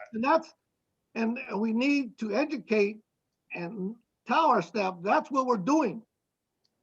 And so I feel better when people know that, you know, we're doing things like that, where they might not hear, but yet they need to hear this.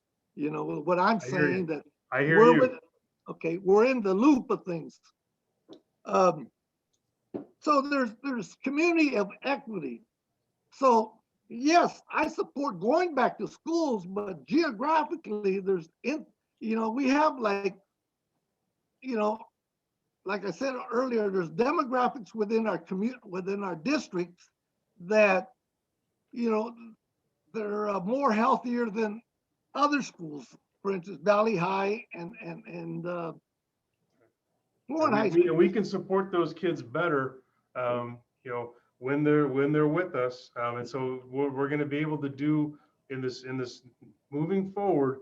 We're going to be able to do even more for our families than we're currently doing for them. So we're headed in the right direction, Mr. Perez. And I hear you. And the equity work, it's one of the presentations we're going to do if we can get there tonight. You know, to talk about our equity work. Because again, while we're doing this, we're still doing our equity work. While we're doing this, we're still moving forward with Measure M. While we're doing this, you know, we're still, so all this stuff's going on at the same time. So I'm talking about COVID equity plan. So anyway, so let me get back over here. I'm not gonna, okay. And I didn't realize there's a blueprint for safer economy that we're part of, and the blueprint for safer economy is the COVID-19 and equity plan is in that, and they are supposed to be working. We've been working with that the whole time, Mr. Perez. Right. That's the first thing I open every day. Okay, great. Okay, so I appreciate it. Okay, and there's a target investments to work on this issue. That's what I'm saying. That's the bottom line. There are issues that we need to tie in with the county, which, you know. They are a great partner with us, Mr. Perez. Right. We got those relationships are stronger than they've ever been. Right, because this is not going to be the first time we're going to have an epidemic like this. You know, they already predict within 6 or 8 years. Better not happen in my career. So this is like a young man like Mr. Riley or Mr. Pierce can cover that one. So what the last thing I'm going to say here? Yes, it's all this right now. I think again, and the thing on the federal funding, we're also going to get some on Monday. We will. We'll have that conversation, but it's not tonight. Tonight's the MOU with EGA. We can do that tonight. Right. I promise we'll have the federal funding conversation. I promise. Okay, on this COVID, state, bailout, whatever. So anyway, I'm going to vote. I'm still 50-50 because, you know, I hear that one of the comments that the survey was not that good regarding whoever doesn't get what they think is right usually goes back and says the survey wasn't great. I mean, that's Right, not an exactly. unusual piece. And it's a valid point. It's somebody's opinion, but the overall work that EGA did with their folks. But again, you obviously can vote any way you want. I'm not telling you what, you know, how to vote. But I think EGA did the best they could in a tight timeline. Get new guidance, and we want to bring kids back, and they're working through. They're doing the best they can. And any survey that gets done, people always get beat up on the survey. Right. There's no survey that I've ever seen done that someone didn't say you could have asked this question in this way, or you could have included more people, or so. Yeah, so I'm gonna say again, bottom line is the health and safety of our students, staff, and our community. You have to have a good, healthy community before we have a good, healthy economy. That's what you hear everywhere. And it's bottom line, that's true. Agreed. So thank you, and get on. Thank you, Mr. Perez. Thank you. Okay, Mr. Yang. Hey, Beth, can you hear me? I can. Thank you, Mr. Yang. All right, great. I want to start by saying thank you to the parents, the teachers that wrote in for our public comment on this topic of the MOU. I thought there's a lot of hurt, confused, and very wanting to bring our kids back to school. And some of them also express the safety of why we should not go back to school yet.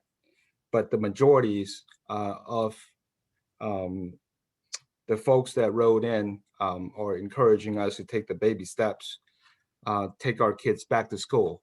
And, you know, obviously, this is not the majority of the parents or teacher in our Elk Grove Unified School District, because we are a really large school district. However, as what I seen and heard is that we have a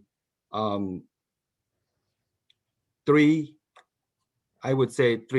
parties in terms of some want to bring their kids back to school as soon as possible.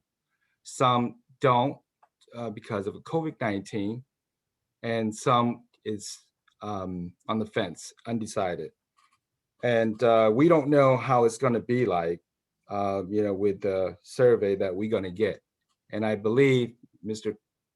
Hoffman was saying that that will be the end of this Friday, right? When we're gonna get our final data, right? Okay, just want to make sure.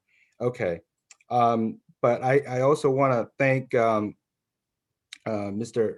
Hoffman, his leadership staff, and all parties that are involved to work quickly to make the MOU possible for us, the decision maker, to vote on it so that we could take the baby steps for the parents and the kids that wants their kids to come back to school. And I you know, being kind of, you know, from the inside out, I mean, you know, they work extremely hard and extremely fast, as effective as possible. So thank you for all the work that you guys have done. I truly appreciate it. And just like, you know, we all know, you know, when we hit uncertainty, you know, crisis like the pandemic, COVID-19, you know, sometimes we're not going to get everything that we want. But I think that it's so critical for us to take baby steps. And I truly believe this is a baby steps.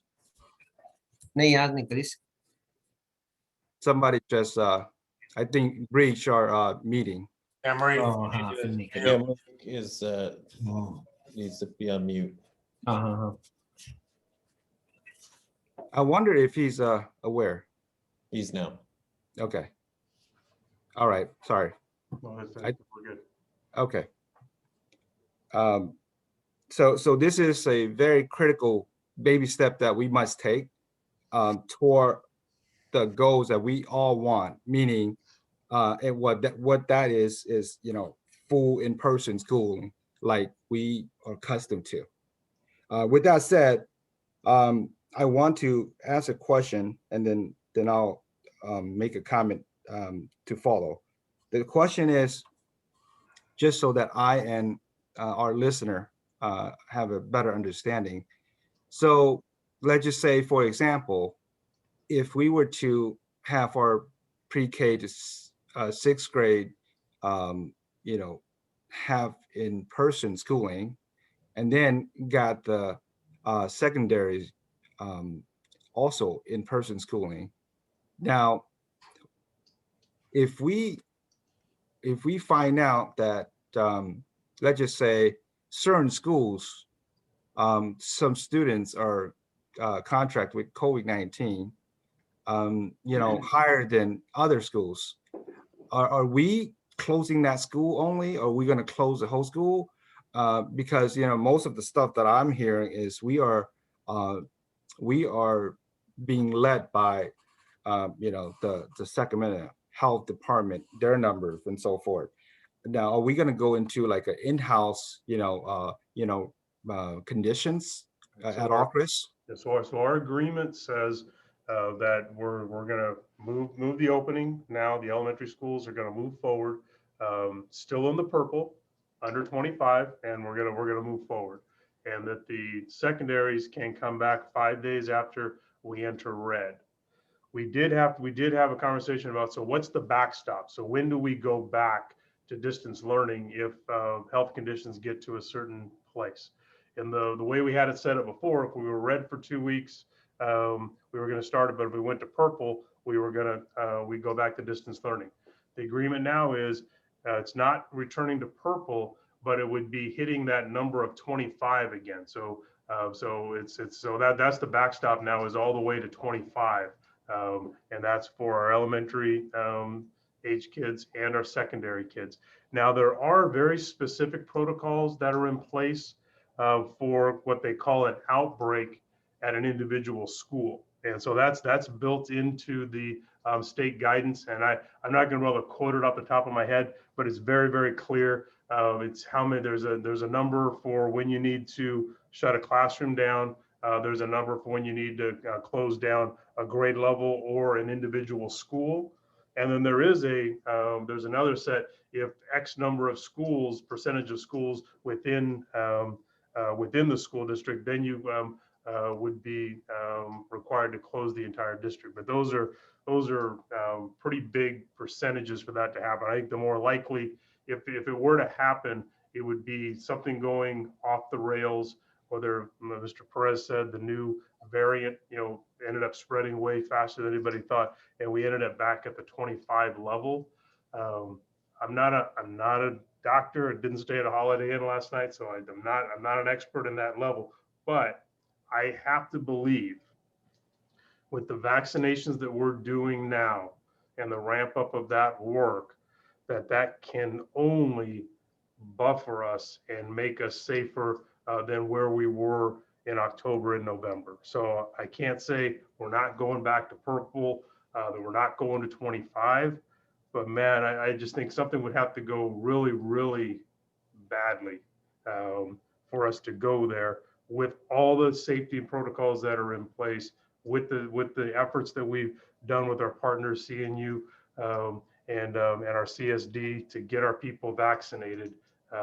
I think those efforts are going to pay big dividends, and they're going to help us keep our goal is not just open schools, but keep schools open the rest of the year. I mean, that's the goal, and I think our plan will get us there. Okay. Question I forgot. It's very similar to what this is, the COVID safety plan that's going to go to the county and their approval and the state. That's what I think. Is that also in there? It's in the CDPH guidelines. It's spelled out very specifically. It's not something that districts can choose or not to choose to do. It's part of the CDPH guidelines. It's built into that document. Yes, but I guess. Tony, I'm not done yet, Tony. Okay, Excuse me. okay, yeah, okay, but I was trying to get your little help, your question, and I think it could be in that But Mr. plan. Perez, let Mr. Yang have his Okay, time. okay. And obviously, Trustee Espinoza has asked a lot of questions that the callers, or I would say the folks that wrote in, curious, and I thought she did it really well. This question I thought did not get asked, so I just want to make sure that our folks who are on or hearing it, you know, what are the protocols. Now, with that said, obviously there's a lot of uncertainties. We talked about it. The public probably heard, you know, us making comments on our previous meetings and so forth. So there's a lot of uncertainties, and there's going to be probably, you know, unknown, you know, amendment going forward that we have to change to accommodate, you know, our situation. But with that said, you know, I am, you know, in support of, you know, our kids going back to school. You know, at this point, not you know, not everybody, but you know, I think that what we have, you know, in the MOU, I think it's a great, you know, start. You know, I myself had kids who attend, you know, our district, and frankly, you know, my daughter, it's probably going to continue, you know, distance learning. But my son, who's need to be in class, he's going to be going back in class. And the reason my daughter is probably going to stay, you know, in distance learning, because she's doing okay. And you know, I want her to go back to school, but you know, we take COVID-19 very seriously, because you know, I have a really big family, and there's multiple of them have passed away, and multiple of them still in the hospital. So we take this very seriously, but I take my kids' education seriously as well. And I know the parents are you know, on the same boat in terms of taking COVID and school seriously. So with that said, I just want to say, you know, whatever decision the parents going to make sure that you take things into all considerations in terms of education, in terms of COVID, and make the best decision for your kids and your family. Thank you. That's all I got to say for now. Thank you, Mr. Yang. Mr. Fortuna, you had another comment? Yeah, thank you. I promised I was going to be on my best behavior tonight, and I'm trying real hard.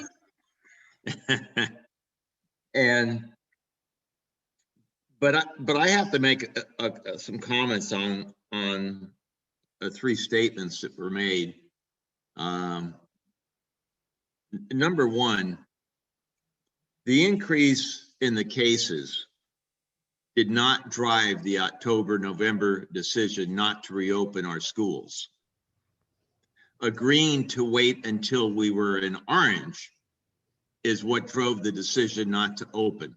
And as I said, had we opened, we would still be open. Important distinction.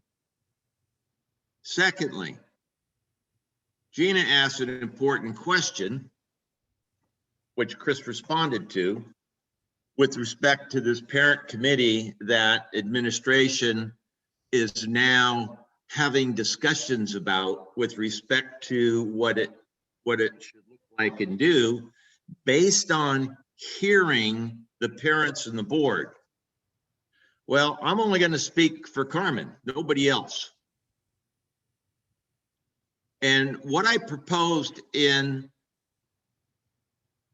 the motion that I had proposed twice was for an inclusive committee to look at the parameters around reopening our schools. Inclusive, not a parent committee, because that is one group. Not the bargaining unit members, because they're one group.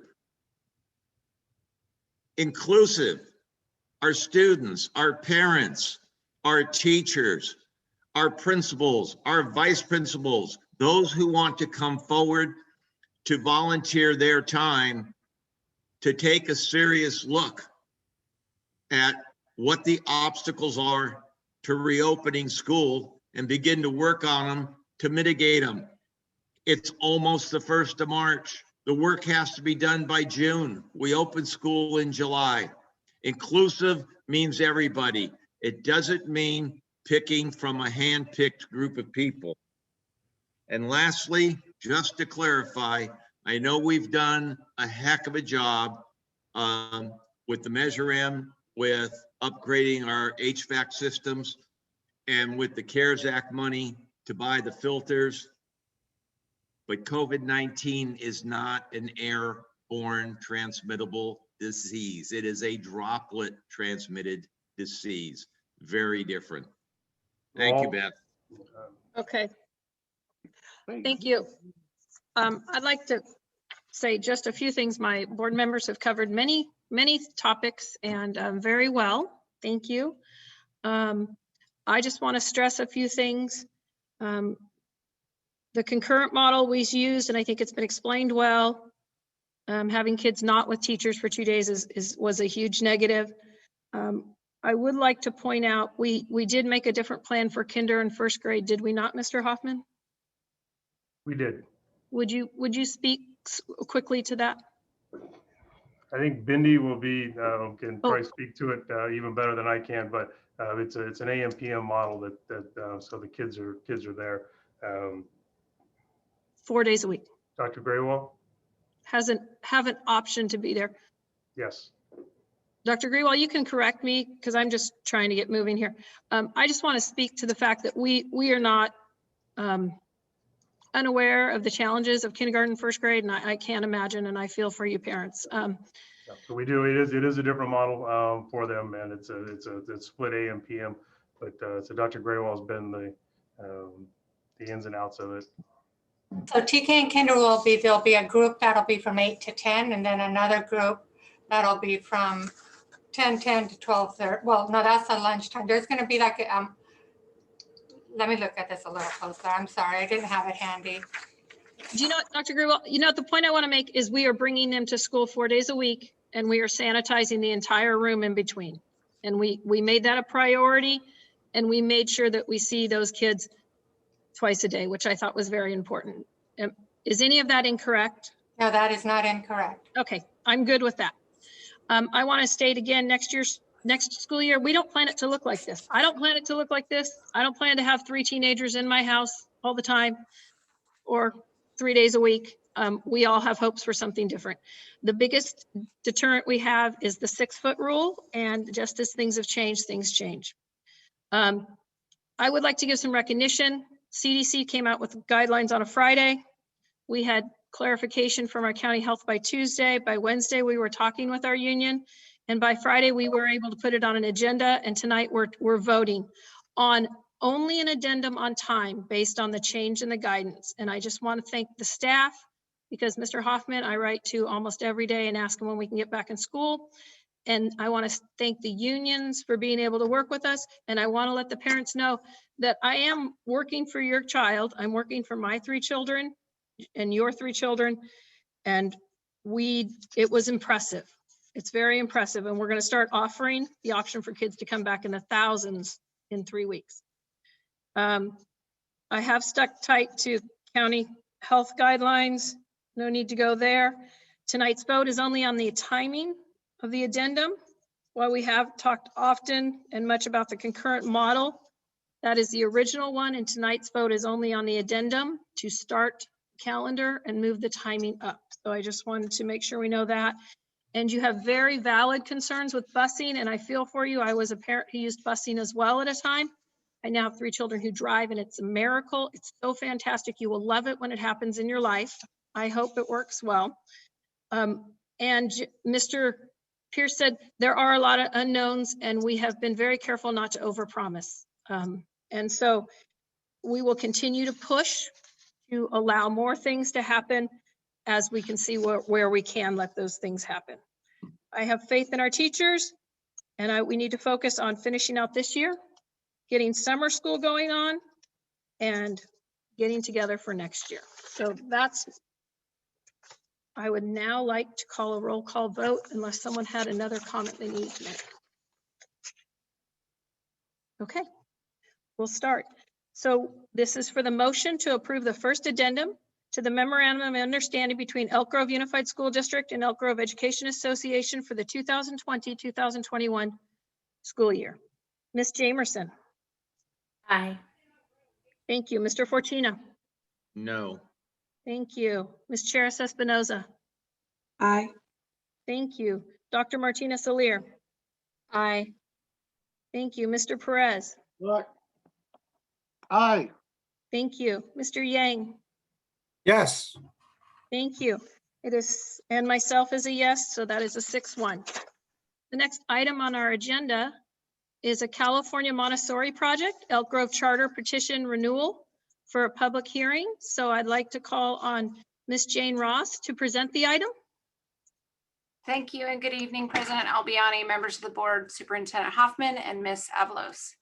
California Montessori Project Elk Grove seeks to renew its charter petition. The governing board initially received the petition via board communication and conducted a public hearing on February 2nd, 2021, consistent with timelines described in Ed Code. On February 5th, 2021, at the conclusion of an organized and thorough review of the petition by EGUSD staff, a staff report was posted in accordance with the new legislation as outlined in AB 1505. Tonight, I'm requesting a public hearing to take action to renew the California Montessori Project Elk Grove Charter. Based on findings, EGUSD staff recommends that the board approve CMP Elk Grove's request to renew its charter through June 30th, 2026. Thank you.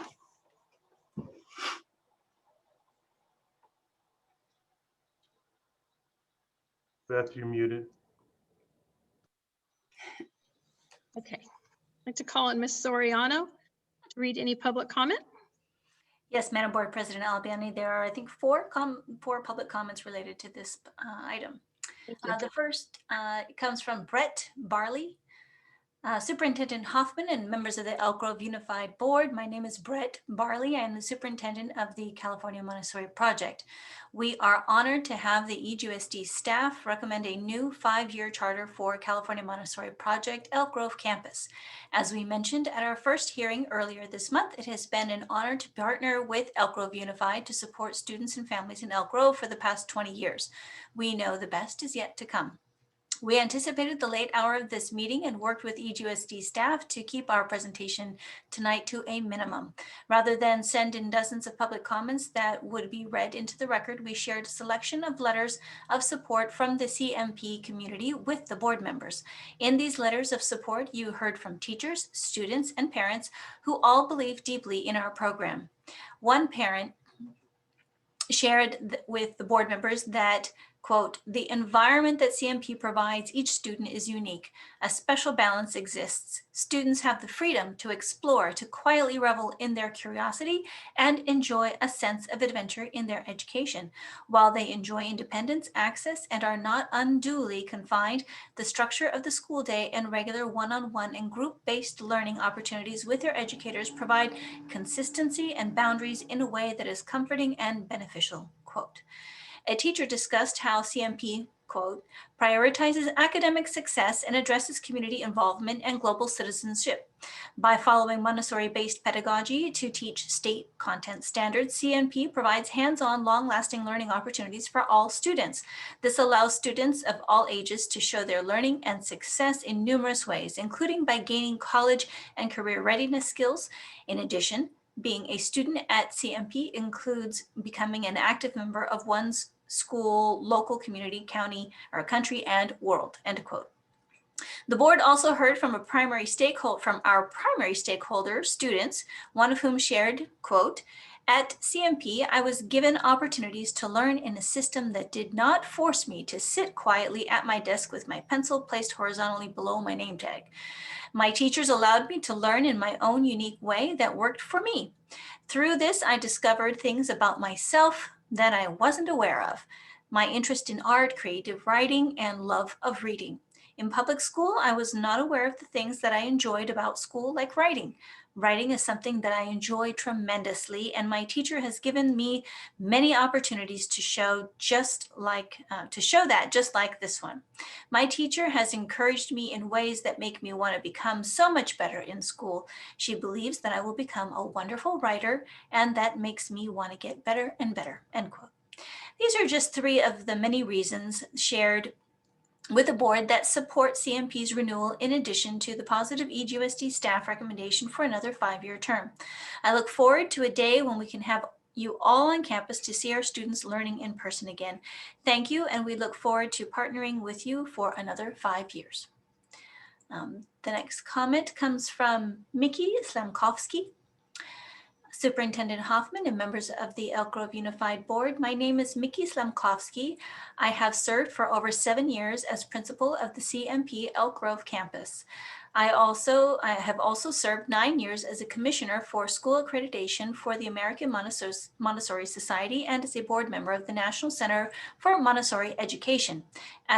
As an American Montessori Society accredited school, CMP cares deeply about ensuring that our teachers have all of the training and support they need to be excellent Montessori educators.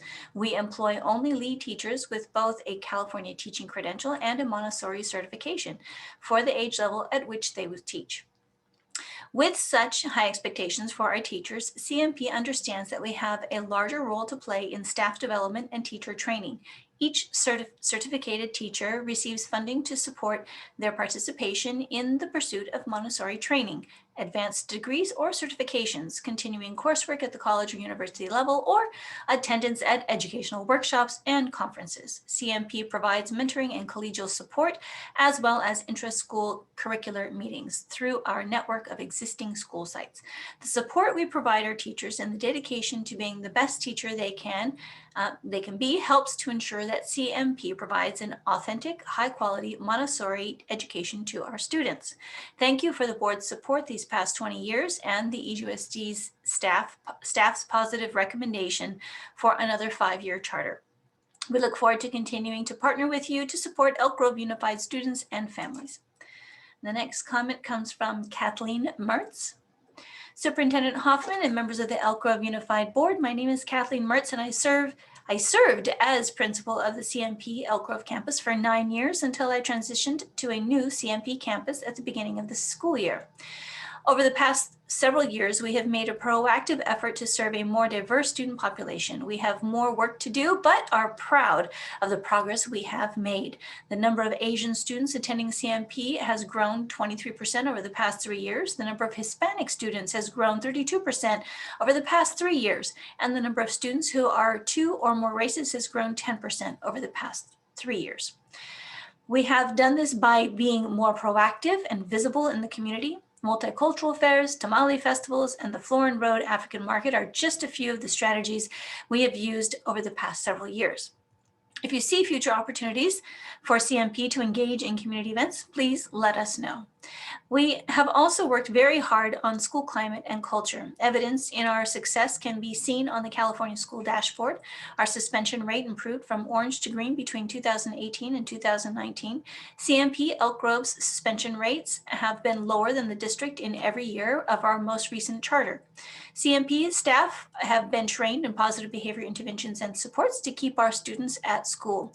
We also employ restorative justice and peace education while encouraging students to take a proactive role in understanding appropriate consequences for inappropriate behavior. Another piece of evidence of our strong climate and culture is our very low chronic absenteeism rates compared to the state and the district. CMP Elk Grove performed in the top quartile of EGUSD elementary and middle schools for chronic absenteeism. CMP Elk Grove scored green in both 2019 and 2018 on chronic absenteeism on the California School Dashboard. In each year of our current charter term, CMP Elk Grove had a lower chronic absenteeism rate than both the state and the district. CMP creates a school climate where our students want to come to school. Our students have loving teachers, small class sizes, and access to a well-rounded curriculum that keeps them excited to come to school.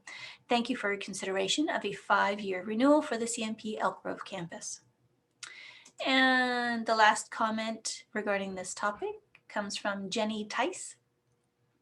Superintendent Hoffman and members of the Elk Grove Unified Board, my name is Jenny Tice and I serve as Dean of Students at the CMP Elk Grove campus. Renewing the charter for CMP Elk Grove is in the best interest of our students. CMP Elk Grove families select CMP because of Montessori's literature-rich pedagogy. Montessori education by design exposes students to a wealth of literacy opportunities. CMP's score in English language arts in grades 3 through 8 on CASP were higher than the state in 2 of the past 4 years and higher than EGUSD in 1 year. Socioeconomically disadvantaged and Hispanic students are 2 subgroups that demonstrated growth in English language arts during the term of CMP Elk Grove's most recent charter. Last year, CMP had to utilize another measure for student growth rather than CASP after the state summative tests were canceled. Like EGUSD, CMP utilized iReady diagnostics to measure student growth.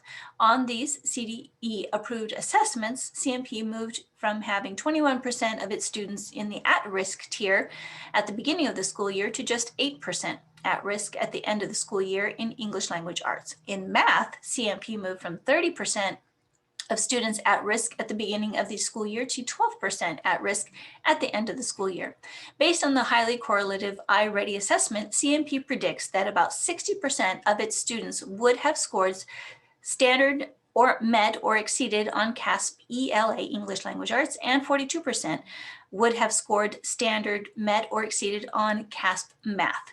This would have translated to 14.3% more CMP students scoring standard, met, or exceeded in English language arts, and 14.94% more students scoring standard, met, or exceeded in mathematics than did so on the 2018-19 CASP. We are proud of our results, but recognize that there is always room for improvement and more work to be done. I am especially proud to know that we are seeing this growth while serving a student population with 33% more students with disabilities than the state average. The long wait list for our school also gives me pride that the community values what CMP Elk Grove has to offer. Thank you for considering CMP Elk Grove's 5-year renewal. Thank you. Got a timer going. Okay. I would like to close the public hearing and call for a motion to approve the request to renew the charter petition for California Montessori Project Elk Grove through June 30th, 2026. I move approval. I second. Been moved by Mr. Fortuna and seconded by Dr. Martina Soler. Mr. Fortuna, did you want to say anything? Oh, I would love to say a few things. There you go. Yeah, going to California Montessori Project is a really worthwhile time. When I've been out there, smile on my face, seeing the kids engaged, working collaboratively, working across grade levels, staff that is highly enthusiastic. 5 years ago, when their renewal was up, we had a few board members and office staff, after reviewing their charter request, have comments about the school and concerns about some of their practices. Practices like the amount of translation they did, the diversity in their school. California Montessori Project personnel not only heard those concerns, they acted on them. And their renewal application is one of the most thorough documents that I've seen in my 50 years that I've been in education. And everyone associated with the project should be really proud of their effort and proud of the work that they do every day with their students. Thank you. Thank you. Mr. Perez, you want to say something? Yes, one of the biggest concerns I had, and they did, was diversify their student body. And also an issue that they have one of the best outcomes testing results. Other than that, I want to vote yes. sooner you do it. Sounds great. Chair Espinoza. Thank you, Madam Chair. I just want to echo the accomplishments that Mr. Fortuna has mentioned. I was one of those who raised some concerns about a lack of diversity among the student body, primarily last time around. And I just am so impressed and thankful for the responsiveness that we have seen. And not just today, I think we saw it in earlier reports throughout the past few years. But I'm so happy to see the improvement, and all credit to Ms. Ross and her team and to our partners at California Montessori Project. We know from the experience of many other districts that this process can often be anything but constructive, and I'm just so thrilled that we have folks on both sides here who use this charter renewal process as it is intended to improve the experience of our students. And I'm so pleased to support this 5-year renewal to keep this wonderful resource in the district for our kids. Thank you. Thank you. All right, seeing no other, oh, Dr. Crystal Martinez-Lear. I just wanted to mention in the past, having personal experience with the school was very positive and always one that was supportive. And again, seeing the work in firsthand, being able to tour the facility when the schools were open, having the principal walk through and the director and showcasing some of the classrooms and the artwork and the things that the students were working on was very critical. So I really looking forward to moving forward with the vote and passing this through. Thank you. Okay. Bev, can I say one thing? Of course. I just want to say congratulations and thank you for everything that the project has done. Your success is our community success, and I'm definitely in support of your work. Thank you and congratulations. Okay. Mr. We're going to vote on the motion to approve the request to renew the charter petition for the California Montessori Project, Elk Grove, through June 30th, 2026. Mr. Fortuna. Yes. Ms. Charis Espinoza. Yes. Thank you. Dr. Martinez-Lear. Yes. Mr. Perez. Yes. Mr. Yang. Yes. Thank you. Ms. Jamerson. Yes. And myself, it's unanimous. Thank you. Thank you, Ms. Ross. Our next item is race and educational equity. We have a progress report on race and educational equity in the Elk Grove Unified School District. Ms. Pink, oh, I'm sorry. Ms. Soriano? I can't do it. Soriano, no problem. Soriano? Yeah, Beth? Yes. Carmen? Yeah, before we begin this report, so we don't have to interrupt them, it is 10 to 10. I'd like to make a motion that we extend to 11 o'clock. Thank you. I'd like to hit that motion. Mr. Fortuna. Aye. Hit that mark. Sorry. Mr. Fortuna, I'm sorry. I was. Aye. Thank you. Ms. Charis Espinoza. Aye. Thank you. Dr. Martinez-Lear. Aye. Thank you. Mr. Perez. Aye. Aye. Thank you, Mr. Yang. Aye. Thank you, Ms. Jamerson. Aye. And myself, it's unanimous. Thank you, Mr. Fortuna. I'm sorry to interrupt you. No problem. There is only one comment related to the race and equity update. That comment comes from Aaron Summers. Recently, I have tried to find ways to become more involved in the larger EGUSD community and stand to be a white ally fighting for equity for the Black community of EGUSD. I joined the EGUSD Equity Coalition as a way to ideally be part of the solution and what appears to be a growing problem in unfair disciplinary practices directed towards Black students at EGUSD. I have attended webinars and reviewed the recent statewide data on this very key issue, and I am wondering what progress has truly been made. It appears even our own representative from the Office of Educational Equity has stated, and I am sure he will share in the statewide report summary, that clearly more work needs to be done in this area.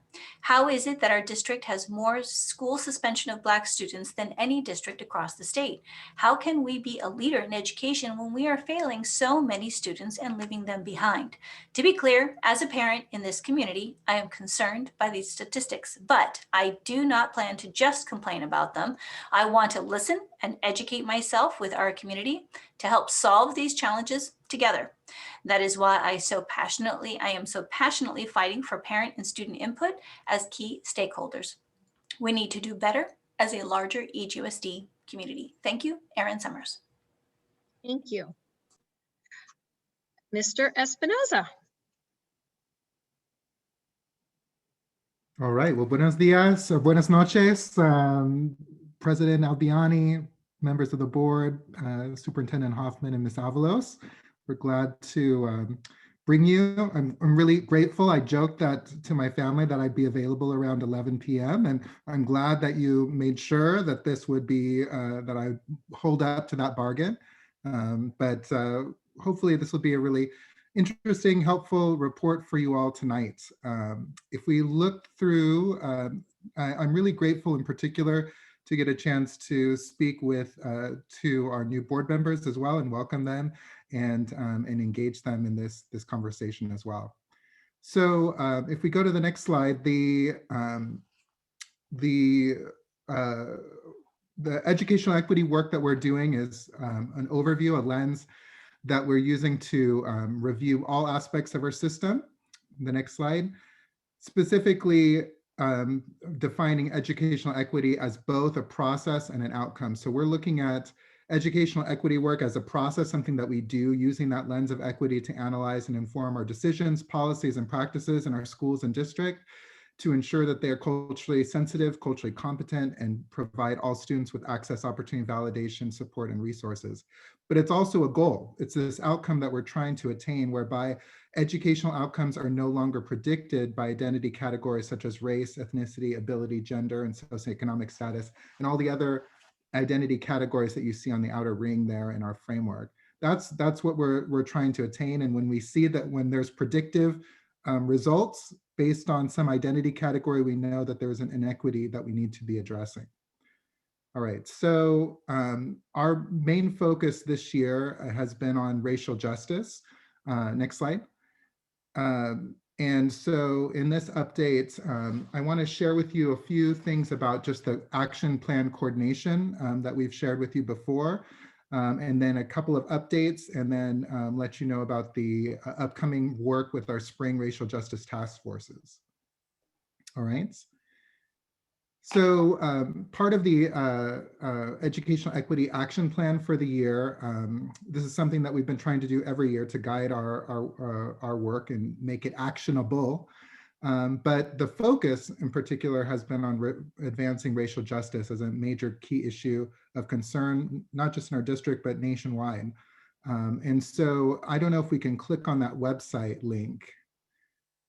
So just so everyone is familiar and aware, we want to keep promoting the use of our educational equity resource site. There's lots and lots of resources there. If you look at that top bar, we've added one item or one tab for our Heritage and Diversity Month celebrations and information. And then we also have a tab for Join the Equity Coalition. And that's how people can keep up to date with what's going on and get invitations to partner on different projects. And so the more we can share that out, the better, and to keep that active. All right, so going back to the slideshow, I wanted to, one of the concerns as we kind of look at racial justice specifically, the goal of our work around racial justice is, if you go to the next slide, the goal of the work around racial justice is specifically to examine and work towards systemic fair treatment of people of all races. So we have those equitable opportunities. And when we see our data is coming back with predictable inequities based on race, then we know that there's work to be done. And that the work goes beyond not being racist, that we have to be actively anti-racist. We have to take active work in these efforts. And that's what this action plan has been designed to do. All right, next slide. So one of the questions and concerns that concerned me, in addition to, I'm sure many of you, when we've talked about this before, is how do we, there's so many actions that were recommended from our community, all very necessary. How do we go about accomplishing these, right? And keeping track of all of these different areas. And so what I wanted to share with you, this is just a screenshot of this website, but this is a website called Trello that we're using to map out every single tab that you see on that slide, on that screen is one of our action items from our action plan. And then we've attached, you can see the initials. Those are all the different leaders that are involved in helping to carry out those action plans. And so what they're doing is they're able to then add attachments, the documents or anything that's being produced as part of that action, as well as communicate with each other and communicate with us who are overseeing and coordinating through comments, and then letting us and moving across the columns there to let us know at what stage of the work is each of those action items at a given point. So this is a way that we've now been able to help to coordinate, communicate, and keep track of progress being done in all of these different areas and have them all in one place.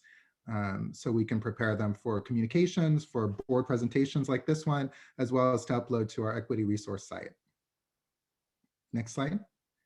So a couple of the updates that I wanted to share with you. One of the action items was to ensure that in our social emotional learning, our SEL work, that the equity work, in particular around racial justice, is integrated together so that it's not seen as a separate thing, that when we talk about SEL, we're also talking about equity and racial justice. And as part of that, we've launched our SEL steering committee and developed with that steering committee that I'm involved with, along with our CPL partners, our student supports and health services partners, that we have established some core beliefs that are guiding it, all of our work. And one of the core beliefs is that SEL skills are fundamental to the development of equity literacy for students and staff. And what I shared with you, what I'm sharing with you as an example here is under the SEL competency of self-awareness, some examples of the kinds of questions for adults to be asking that you can see there's an intersection between being more self-aware and also being able to be better at leading in addressing our equity work. So when we ask ourselves as an educator, can you recall times or events in which your identity were made obvious or important to you? In what ways does your identity inform who you are as an educator? As educators become more able to articulate those and more self-aware, then they're going to be able to engage and lead this equity work and racial justice work better. So we are, as we move forward with our SEL work, we will move it forward in tandem with our equity work. Next slide. The other thing I wanted to share with you is, I mentioned this at the last time, this work around targeted universalism, and we've engaged our leadership at the district level as well as our school site principals in trainings around targeted universalism, which is understanding that we might have some universal goals for our students, but when we're seeing predictable, regular gaps in attainment for certain subgroups, we might need to create not targeted actions in order for those kids that are consistently not attaining those outcomes to close the gap. And so that work, if you go to the next slide, has been part of our messaging in partnership with David Bird and our learning support services around how principals can apply that to incorporate some targeted actions into their LCAP development, their site LCAP development. So identifying some priority subgroups where there are some major gaps that are consistent and persistent, looking at the data, trying to understand what is causing the gap for that particular group, not in general, but for that specific group, which might mean talking with families, it might mean talking with students that are part of that group in order to better understand it, and then developing some targeted actions for that group in order for them to attain the universal goal. So that's some of the training that we've been done and that we're asking them to consider or to think about how it might apply to their planning with the LCAP. Next slide. In addition to that, in terms of professional learning, we've engaged in with wait lists for our staff and both classified and certificated trainings in equity foundation. So these are kind of mindset foundational trainings. One of them was around speaking up against racism and hate, where we introduce in alignment with our anti-bullying efforts, the 4 R's, which is to first recognize when an instance of racism is occurring, then to respond, to report it or record it somehow so it doesn't get lost, and then to work towards restoring the harm that was done in the greater community. So this is something that we've rolled out through our trainings. We've taken it to our student equity councils, we've taken it to our administrators as well. Next slide. More specifically around the instructional piece of culturally responsive and culturally linguistically responsive pedagogy and instruction, we've begun to do some intensive work with our math leadership team, in particular at the secondary level. Math 1 being a gatekeeper for many of our students in graduation in A through G and many other forms to really tackle that issue. And what we've done is we've looked at it through an anti-racist lens. So we've done some intensive training already, just on understanding what does it mean to be an anti-racist math educator, and how do we start to unpack some common practices in math classrooms, which truthfully are also common practices in other content areas, but we're looking at it through the lens of math, and unpack it through how is it reinforcing racist paradigms, and then what can we do to unpack that. So we've been engaging in that work very intensively with our math educators, and that's creating a foundation to roll out to a wider range of educators over the course of the next year. Next slide. And then what I wanted to kind of leave you with was we've created this video, which actually I was planning to share with you before we all shut down for the pandemic, and now is a perfect time to bring it back.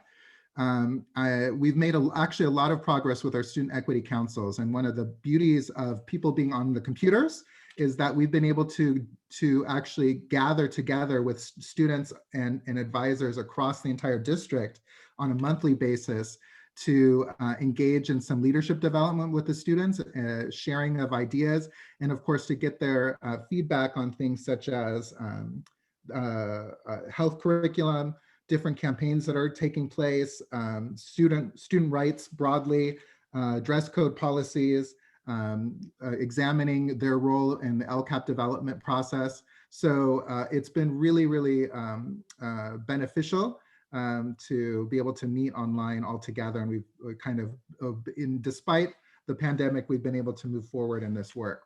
This video, we'll play this video. It kind of gives an overview of the Student Equity Councils and the drive. And then you should be able to access this and encourage other folks or share it with other folks if they want more information on this project.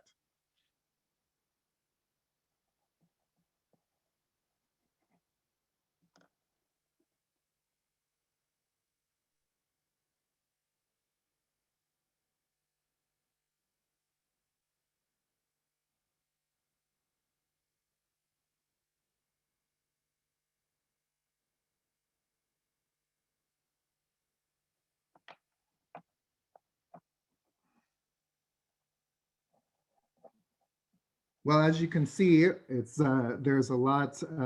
It left everyone speechless, and that's why there's no audio. No, I guess the audio isn't playing through the speakers. Matt, you have to change the settings when you share the video. There's two check boxes say optimize sound. Oh, okay. Yeah, I don't know if we can do that.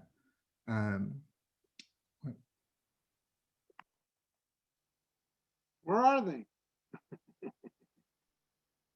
Chanel, are you able to get the sound to work? Can we pause?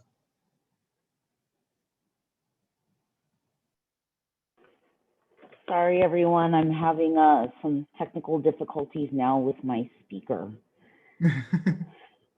Chanel, you'll probably have to stop sharing to share that again and then check the boxes. It doesn't work. You can't do it once you're already sharing. Okay. Thank you, Chanel. She's manipulating several screens at once. I also wanted to mention that several of our student equity councils have engaged in their own local projects to develop materials for teacher professional learning, to build out campaigns among students that are anti-hate, and also developing newsletters to share resources, ideas, just within their campus. And so it's been really validating. And we're hoping that we'll be able to continue, not only continue to fund that program, but maybe even expand to our middle schools and eventually to our elementary schools in the near future. Or you want me to share it and play it? I have the video. That would be great. Sure, thanks.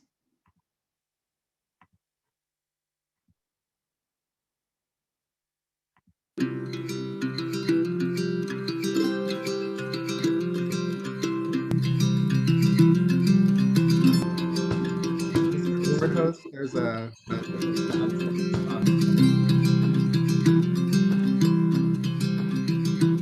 Equity Council helps to bring student voice into our conversations about equity in Elk Grove Unified School District.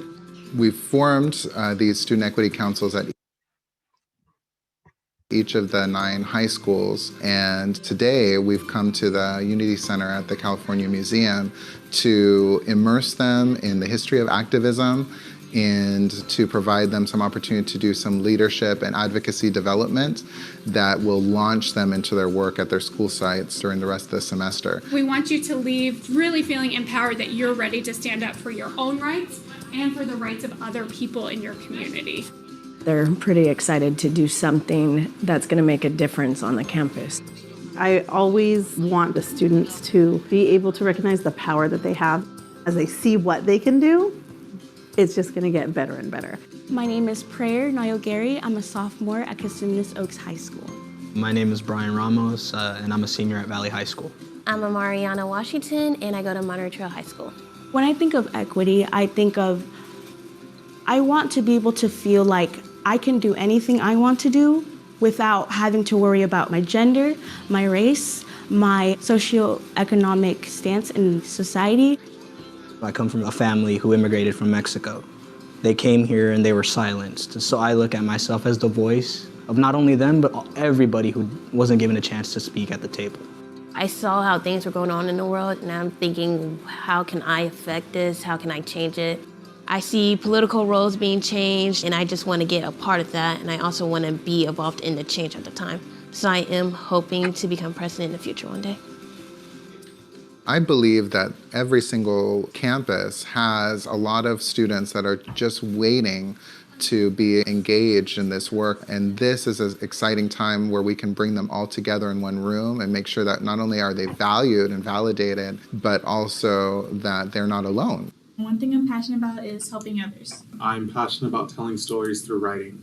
One thing I'm really passionate about is this whole concept of mathematics. Just talking to people from CO and from Monterey Trails just kind of gives you insight into seeing that, yes, we're different, but there's parallels. I hope that with the project that we do, that it's going to be able to help us bond more. We might have different methods, but that's the whole thing about a council. You know, we work these things out so we have a common goal and a common way of getting there. One of our goals. At each individual site, they would meet monthly with their Student Equity Council advisor and their administrators. And then twice a year, we'll come together and have district meetings where we'll talk about district initiatives and get feedback and reporting out from each of the school sites. And then every year, we would have some sort of leadership retreat. For this very first year, we chose a really special location, which is the Unity Center, that really focuses in on the history of activism in the state with the goal of inspiring activism and social justice work in our communities. We're going to see a lot of leadership come out of some quieter students that didn't feel represented didn't have a voice. And so now they've got a group and a feeling of safety to have that voice. I noticed the exhibit of Maya Angelou specifically. It made me almost view myself like, wow, I have the opportunity to advocate for myself and other people just through art. They all took something away from there that they feel like they can apply. The first step that we talked about is really understanding and getting to know yourself a little bit better today. So thinking about what your passions are and then what your strengths are. What are the things that you are going to offer your school community and the world at large? So what is it that we're going to decide on as a group that we're going to prioritize as our main issue, and what project can we do to work on that? We can do some letter writing. Our school, we do a multicultural assembly. We're thinking about like having a big meeting so all the clubs can get together, seeing how we are as one whole community, one whole world. One that they chose in their group was to improve representation of different cultures in the curriculum. Core goals of the Student Equity Council are to provide the students with a forum to bring issues to both a staff advisor and their administrators, their principals, as well as for the principals to be able to bring issues that the school is trying to address around equity to the students for their input and feedback. Being here with my principal and one of the guidance counselors, I learned more about them. Just a bond that you create that you won't be able to create in another way. The teachers that help us, they're advisors. It's youth-led. We are allowed to express our ideas. For me, being an activist means standing up for what you believe in and giving a voice to the people who didn't have one. Being a person of color, you're told, not explicitly, but indirectly, that you're supposed to make peace with mediocrity. Coming into Valley, I believe that I kind of accepted that. But then I met teachers who showed me that I was capable, and they empowered me again. They gave me a platform to speak, and it made me want to create change, to do more. Most times I feel like I don't have a voice when it comes to subjects about me or related to me. But with the district now listening to it, it's even more comfortable for me to actually speak about what I want to say instead of holding it in and keeping it back. Our generation, we have a lot to say. It feels empowering. It feels as if the school is really trusting us, the district is really trusting in the voice which we have.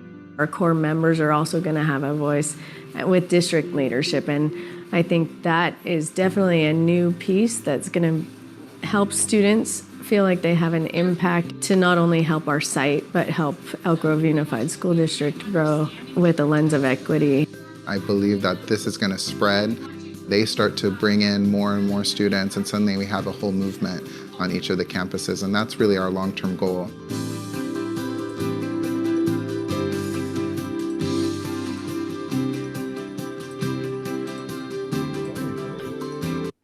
So we're committed to bringing some of those students to you all in an upcoming board presentation to share out directly some of their experiences in the future. So just to conclude, there are a couple of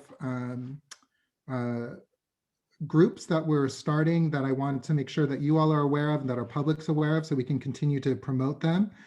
In particular, this is kind of mapping out the range of different equity stakeholder groups that we're collaborating with, leaders, educators, students, family groups, mixed stakeholder groups. But in particular, I wanted to call out the CEC, the Community Equity Collaborative.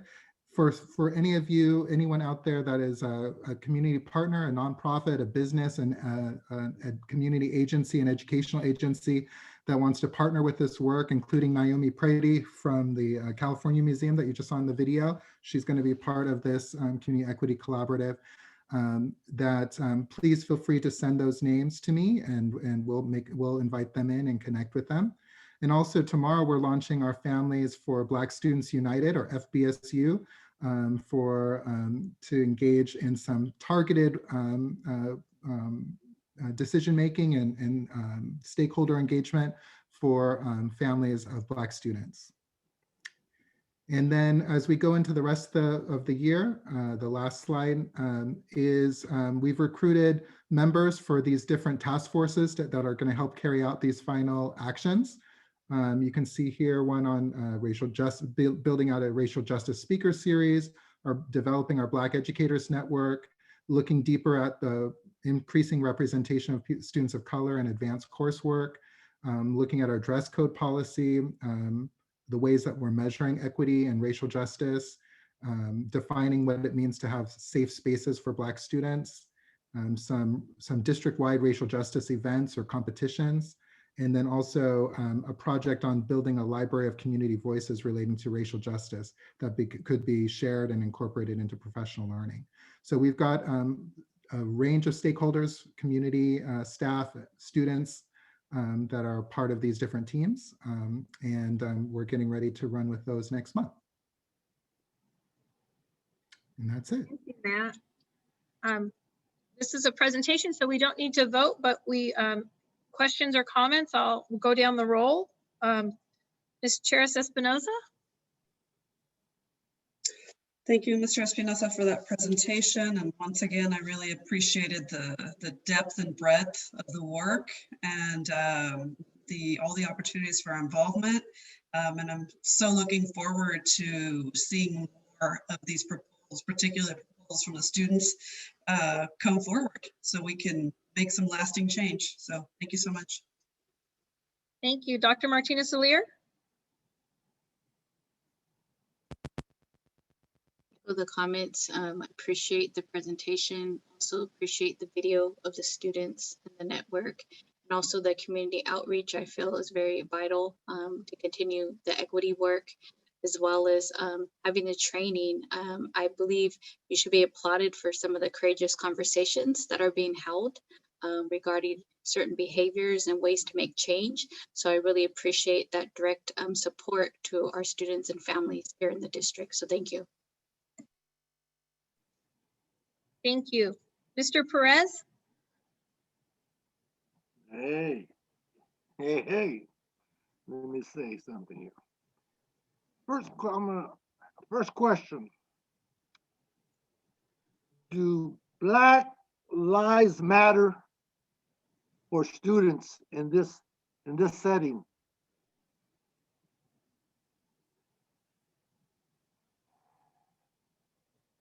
Where you at? You hear me?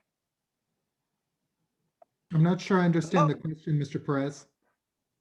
Well, I was wondering how many students participate or walk with Black Lives Matter demonstrations or know what that is all about. Yeah, a big reason why we have this racial justice focus of our action this year, because keep in mind, our equity work is also tackling issues of ableism, sexism, and other areas as well. But our main focus this year is on racism because there was a lot of folks impacted by the Black Lives Matter movement and some of the other issues that happened over the course of last year. And there was a lot of hurt, and we pulled those folks together, and we held several groups, and they contributed both to guide the needs that we're trying to address with these actions, as well as providing some recommendations for where the direction we can take. So let's go to page 11. That's why I asked, because I would assume that a lot of these students are involved or conscious of, speaking up against racism. So how much involvement are they in with groups like Black Lives Matter, or is that a big influence with our students? I can't speak directly to the level of the influence. What I can say is that we've increased student engagement and leadership, both through our Student Equity Council, as well as, I didn't mention this, but we have been coordinating district-wide with our Black student unions. We meet with the advisors both at the middle and high school, and they help to, and they've begun to plan district-wide student events, including several that happened throughout the Wednesdays of this month, in particular for Black History Month. So there is coordination there and leadership happening. And we're trying to empower them through training like this about speaking up against racism and hate. The same training that we gave to our staff, we give to students so that they can also be active participants in this work. So I like these 4 R's right here. So, you know, we have a database and of students' issues and, like, for instance, a racial slur against another, you know, bullying, things like that. Do they have access to number 3 reports or things like that to do a report? Or do they know of that within our schools reporting systems? Like, for instance, how they would report they heard a fellow student bullying somebody or called somebody a racial name, slur, or whatever. Do they have access to, well, I imagine right now they know how to report it. Is that correct? Yes, yeah, it's being reported, and if we need to refine the recording to be more specific and tease that out, that's something that we would continue to discuss as we roll out this process. Okay, because, you know, apparently the legislators are just passed a resolution or some legislation regarding hate and racism in their communities against Asians as a result of COVID-19. So, and I can't believe that there is no more documentation or people are not coming forward reporting these issues that on our campus. Is there a lot of that going on our campus right now that you're aware of? And we're in a difficult time, Mr. Perez, because the kids aren't interacting with each other for the last year and a half. So it's hard to say for sure. What we did see, I can speak for as firsthand, that we have seen an increase in the use of our online reporting system, which incident reporting system, which includes specifics about discrimination. That's a specific area that you can report in, and students, as they are more and more aware of that, are willing to use it. And so as it happens, it's been addressed, and we want to continue to encourage it because, as you mentioned, there are some kids who accept it as just the norm, and we're trying to say this is the norm, right? It's okay to speak up against it. You don't have to sit there and say that that's just how some people are. Well, that's what the issue I'm concerned about, that, you know, or maybe their immigration status, or they just don't want to go about making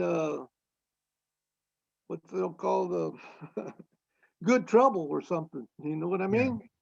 And I'll say, Mr. Perez, I mentioned in the last board presentation, but I'll reinforce it. The new opportunity that's going to be part of our ongoing work that's state mandated with the anti-bullying or bullying prevention training that's both for staff and students will give us an opportunity to get some of this information out to every single student and reinforce it minimally once a year to try to build up that new culture. Okay, excellent. Doing a good job. Number 2 is this website Trello. Could you elaborate on that, or give maybe one of our our in-house board of communications how to access that and how to participate that in directions to our board members and things like that? I would like to contribute to that Trello, but do you need an application on our laptops or what? What's the process of doing that? That's very powerful. And thank you, Mr. Perez. Yeah, no, it's something that's totally online. I think there is an app that you can use it on your phone, but it's completely online, so you wouldn't need to download anything else, and it's free. At least the version that we're using right now is free. And it has been very powerful, and we can work with Mr. Hoffman and some of the other leadership to get you and any other board members that would like to be able to be connected and explore the access to that. Like I mentioned, we're using it as a management tool, so it's not really a public tool. It's for us to coordinate and give and share ideas and updates with each other, so we can get everything prepared to distribute publicly. Yes, but I see how you could use that, for instance, your speaker series. You know, if I knew somebody, I could get on there and set it to that particular committee or that group of that speaker series and say, hey, here's a contact, they're willing to, you know, participate or give a speech. Correct. That's You exactly. can send that information directly to us, Mr. Prez. But that's not what the tool is not for adding stuff to. It's a tool between departments as they're doing their work. What type? Okay, well, maybe that's what I don't understand. What's the purpose of that? It's not clear to me. Yeah, it's just a management tool between groups of people in the district that are doing their work. So it's a project management tool that they're using to do their work. It's one of probably 1,000 different versions, and it's one that they chose to use and they're comfortable using. It's not specific to the race and education and equity work. It's just something they've chosen to a productivity tool that they're using. Can you get back to that slide, please? If you want to see what they're doing and put information in, Mr. Prez, on their website, there is that available. Thank you.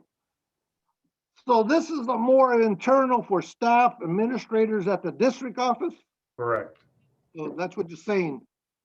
And they're working on a variety of issues, planning, development on racial justice, correct?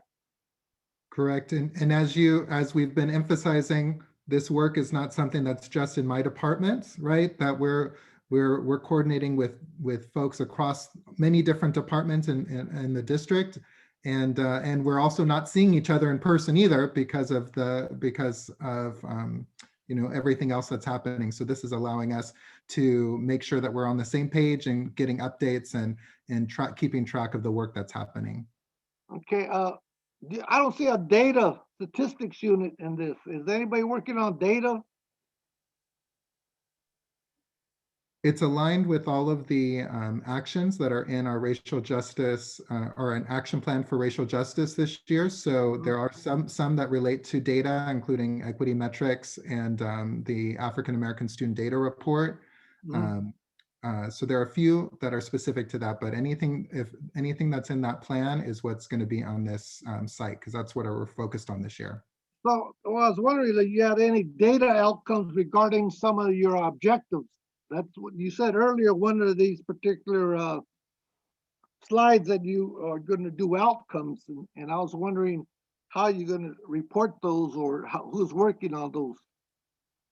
Yeah, so that is something that we're working with our Department for Research and Evaluation, and as well as this task force team of mixed groups of folks that have their own interests, and are bringing with our broader district leadership team, our LSLT team, to refine those. And we're asking people that are leading any of these action items to consider both, you know, how are they measuring impact, and also how can they, what will the final communication be at the end of the action? So on ethnic studies curriculum, on that one right there, that's the one I was wondering about, or, you know, had some concerns that, you know, 50 years we've been protesting to have it in the classrooms, you know, and legislation is happening, but yet, you know, people are requesting this or that. So eventually we should have something regarding ethnic studies curriculum and access. So there's only two. Oh, you're the only one in that section, right? Danielle Black, Miss Black, that we saw earlier today. Oh, that's right. Okay. There's two. Okay. Oh, sure. Okay. That's number 2. 3, civic engagement. Are they talking on that? Yeah, so we're, as I think Ms. Cherez Espinosa mentioned earlier, that one way that we're addressing that is through our Student Equity Council. And we're tying civic engagement and really reinforcing that between speakers and skill sets, and building that up with those students in particular. So right now, presently, you know, as a result of the census, are they talking about redistricting issues now and the importance of redistricting and civic engagement? Not directly. I don't think that would be under the purview of the Student Equity And- Council. And early voter registration drives, anything like that? For 17-year-olds, they could register to vote? You know, action. What I'll say, Theoretical Mr. action. Perez, is that part of the purpose of sharing that, the video and reminding everyone of that, the existence of that group and the power of that group, is that if there are things that you think would be of interest to bring to the Student Equity Council, to feel free to share them. Well, share that's them what out. I was thinking. I know this Dr. Romero at the USC who does civic engagement participation in California reports, and she'd be an excellent speaker for these students and of the voting records of different age groups and ethnicity groups and et cetera, et cetera. So I was thinking of, some of that to as your speaker series. And number 4, you are creating change agents. They should be a academy for change agents at each school to bring about change for action for racial justice. That's what I see these students are doing. That's very powerful. I like this. I like this very much. It should be a curriculum of study, a major. They could become, like our law groups at Florin High School, and they could get into racial justice and the legalities, like my good friend, soon to be Becerra of the Department of Health at the federal level. So anyway, that's that one. And number 5, I have issue. Yes, movement of the people, I call it.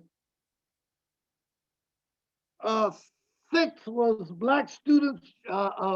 Get to that last thing. I didn't see second to the last slide. I didn't put the dang page.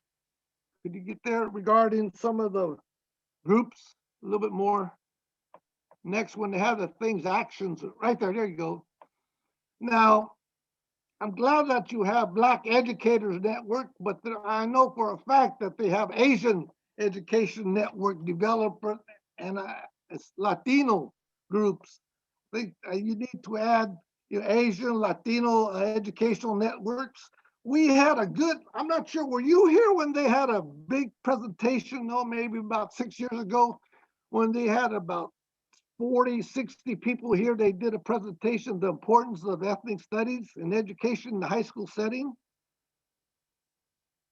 Were you around at that time, Dr. No, I wasn't.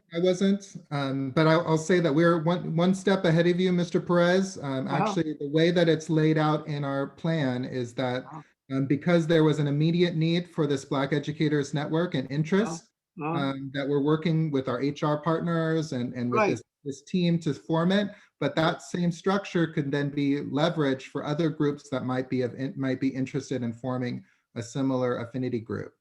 Right. Model for other groups in the future. You have a good start here, but I think we need some Asian educators and Latino educators and Native American educators that are concerned about racial justice in educational settings. That's what I'm saying. That you should get them on board at fast as possible. So anyway, this group that they did a presentation, they are the network of social, educational, racial justice and education field. So I would like you to contact Mr. Superintendent Hoffman for that list of those presenters, or even look at their presentation that they. Mr. Perez, we've been working with those folks all along, and they've had an impact on the work that we've done with their ethnic studies courses. So we're still in contact with that group. Yes, right. But it's a group that they're well versed in a variety of racial justices and a variety of majors throughout Sacramento, the state of California, and we're lucky that they, a lot of them work at a variety of different UCs, UC Davis, Sac State, at the community college. So there's a really good resource that I think Dr. Espinosa should get in tied with. And I'm aware that they're doing a good job. They're doing a lot of input, but yet That's why I asked him if he was aware of that group, because they're, I think, He may not be aware that the presentation was done, but he knows Yeah. the group that's working with our CPL folks with regards to the ethnic studies work. So Right. he is connected there. Okay, well, anyway, these people have been in a task force, a variety of task force, working for racial justice in the educational arena, developing the college pipeline. I Understood. see 'em. Okay. All right, that's it. Thank you. Mr. Mr. Yang, are you available? Can you hear me, I Beth? can hear you. Thank you, Mr. Yang. Yeah, I would like to start by saying thank you so much to Mr. Espinoza. It's incredible work and very inspiring. And I think that provides a lot of healing and a lot of opportunity for the kids to represent themselves and represent for the voiceless, as some of the students mentioned it in the video. I myself, as a first generation of Hmong refugees who came to this country at the age of 12, and also a student at Valley High, when I hear these students speak, it really hits home for me personally. And my personal experience is very similar. You somehow you feel like you're being, pushed down, hold back, and you wanted to speak. You want someone to advocate for you, but it just seems like you just, don't have the right resource or right ability, or don't have the ability to do it, right? And I could really, be in line with them and understand exactly where they're coming from. So this kind of program, this kind of practice is very so healing and such a liberation in so many levels. And I am so touched and really satisfied and happy that it's happening. Unfortunately, COVID-19 has put a pause to this program.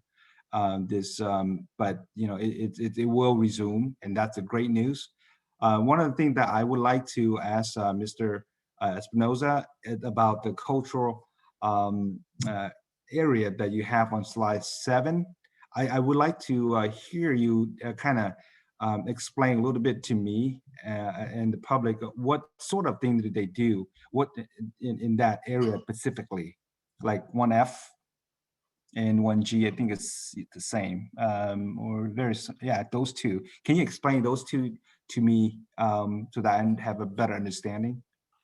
Yeah, we're working currently with our curriculum and professional learning departments to articulate a really specific definition for what we mean when we say culturally linguistically responsive practices, and to integrate that into what we have established as our framework for high quality instruction, because you can't have high quality instruction if it's not culturally linguistically responsive. So we're working to integrate and fuse those two things together. Part of it is to articulate what are those, what do we mean by those practices? What are the exemplars? And then to what extent are those practices applicable not just for teachers, but what about culturally linguistically responsive counseling, culturally linguistically responsive social work, leadership, and all the other areas. So we're putting that together, and we will present those to the board when we have it all finalized. Okay, so is that cover the area of culturally competency / sensitivity? Yes, exactly. It's both about the ways that we interact and build relationships with others, as well as critical consciousness, the awareness of addressing issues of social justice. And then, of course, the the ability to reach diverse groups of students, as well as to leverage their assets and talents, and draw on those, and not just the needs. That is so great to hear, and that's exactly where I wanted to see happen, and it is happening. That's awesome. Thank you so much. Now, one of the things that I wanted to say in here, if you guys already doing it or did it, that's great. One of the things that I would recommend would be, the kids that participate in this program, I would love to see them to go into school rallies. with a packed, rallies and be in front of them and speak, to them about their experience. And you could have multiple of these kids and speak on their experience. I think will be so great for other kids to hear and see what, they gone through and what they got out of it or getting out of it. Just hearing and seeing these kids talk, I think if they, go into rallies and, do the same thing, it will be so great.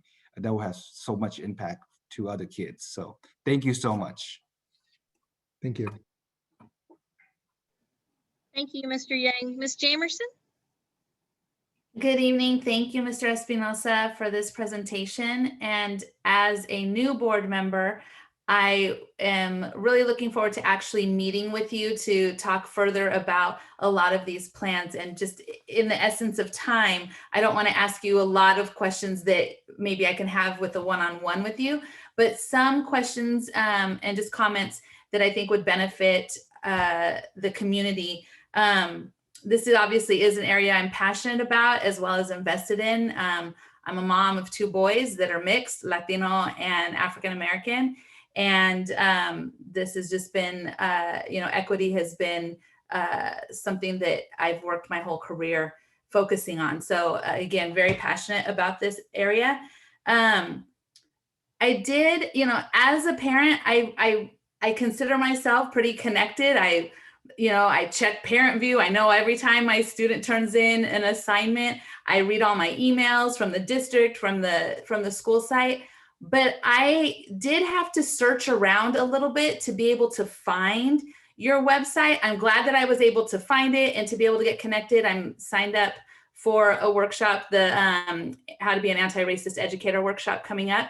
But I think that if we can find ways to be able to promote that website so that more community members can get connected, I think that that's worth a conversation in terms of collaborating with communications, just to be able to get that out and just expose the work that you and your team, well, and I know you're an office of one as well. So I understand that, accountability can't be placed on you alone. And that's another thing I kind of want to really look at is how is accountability being worked into the strategies that you're implementing so that there's accountability throughout this. It's not, we can't just point to, well, there's an office of equity. They handle that. It's all of our jobs to be participants in equity work and really being able to ensure that all students are feeling included and cared for and that we're addressing everyone's needs. So I just want to ensure that whatever we can do as a board to support you in being able to move these efforts. I see that there's a lot of them when we look at the Trello board. There's several things that are moving from transactional to transformational. And that's what really excites me. I know that we have to start somewhere and we start with those transactional so that we can change the culture and get to where we need to go. So I'm really looking forward to having a deeper discussion with you to see how I, as a parent, can, become more involved, but then also how the board can support your efforts.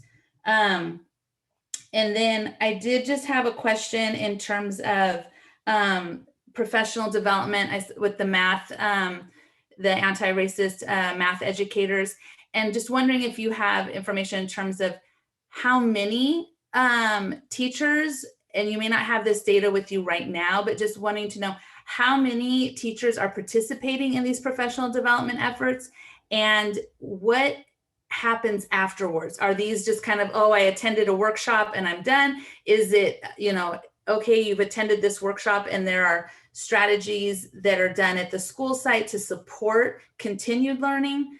So I just was curious about that a little bit. Yeah, thank you. All excellent points. I really appreciate the feedback and also the thinking behind it. The professional learning approach is multifold. I'm especially as a puppy, not right now. As a department of one, I'm limited in the amount of training I can directly provide, especially since I'm leading all these other things in addition to providing training. So I'm leery of offering training that's just a one-shot thing that nothing will happen. And so what we've done is design what we are calling certificate pathways, which are 4 modules that could be taken by themselves, but we encourage them to take all 4 pieces. And then once they complete the 4 courses, for example, around foundational equity mindset courses, then they would be recognized with a certificate and promoted that way. So we're trying to encourage them for this ongoing thinking. So that's part of it. The other piece is that much of our work, going back to your point about accountability, is building the leadership and ownership of our administrators. So our district leaders, as well as our site leaders. So that way, and building up their capacity. So because at the school site level, not only can they have more accountability, but they can provide the deep level of support. That's not just a one-shot deal. They can say, you know, I'm going to parse these topics out over the course of a couple of staff meetings and follow up with some conversations. And that's really the most powerful work. So we've been investing a lot in building leadership capacity so that way they can help to get this out to every school site. In addition to partnering with EGEA, for example, to kind of build out some possibilities. And we have all of our other marketing units are also interested in maximizing this. So, because maybe not the teaching piece, but direct piece, but certainly the equity piece is applicable. Perfect. That's great to hear. I really appreciate that. I think that was it for my questions. I am excited, looking at the equity councils, and when you mentioned the desire to expand that to middle schools, elementary schools, and really creating this movement. And watching the video, I see my children there. And so that was really hopeful for me. And just as Mr. Yang said, the cultural competency, I have an 8-year-old, and he got excited in the middle of distance learning because the book that they were reading online had people that look like our family. And I don't want that to be unique. I want that to be a common experience for not only my child, but for all the children of Elk Grove Unified. So I'm glad to hear that we're trying to make inroads in that area. So thank you very much for your presentation. Thank you. Mr. Forcina?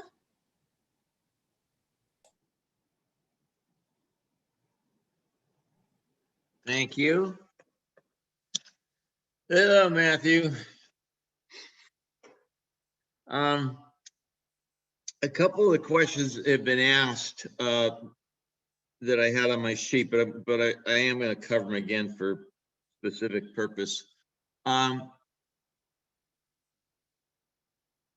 The board established the Office of Equity because of its concerns that we as a district needed to begin to look at root causes of issues and different ways we could go about getting things done. And then in our wisdom, we staffed it with one individual.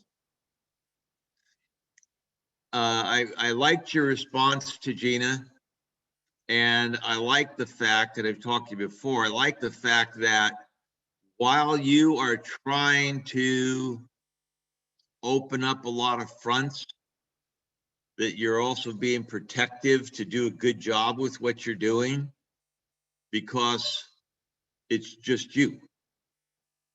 So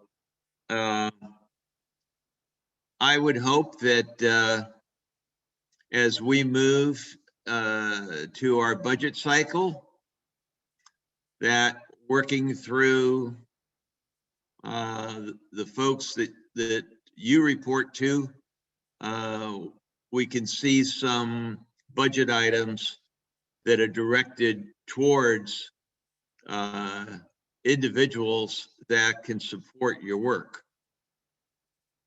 Don't have to respond, Matt. The attendance at workshops are voluntary, correct? Yes, that's correct. And I know this is all guesswork, Matt, but do you have a sense of the level that people are at with respect to their awareness when they attend the workshops? It's a wide range. There's definitely some folks that it's an initial conversation, and other folks that are like go to anything that says equity or justice, you know, they go to, so they're involved in it. So it's a wide range. Okay, thank you, Matt. Can you go to number 12, Matt?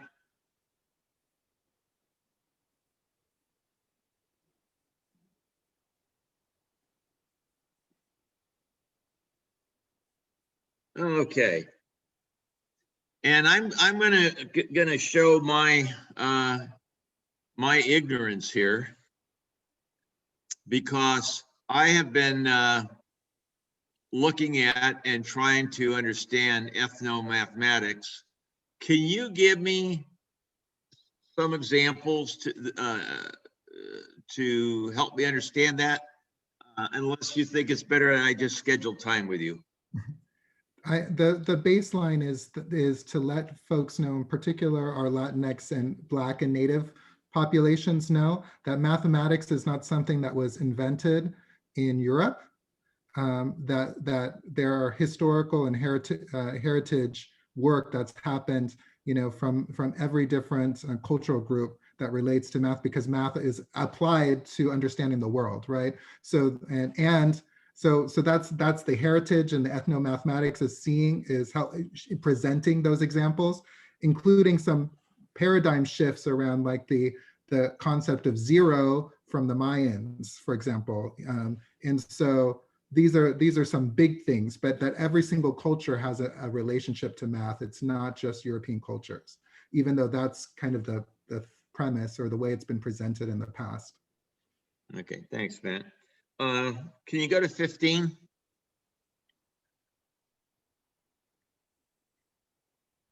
What are some of your expected outcomes from these task force?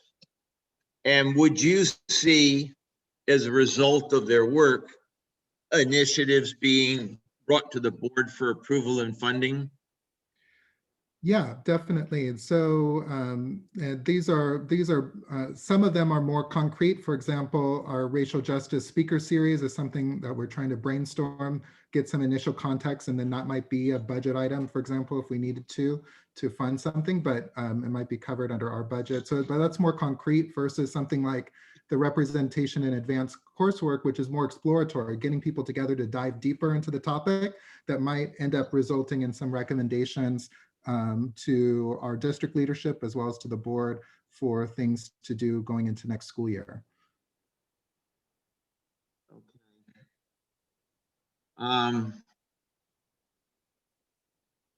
That's all for now. I do need to make an appointment with you.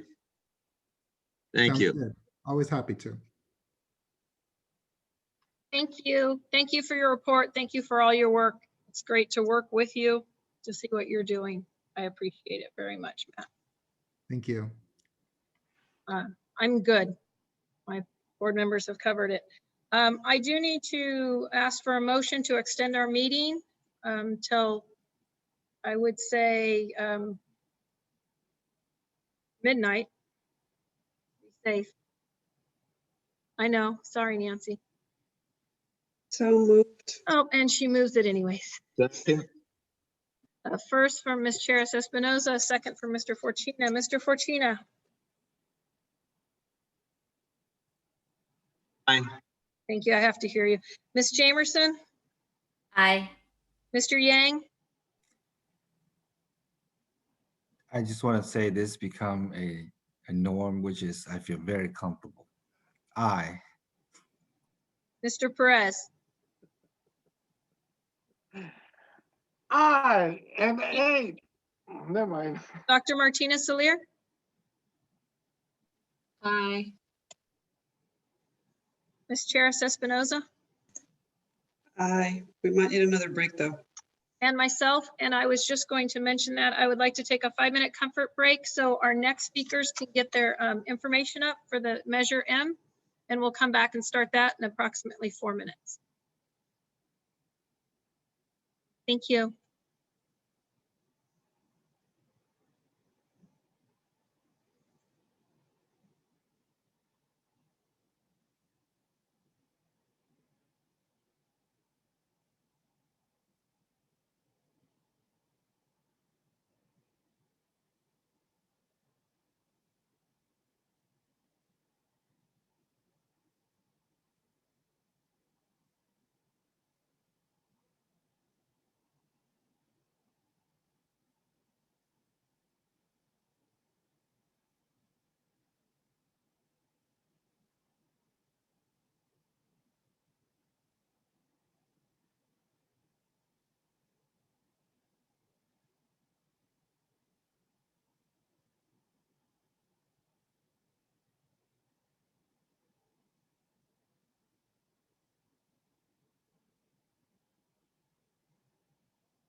All right.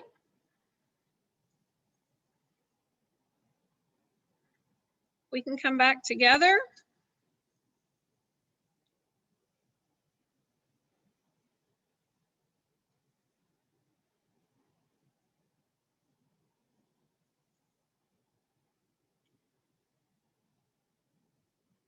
Thank you.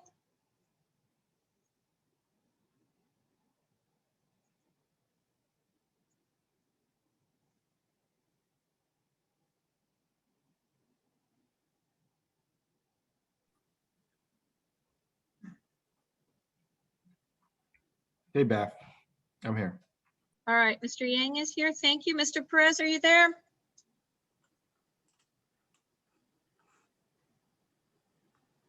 Mr. Perez?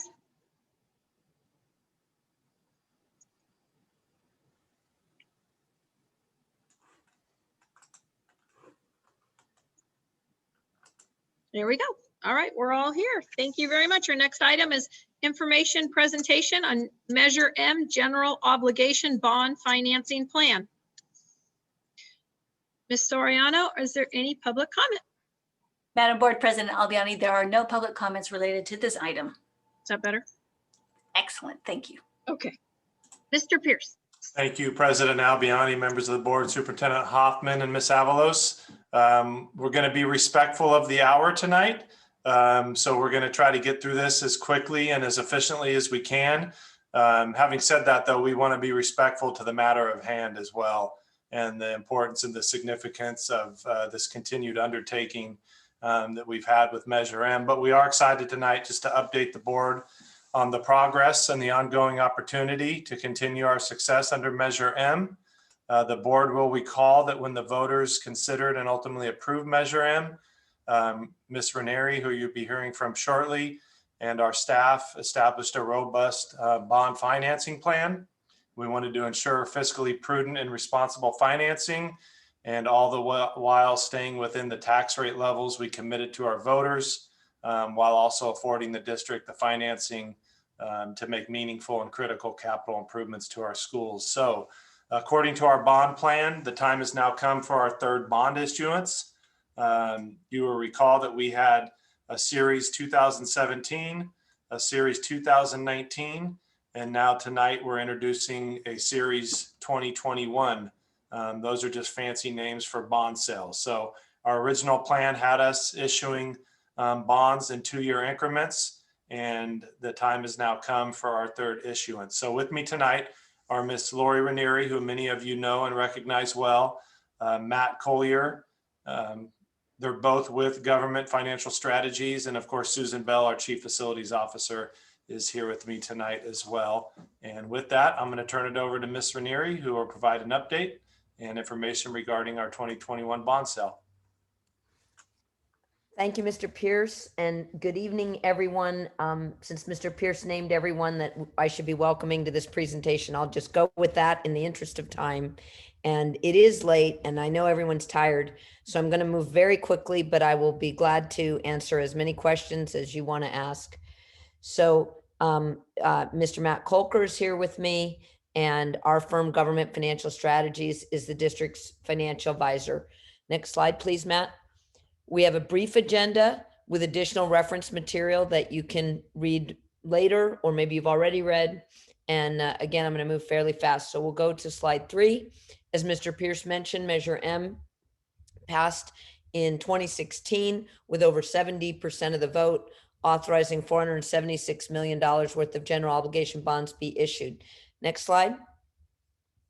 You also know that we started adjusting the plan immediately, because when we have new information, we adjust the plan. So we react to changes in the tax base, changes in the interest rate market, and we adjust the pace at which we borrow based on the need for project expenditures, because taxpayers pay for every dollar borrowed from the day we borrow it until the day it's paid back. So we don't want to borrow too quickly, but we want to have what I like to call just-in-time funding. Next slide, Matt, please. And you also know that we like to have a plan that is feasible under adverse circumstances, but room for upside if things are better than expected. And that is exactly what has happened. Assessed values have continued to increase more than estimated. Interest rates have decreased since Measure M was put on the ballot and since the issuance of our last bond sale 2 years ago. And our current estimate for project expenditures over the next 2 years is just over $140 million. So our plan has been updated to reflect a faster issuance of bonds in total. We are well within the target tax levy of $38 per 100,000.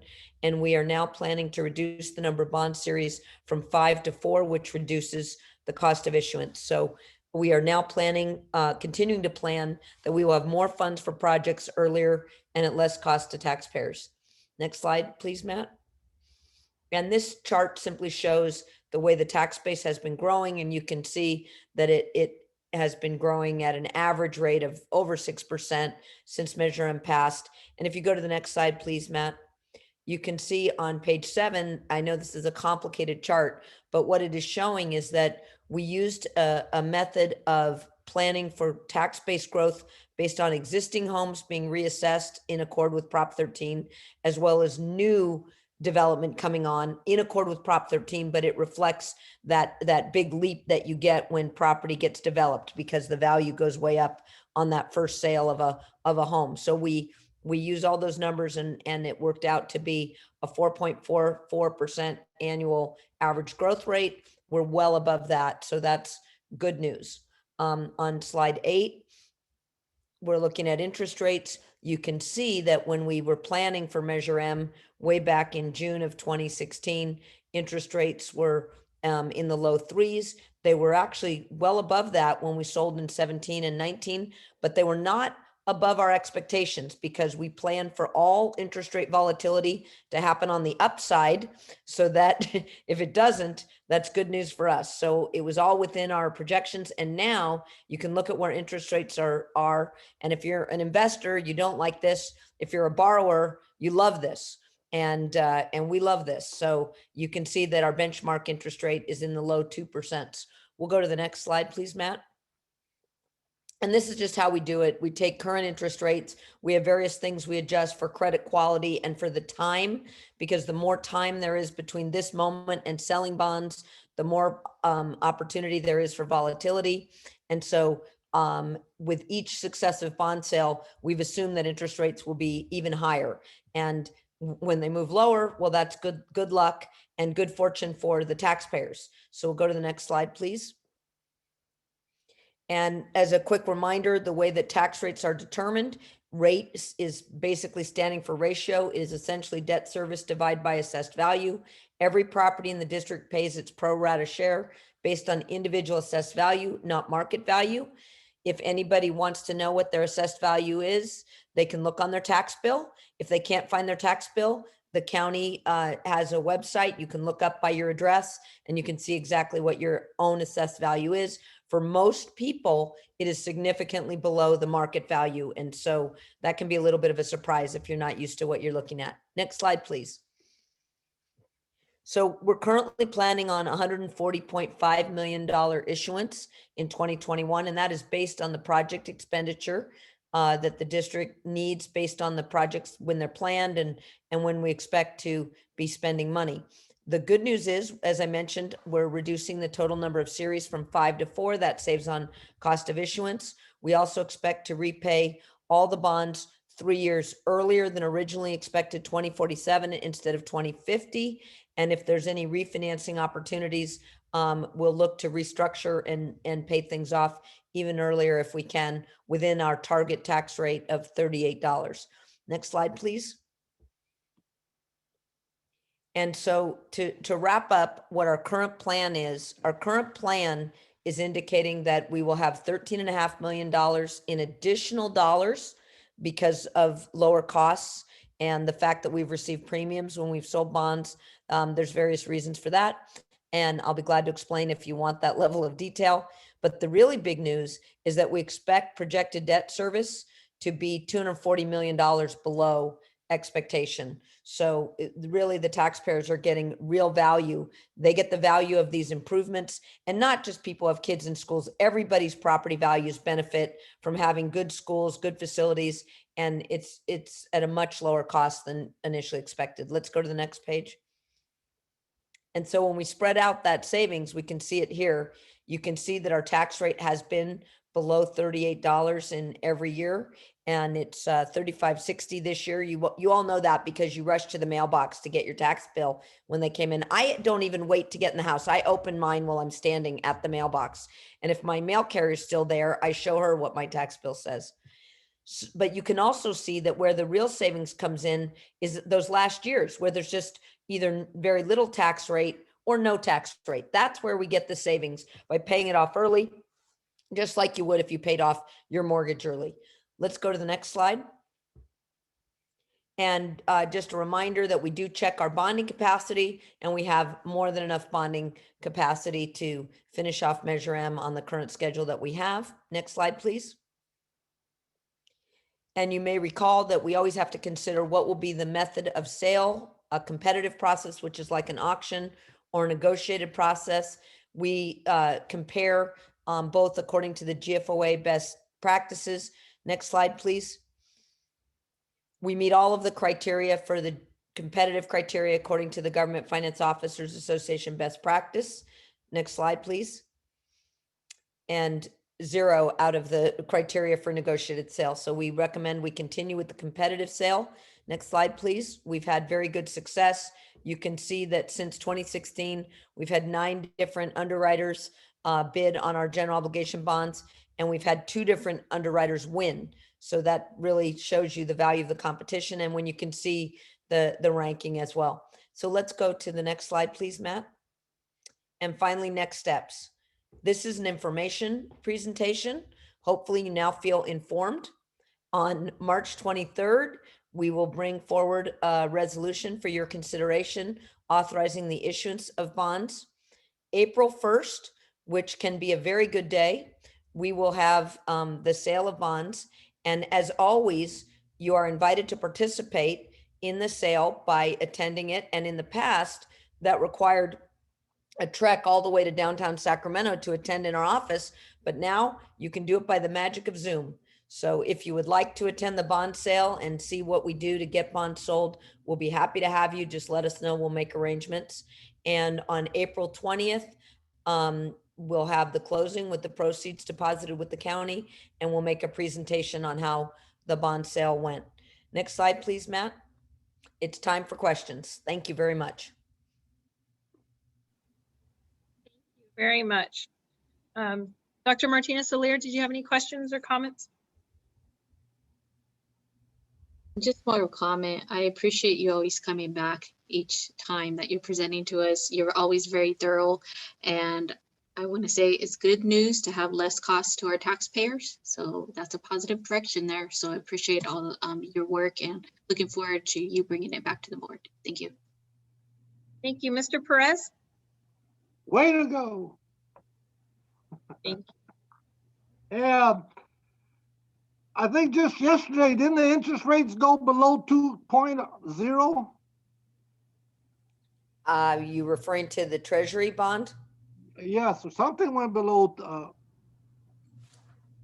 2.0, something, maybe as a home loans. I was looking at. Was it, what was it? Did you get any of that news? I think you might be referring to the 10-year Treasury. I'm sure that while we're talking, Matt can quickly Google that. Yeah, it was like on a 1.9 or something like that. I thought it was the interest rates. Well, anyway, thanks a lot. You're doing a great job. I have a lot of belief in you. And so we have $13 million extra, you say, in our budget? All right. Thank you. All right, Mr. Yang? Just want to say thank you and keep up the good work. Extra cash is always great. Thank you. Ms. Jamerson? Thank you. This was very thorough. I know it was done quick, but I appreciated the presentation. Was very thorough, and looking forward to digging deeper and getting a better understanding since I'm a newer board member, but thank you. Charis Espinoza? Good to see you, Ms. Ranieri. Excellent presentation as always.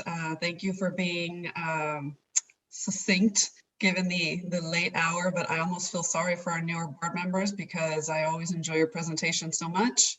I hope we're able to see more of you next time. And I just want to note that, we're not in a good position financially by chance. All of this is due to the work that you and your team have been doing, and folks on our side, of course, to make sure that we're well positioned to take advantage of these turns of good fortune when they do present themselves. So thank you all so much, everyone involved in making sure that we're good stewards of the taxpayer dollars and that we have the resources to provide the facilities our kids deserve. Thank you. Thank you. Mr. Fortuna?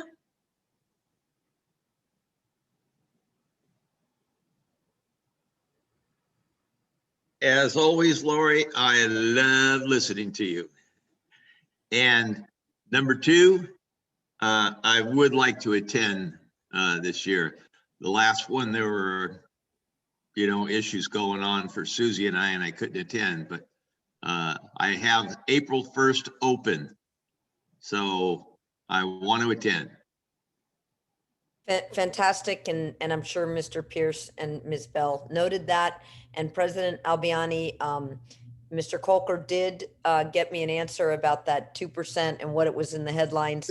The Federal Reserve pledged low interest rates until inflation exceeds 2%. Excellent.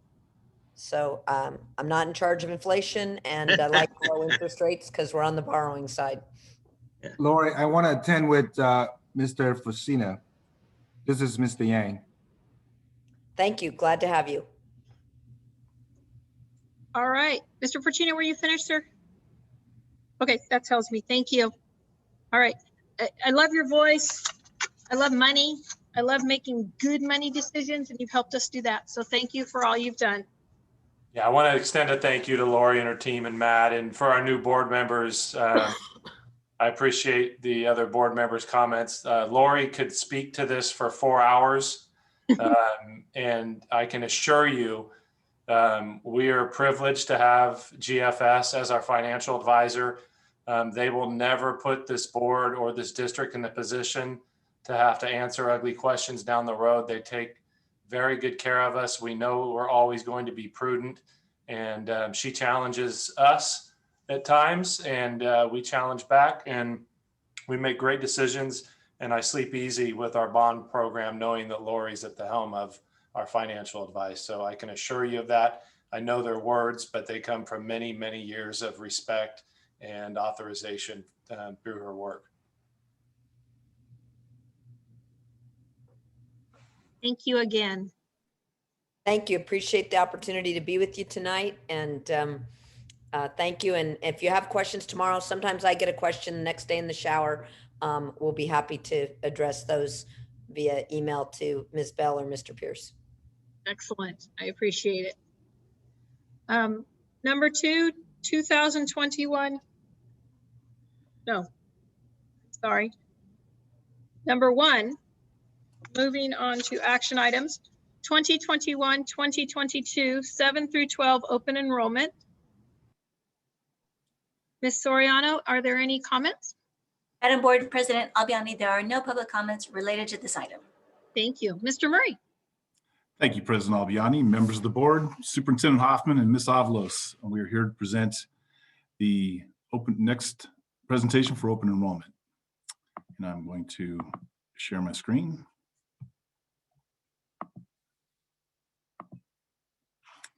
Okay. So our open enrollment guidelines, the open enrollment agreement applies only to the student making the request. The agreement does not extend to siblings. Once enrolled in the school of choice, a student does not have to reapply for admission to that school. However, he or she must apply to attend a school of choice at the next level. So once you're into a middle school for 7th grade, you can say that for the 8th grade, but to get to the high school, you'd have to reapply through open enrollment. And parents must provide transportation for open enrollment students. We do not provide transportation for them. For our overview, our open enrollment period ran from January 27th to February 5th, 2021. Auto dialer calls, emails, and parent view notifications announcing open enrollment were made to families of current 6th through 11th grade students. And our open enrollment information was posted on the district website and social media sites as well. For our requests this year, we received 1,162 requests for open enrollment. This number is consistent with over the past several years as the number of requests have declined. We've given you information on the past 5 years, 2017 through 2021, and you can see the general trend there. In addition, we had three schools that had incoming transfer rates that exceeded 5%, the same as last year. They were Edward Harris at 5.7%, to the school, Elizabeth Pinkerton at 10.3%, and Cosumnes Oaks at 7.1%. We also had 4 schools with outgoing transfer request rates exceeding 5%, the same as last year. Samuel Jackman at 5.9%, James Rudder at 11%, Florin at 5.2%, and Valley at 5.3%. There'll be more information specific to those in the next upcoming slides. So for our middle schools, this is information on the data results by school site. And what this shows is the number of the projected enrollment for next year for the school sites, the number of requests that are received to the school through open enrollment, the number of requests received out of the school for enrollment, and then the next column is net impact of students. And then we've provided the trend data over the last 3 years. And generally the trends, like the open enrollment requests, have trending to have less of an impact on school sites, either with students coming out or students coming in. The specifics on this slide, you can see, for example, Catherine Albiani shows a 0 here. That's because we have closed them to open enrollment. So they have no students that are going to the school, but they do have 21 students who are requesting to go to another school. You see similar information from Toby Johnson. They were closed, so no students that were allowed in, but 22 students requested to go elsewhere as per open enrollment. You see for trend over time, Albiani has stayed relatively stable with similar amounts of students over the last 3 years. With Harriet Eddy, they've gone to almost no impact. They've got 63 students who requested in this year and 62 students requesting out. So very little impact on them this year. Edward Harris has a net impact of students of 64. So it's had slightly less impact coming in, maybe in half of what they've seen in the past. Samuel Jackman, with 8 students to school and 65 from school, their impact is 57 net asking out. They're at 5.9%, but down significantly from the 9.9 and the 9.3 that we've seen in the past couple of years. Toby Johnson, similarly, not that different number over the last few years.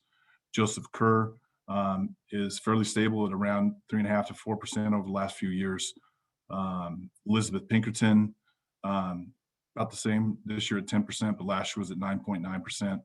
And James Rudder has gone from 15.5% and 16.6% net impact out to now down to 11%. So that's a good number to see. And T.R. Smedberg stayed in the 2 and 3% range of impact for our middle schools. For our high schools, we see similar trends.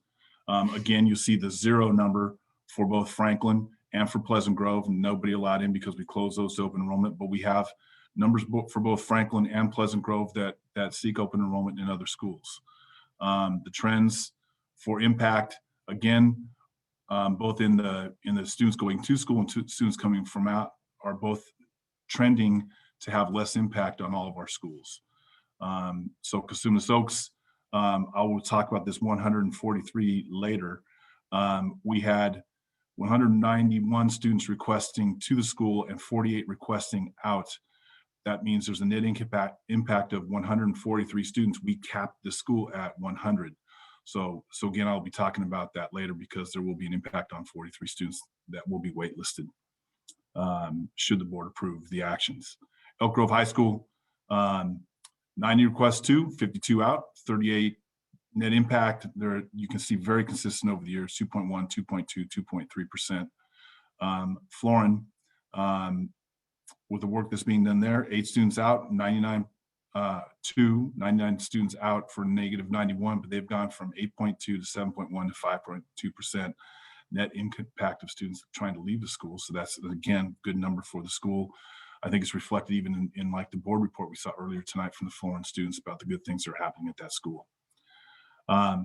Franklin, very consistent with small numbers of students trying to get open enrollment to other schools. Similarly with Laguna Creek, like Eddy, very small numbers, 83% to, 98 out. So a net 15 impact for 0.07%. So that region is very, very stable.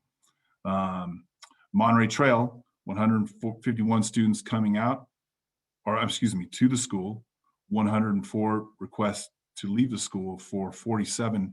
That's a testament to the work of Rob Pierce's department and some of the people in secondary ed and Kim Williams in particular. We capped that school at 50. So really great predictive analysis on that.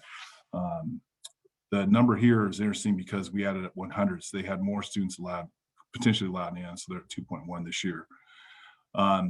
Pleasant Grove, again, very stable. Sheldon, we capped them at 100. They're at 79, so that's a good number. And then Valley High School with 10 requests in, 105 out, negative 95 net impact.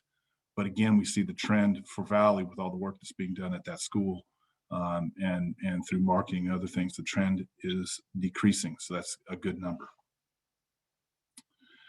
Here we see requests, the data results. Survey of primary reason for open enrollment was incorporated into the application. Parents were asked to identify the single most important reason for the open enrollment request, and the reasons cited for transfer are given here. The numbers are declining, the requests are declining, but we see similar numbers in what the requests are. The first two areas, courses or programs not offered at the current site, and then the perception that there are more challenging courses at another site, have those numbers. The security issues are the next two, and we see that they're 84 specific safety concerns and then 47 for more general. Childcare is a large number of 180 requests that pertain to childcare. This number for employment and proximity to schools is interesting because over the last 5 years, it's fairly stable for those requests. Newer facility is going down, which is because we haven't had the newer facilities as much. Our schools are all, we don't have that bright, shining new school like we've had in the past. Athletic program, again, fairly consistent over the years, and school staff, very consistent. So interesting numbers for these requests. It's nice to see the trends going down and because of the work that's being done. So suggested follow-up actions. We will continue to distribute and analyze the analysis of a targeted follow-up survey to parents of applicants, especially in regards to specific safety responses. Continue work promoting regional activities and connections between sites. We see that in our regional board presentations, how our regions are aligned. We want to continue to support principals in developing strong programs at their sites, maintain the marketing program outreach and regional branding, and continue staffing augmentation to designated schools. So in regards to the open enrollment cap, at the January 20th, 2021 board workshop, the board approved open enrollment caps at 3 schools. Of these 3 schools, Cosumnes-Stokes High School will need to impose the approved cap. So we had a net cap of 100. We have 143 impact of transfer requests. So should the board approve that, the 43 students who do not get accepted, as an example, would be worked through on a waiting list for that site. For the past 13 years, the board has approved a cap of 5%, limiting the number of students leaving any single school to ensure that every school enrolls sufficient students to maintain a comprehensive instructional program. In order to ensure program stability at all schools, it is recommended that a cap again be approved this year for schools losing more than 5% of enrollment through open enrollment transfer. And these schools are Samuel Jackman Middle School, James Rutter Middle School, Valley High School, and Florin High School. And the purpose of this is that we do not have too many students leaving any one given site.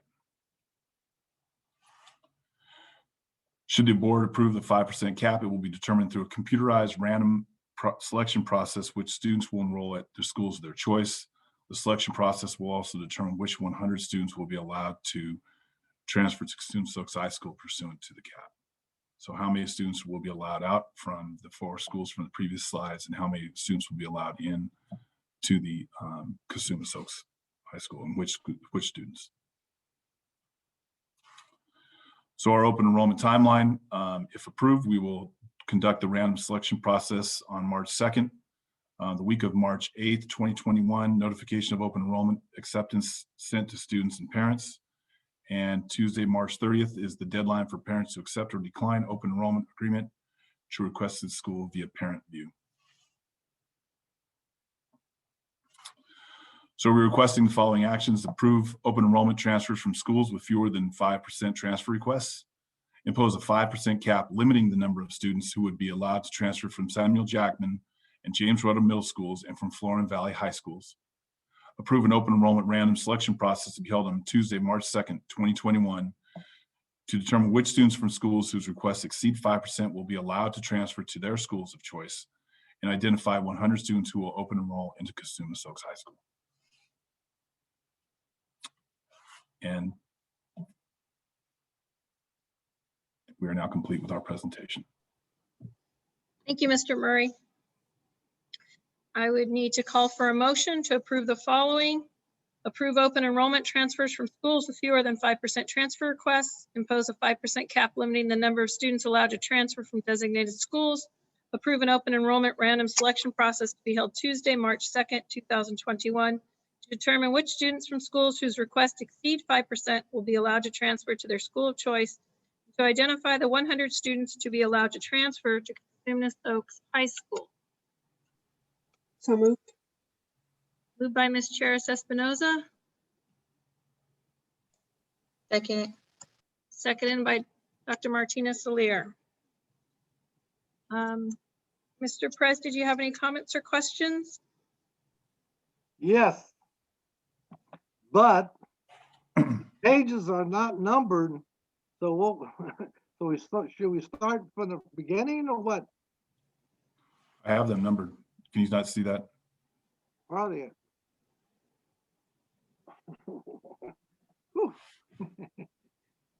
Maybe you need to put it in 16 case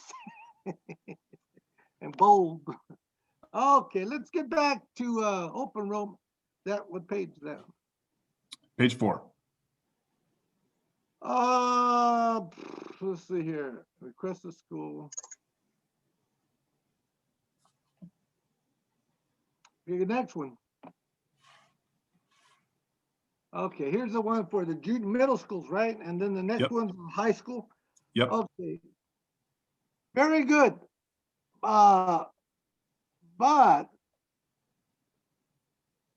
now, can we get reasoning why they leave from each school report?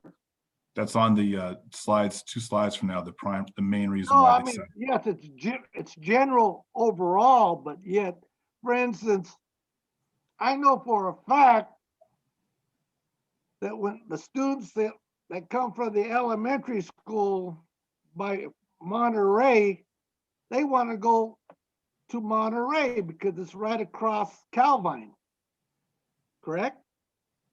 But That can be a reason. that is the reason. So, and to verify that, you need data and a questionnaire to that effect. Because if you go over there early mornings, you see all kinds of kids from that neighborhood walking that way, stopping at that signal and going to junior high and high school. You're right. I mean, certainly the location of Monterey Trail by location is easier for kids in that area to get to. Right. So, but the only issue I had is the safety issue crossing Calvine right there. That's a very dangerous intersection. People go fast, too fast. So I would like to see for each school some more detailed analysis. You know, I understand there's security issues on 3 and 4 issue, but and also are they going to these other schools? It's very important to find out if they're going to a vocational academy track over there at another school. And then if so, we need to develop those academies or a track, whatever they're interested in. Maybe it's sports, and I think that their friends was a big factor, more so than sports on one of your reports. So if you look at these, so number of requests from school, of those James Rutter, you had 119. Where are they going? Can you tell me? Yes, we have it. We have it broken down. I believe that information was provided in the BC last week as well. Okay, so, maybe include in this report. So anyway, like I said, the finalize, I like to see where they're going and for what reason. And then, that goes for Valley High area also. And it looks like Laguna too, they're, I'm surprised, where's, okay, go next one, please. Okay. Monterey Trails. Why are they leaving Monterey Trails 104? Where are they going? Most likely they're going to academies or someplace. I don't know. And then over here, Valley, 105 leaving. Where are they going? 99, Florin. And more detail, I think, in this report, because that's what people see, like tonight. They may have not seen last week's or last month's report. Next one, please. Here you go. Yeah, if you could break these out, the selected reasons. And number 3 and 4 have always been an issue, safety and general perception of some of these schools. And, I do see it changing, but yet we need to do more. Maybe with that 13 million. See, like number 1 right there, the courses of program not offered at current school. Okay, career academies, that's what I think is the biggest thing right there. So why can't we have those academies at these other schools? Can we? Well, there's needs analysis that are done, and then we look at developing different programs for different schools. Right, right. And there's unique cultures for each school, so. Right. And I understand there's also pilot programs at other schools they like, but they're not implemented district-wide, and they're very successful. And especially culinary arts, at Consumas, that's beautiful. And then we're going to have another one at Elk Grove. Gee whiz, I go there too. Okay, more challenging instructional programs at requested schools. That's one of my concerns also, is because they go to these schools, so they get more college prep courses to go to the universities and colleges. What's or different career academy tracks. Okay, next one.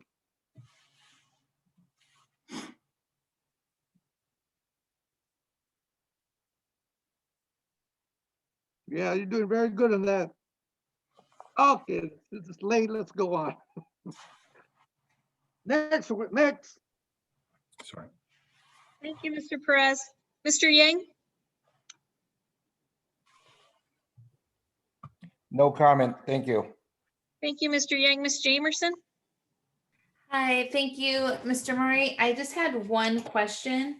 If we are going to move to a random selection for those students, is security taken into account? So those students that are wanting to leave because of a specific safety and security issue, are those students prioritized so that that need can be addressed? We can't prioritize. We have to be, it's a random selection process, but I will tell you that staff works diligently with like, let's say there's 43 students that don't get in. There's a wait list. They work through that wait list. We can also talk about other programs with other schools. We do a lot of work with the families on that list to try to make sure that we find a fit for them at some place. Okay, thank you. Can I add to that? So with that exit survey kind of thing that we're doing here, when we ask people why they want to leave, if they provide information, and I'm saying this because we've asked about this previously, if they provide information that's identifiable about a specific, and they tell us they have a specific security risk, school site staff do follow up with them. So it's kind of like a parallel track. Separate from this decision, school administrators will follow up with them and do their best to get that addressed. Thank you. You were finished, correct, Ms. Jamerson? Okay, and you are next, Ms. Sheriff Espinoza. No questions, thank you. Thank you. Mr. Fortuna. Thank you. Uh-oh, I don't have any questions. I just have some comments. okay. We've talked about open enrollment for quite a number of years, and each year, to me, the questions and the answers are always the same. I have a number of questions. I'm going to just ask, concerns. I'm only going to state two of them. First, and Tony just talked about this, and we have talked about it every single year that we've dealt with open enrollment. The data that we get from parents is presented in an aggregated manner. It's not presented per school site. Number one. Number two, we have asked for and never received the follow-ups to get specific information from parents so that we could then use that information in our planning. Besides our planning with respect to looking at what we might or might not provide at a certain school to alter the numbers, it also goes to one of the root problems, given that we always have the same 4 schools that have a lot of kids leaving. Is it better? Yeah, but it's still the same 4 schools. For a parent to indicate as an example, more challenging course, again, tells me nothing. And we don't even know if they're just marking that because they got to mark something. We've talked before about having the follow-ups, getting specific information, and that hasn't happened. Also, when it comes to the reasons parents can state for wanting to move to a different school, we can only do something about 4 of the 10. 6 of them we can't do anything about. Babysitting, job closer, but the ones in regard to program and safety, we need to have specifics, and we don't get them. And secondly, I've discussed this next item several times. We need to have discussions regarding what we're going to do to assist impacted sites. And one of the most paramount in that discussion needs to be a change in attendance boundaries. The board has resisted, as a board, wanting to sit down and talk about boundary changes. If we look just as an example at Albiani and Pleasant Grove, our students from Anatolia and other areas, they got to drive right by Sheldon and Smedberg to get to Albiani and Pleasant Grove. Franklin's impacted, Laguna is not. Again, we've asked the questions. And it's clear to me that the board really needs to take some time to look at the root causes for parent requests for open enrollment. Because we continue to do the same thing, we're going to be in the same place next year when we're asked to approve open enrollment. So I'm not comfortable, and that's it. I second that motion. There wasn't a motion, but thank you. Dr. Martinez-Solir.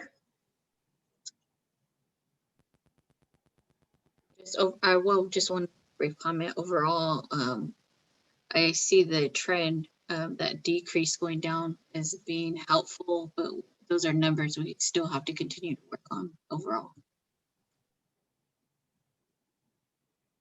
Thank you. I also think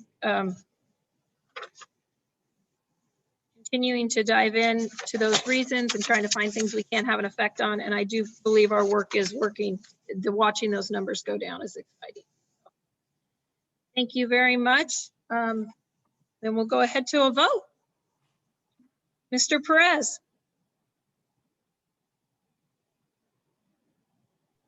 I'd like to make a motion that we put this on the next agenda item for next board meeting. Oh, you know what, Mr. Perez, we're in a time crunch to follow those things, to follow the schedule. That would put our families out. I think there's true that we want more information, Mr. Perez, but I think it will, the families are counting on this process to go through.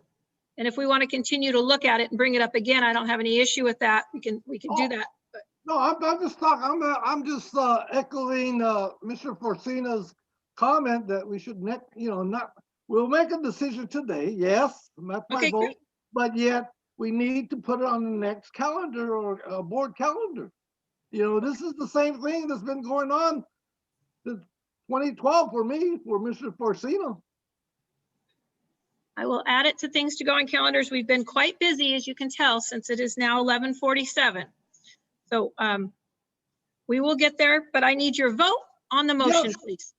Yes. Thank you. Mr. Yang. Yes, ma'am. Thank you. Ms. Jamerson. Yes. Thank you. Ms.